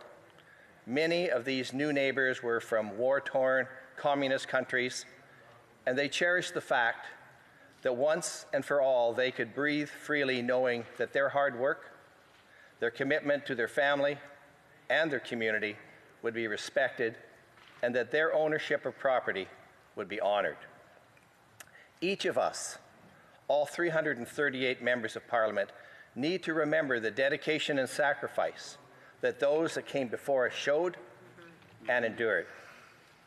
Sadly, there are still some situations where governments have extraordinary powers that are easily abused. This is why I'm so honored to speak to Bill C-222, an act to amend the Expropriation Act, protection of private property. And I want to congratulate the honourable member for Renfrew, Nipissing, Pembroke for bringing this important legislation forward, and I know that she too is a passionate advocate for the defence of property rights in Canada. We play several roles as elected members. I can't think of many functions that are more important than working to safeguard the property rights of our constituents. Property rights form one of the most important cornerstones of our society and of our economy. There are some among us who like to equate the notion of rights with individual liberties or freedoms to do whatever we want. But property rights are not only paramount as part of our tradition, but are essentially the foundation for all other rights as well. We often like to equate the notion of free speech with the ability to say whatever we want, which is true to an extent. But as we know, there are limits to this axiom. The possibility of severe harm because of hateful views is but one example. But this right to free speech doesn't apply when you're trespassing on someone else's property. There must remain a fundamental degree of respect for the owner of that property. And we've seen situations like that in the past. In the same vein, the right to freely associate is not the right to associate anywhere we want to. We don't have the right to freely associate on private property. We can do so in a public space or in a space that we own. The bottom line is that there generally are no such individual rights or liberties beyond the property rights that a person may have. This is why I say that property rights are so vital. It's certainly one reason why standing up for the property rights of our constituents is such an important part of our jobs. Madam Speaker, in my riding of Red Deer Mountain View, we know about the value of property and the importance of property rights. Many of my constituents are farmers or ranchers, They put food on the table for their own families, as well as for millions of families across Canada and around the globe. In many cases, they grew up on a farm, as did I. They know the value of a hard day's work. They understand the importance of taking care of what they own, of living frugally and responsibly, of saving hard-earned money to make a down payment on a house, on a new farm, building or to expand a herd or the size of their farming operation. And the same is true for our local business people. They work hard for years so that they can save enough money to expand their business, to look for new clients, to hire more workers to keep their businesses growing, and to hopefully have something left for their family in retirement. So as elected members, we must stand up for and proudly say that we will help protect the property and the property rights of our constituents. This is why the bill that we are addressing here today has such significance. Madam Speaker, we've always heard that property rights are not protected under Canada's Charter of Rights and Freedoms. This is different from other countries such as the US, where property rights are constitutionally protected. Under the Fifth Amendment of the American Constitution, no private property may be taken for public use without just compensation and without the due process of law. In contrast, what we're seeing here in Canada is a disturbing trend towards what is referred to as regulatory, de facto, or constructive taking of private property. This happens when governments use its statutory powers to regulate or restrict the property rights of an owner without acquiring title to the land that's being adversely affected. The landowner feels the impact of the regulations as if the land had been expropriated. Put another way, the government can strictly regulate land, limiting its value and what a landowner can do with it without triggering procedures in the legislation. A de facto or regulatory taking means a property owner is normally not entitled to compensation. What's worse, Madam Speaker, is that we've seen many examples in jurisdictions across Canada where the government has actually misled the owner and the public about the intended use of a property in order to circumvent the need to pay a landowner compensation, choosing to follow the regulatory taking route rather than following the rules under federal or provincial expropriation laws. If a government changes the designation of property to avoid compensation under expropriation statutes, and then subsequently redefines the designation for future use, this avoiding of higher compensation is an abuse of power. Madam Speaker, Bill C-222 seeks to remedy this type of situation and remove uncertainty from the existing legislation as to whether owners must be compensated for certain types of takings. The goal is to protect private property by ensuring that governments follow the rules of due process. Bill C-222 seeks to remove uncertainty from the existing legislation as to whether owners must be compensated for certain types of so-called regulatory takings. As I mentioned at the beginning of my remarks, one of the most important functions that we perform as elected members of this place is to protect the property rights of our constituents. I know that I want to leave a legacy for future Canadians where property rights are protected. We've come too far as a free and caring nation.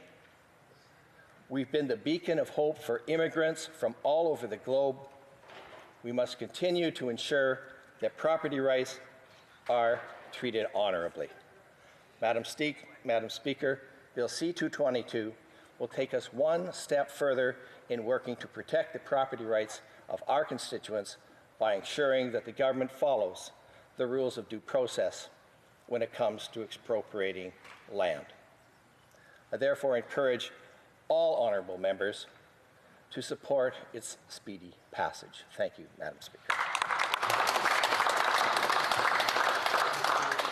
The time provided for consideration of private members' business has now expired, and the order is dropped to the bottom of the order of precedence on the order paper. Pursuant to Standing Order 38, a motion to adjourn the House is deemed to have been made and seconded at this time. Therefore, the question is that this House do now adjourn. Of Edmonton Strathcona. Thank you, Madam Speaker. Canada has over 11,000 deaths from COVID-19. It is the equivalent of a jumbo jet filled to capacity, crashing every single week since the pandemic was declared in March.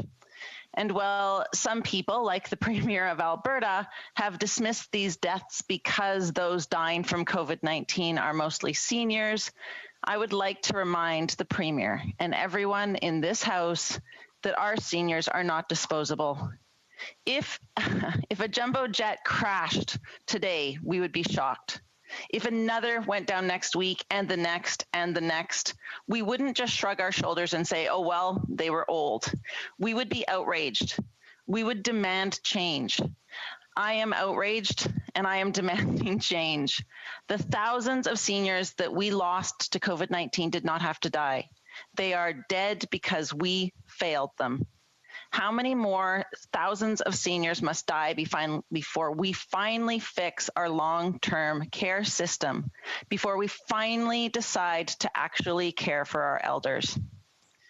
Our long-term care system was already in crisis before COVID-19 hit. Decades of privatization has shifted the focus from caring for our seniors to creating profits for shareholders.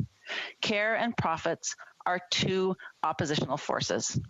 The only way to wring profit from long-term care is to cut the care itself, to cut the people providing the care, to cut their wages, to cut the time spent providing care, and to cut money from the design and maintenance of the homes themselves.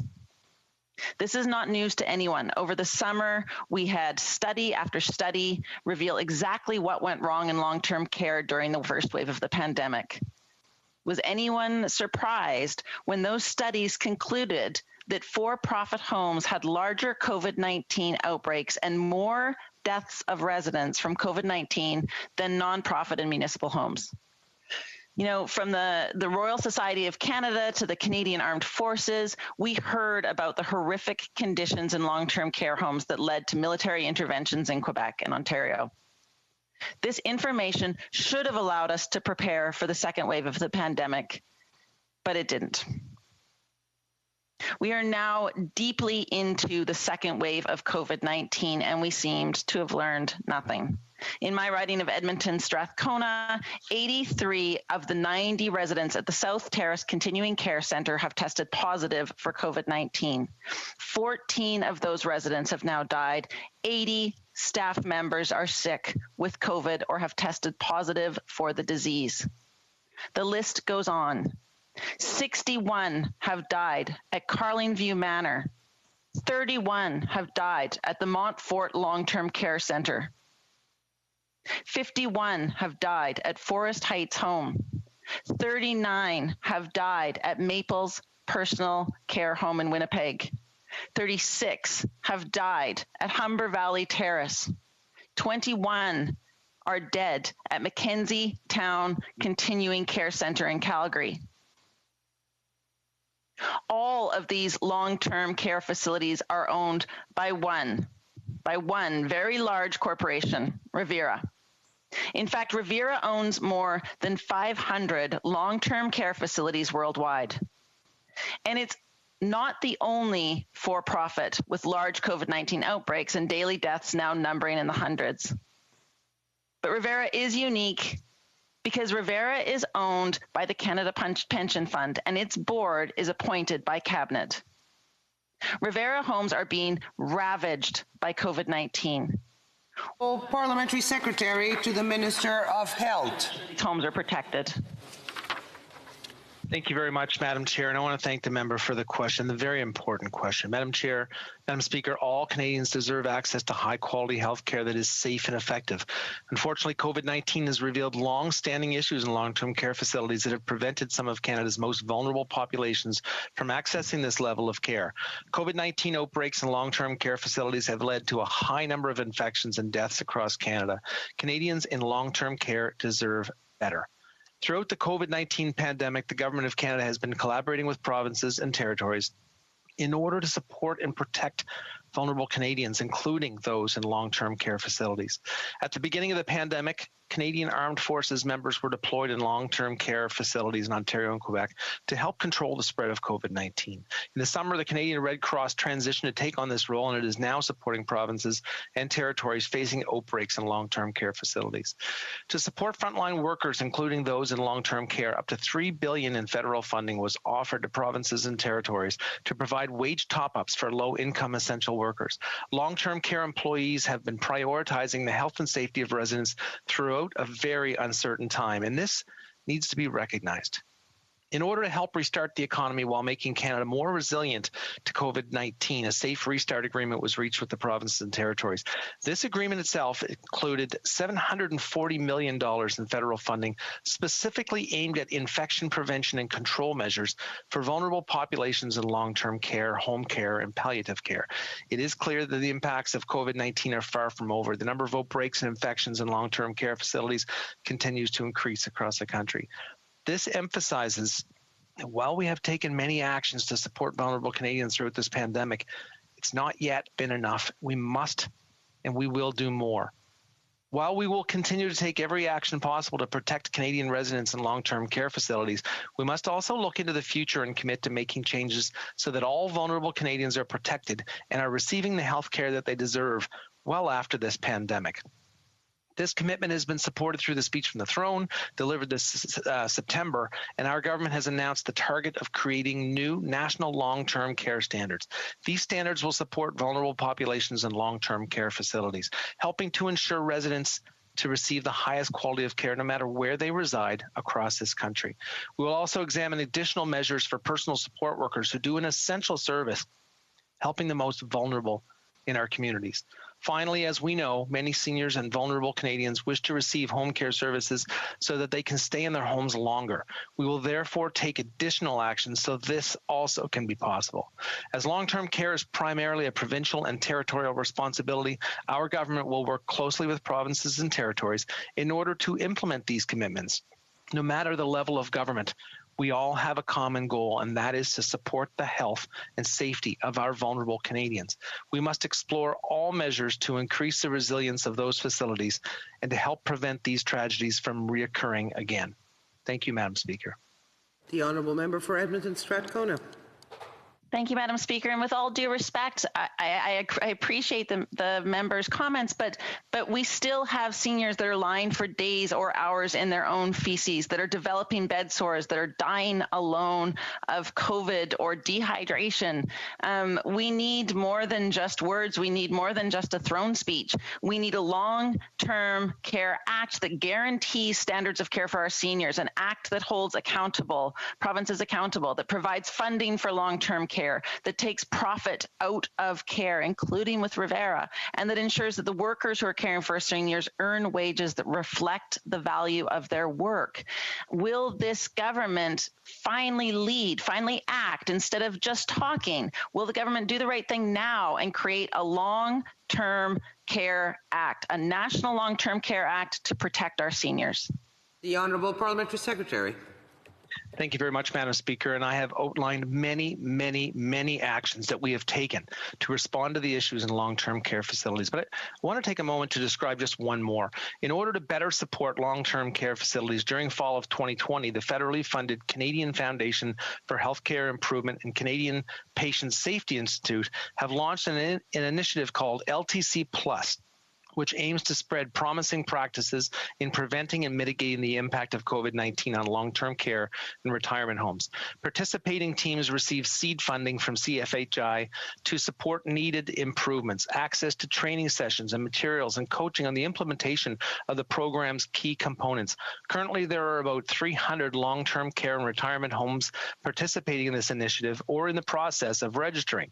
Now and in the future, Madam Speaker, we are committed to helping to ensure our most vulnerable Canadians receive the high-quality health care that is safe and effective. Thank you, Madam Speaker. The Honourable Member for Saanich Gulf Islands. Thank you, Madam Speaker.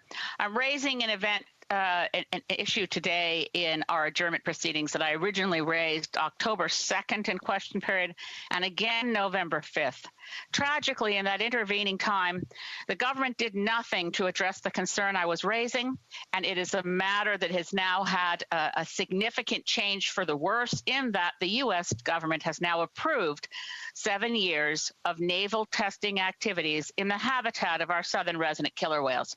We're now in a position where I'm not just asking the government to take action, but to remedy their failure to take action when the comment period was open. Here in brief are the facts, Madam Speaker. The U.S. Navy proposes to run offshore testing from the extent of the Pacific offshore, from Alaska to California, of course, including the waters of the Salish Sea and the critical habitat of one of our most iconic endangered species. The southern resident killer whale, its population is now down to 74 individual animals, 74. And they are threatened by many things, Madam Speaker. They're threatened by lack of food supply from the failure to take action. It was 14 years, just make the note, 14 years between when the species was identified as endangered and when a recovery plan came out. We know we need to protect their supply of Chinook salmon. That's their favorite food. They are starving. We know they need to be protected from ship strikes and increased shipping activity, yet this government is pushing ahead with the now taxpayer-owned and funded Trans Mountain Pipeline with an increase in tankers in their waters. We know they are threatened by ship strikes of other vessels, including not just ship strikes, but the intrusive activity of whale watching vessels. We created a sanctuary zone for the whales, but haven't enforced it. That's in the area around Saturna and Main Islands and Pender Island. It's not being enforced, and they're being their so-called sanctuary, which is the size of a postage stamp in their habitat, is being intruded upon without penalties, without fines. Here's what a responsible government would do. I'm going to quote from a letter from an elected official who said, quote, "Simply put, this jurisdiction considers the level of incidental takings of marine mammals in these naval exercises to be unacceptable," quote unquote. Not a Canadian. The governor of the state of Washington, Governor Jay Inslee, wrote those words in July 2020, urging the U.S. government not to approve these naval tests. In response, Canada has said nothing.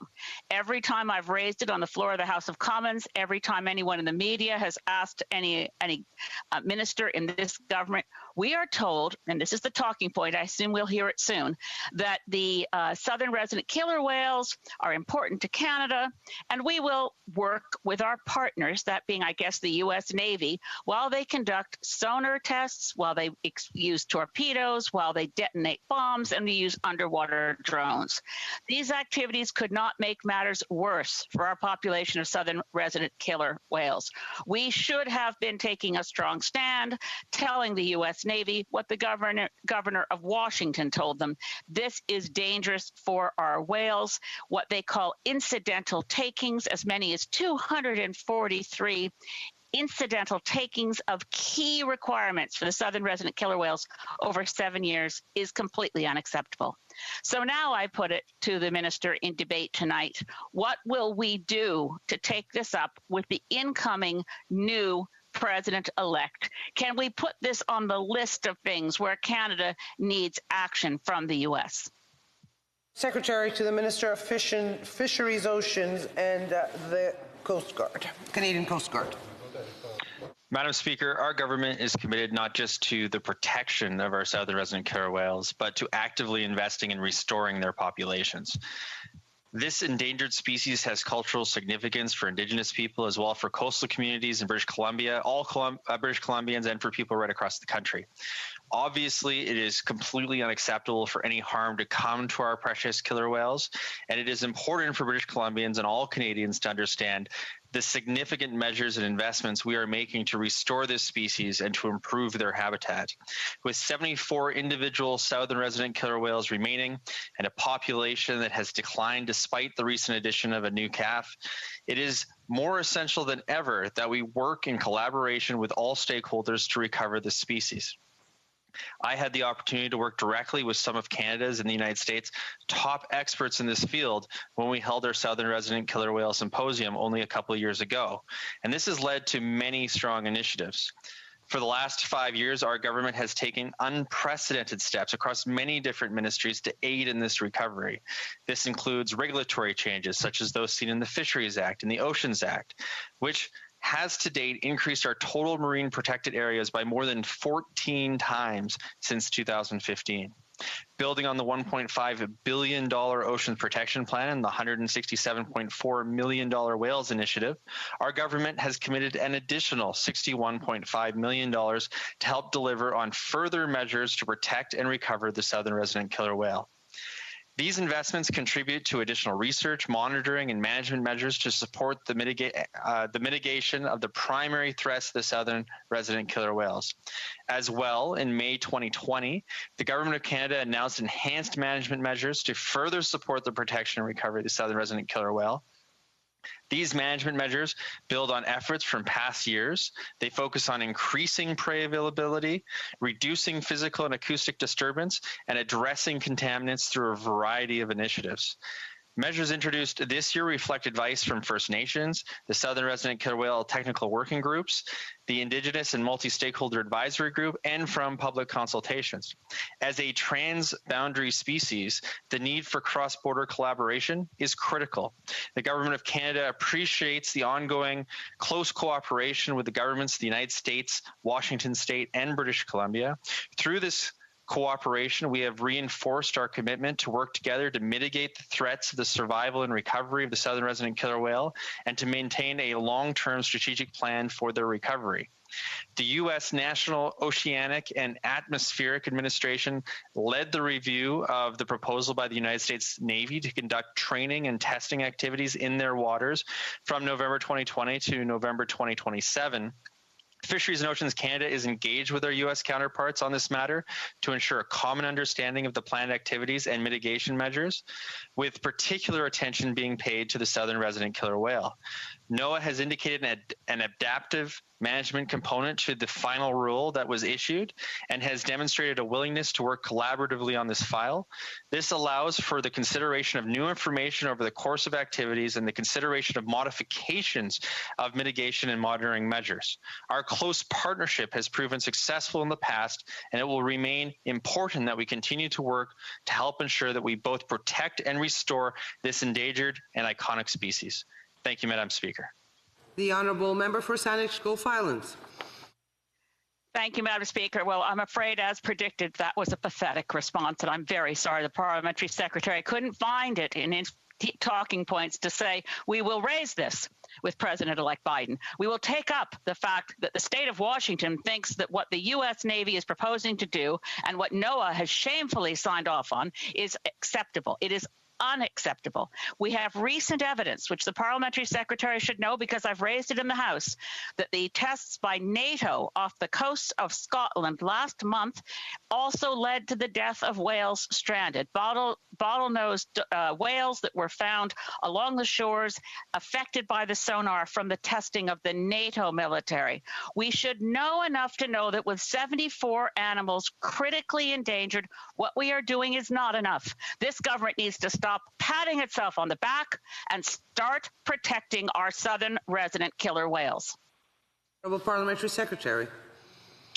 Madam Speaker, the assertion that the members made that our government is doing nothing is simply incorrect. Our government is committed to not just the protection of our southern resident killer whales, but fully dedicated to the recovery of this iconic species.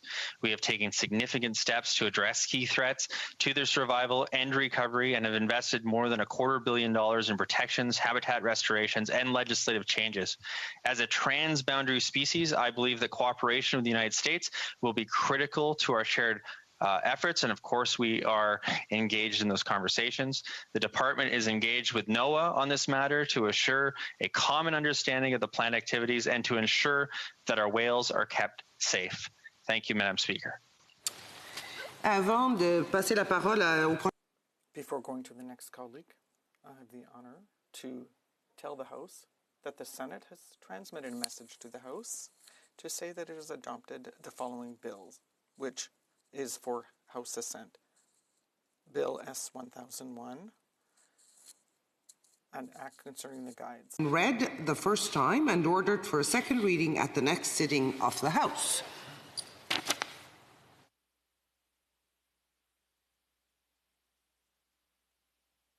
The Honourable Member for Mégantic-l'Érable.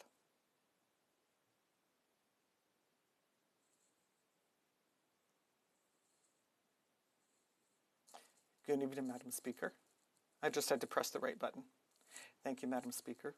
This evening, I am raising a question that is very important concerning official languages, and that is a question that I raised on October 29th when we learned from the Official Languages Commissioner that he was sounding the alarm because of the difficulty that Canadians have in obtaining French language services during crisis situations during the pandemic. Madam Speaker, it's not the first time that the Official Languages Commissioner has raised this situation. And unfortunately, we've heard a lot of rhetoric, but we haven't seen a lot of action on the part of the Liberal government to find solutions.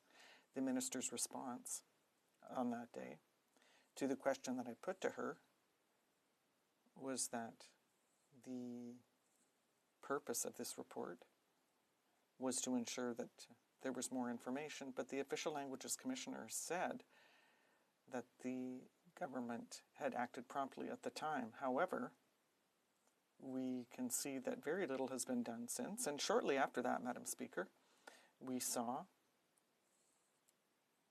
what the Liberal government thinks of the French language, and I'm going to say this in French because it's important. A Liberal member who said in committee before the Official Languages Commissioner, we don't want to say that this is a myth, but I'll leave this the benefit of the doubt. I need to see this to believe it, that the French language is in decline in Quebec. So that might have been something that was said by a member from the other province, but it was a Quebec member of Parliament who made that statement in the House. And she even asked a question to the Commissioner, what contributes to this decline of French in Quebec. But when she said decline, she sort of put in air quotes, implying that there is no decline of French in Quebec. So that makes us wonder about the importance that the Liberal government grants to the protection of official language minority communities in this country. If we look at what Mr. Théberge said when he talked about the shortcomings in his report of October 29th, he was quite scathing. He talked about the shortcomings in different provinces, for example, in Ontario, New Brunswick, Nova Scotia, Manitoba, and the Liberal government was really criticized with regard to providing COVID services in French. At the beginning of the pandemic, there were Francophones who listened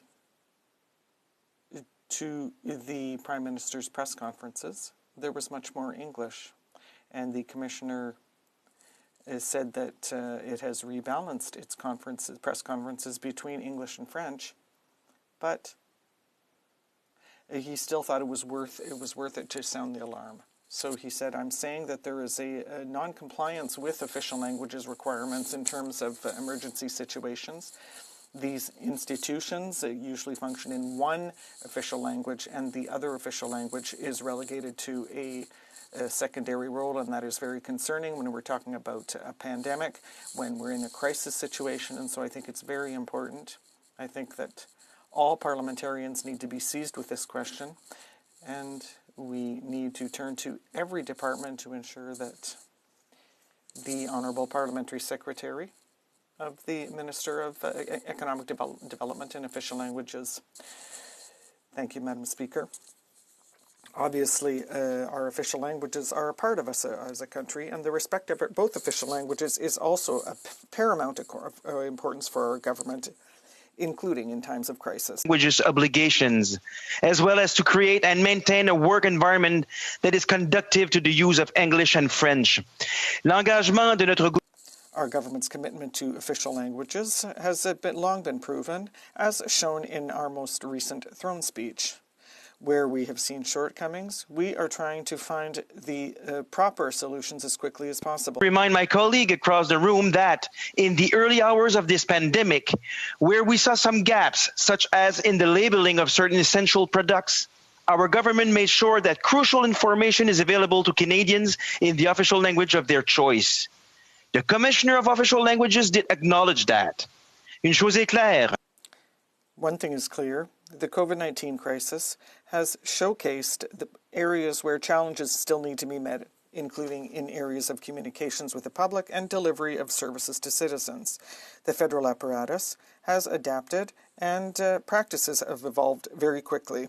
Innovative practices have been put in place, and we expect them to stay and to influence how things are done in the public service in the future.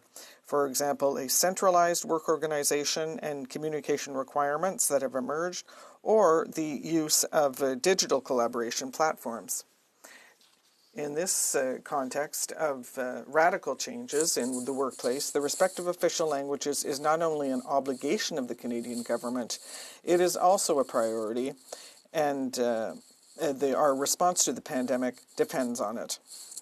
Commitment to modernizing the Official Languages Act, we will need to consider these evolving dynamics in order for the Act to remain relevant. Je voudrais rassurer mon collègue.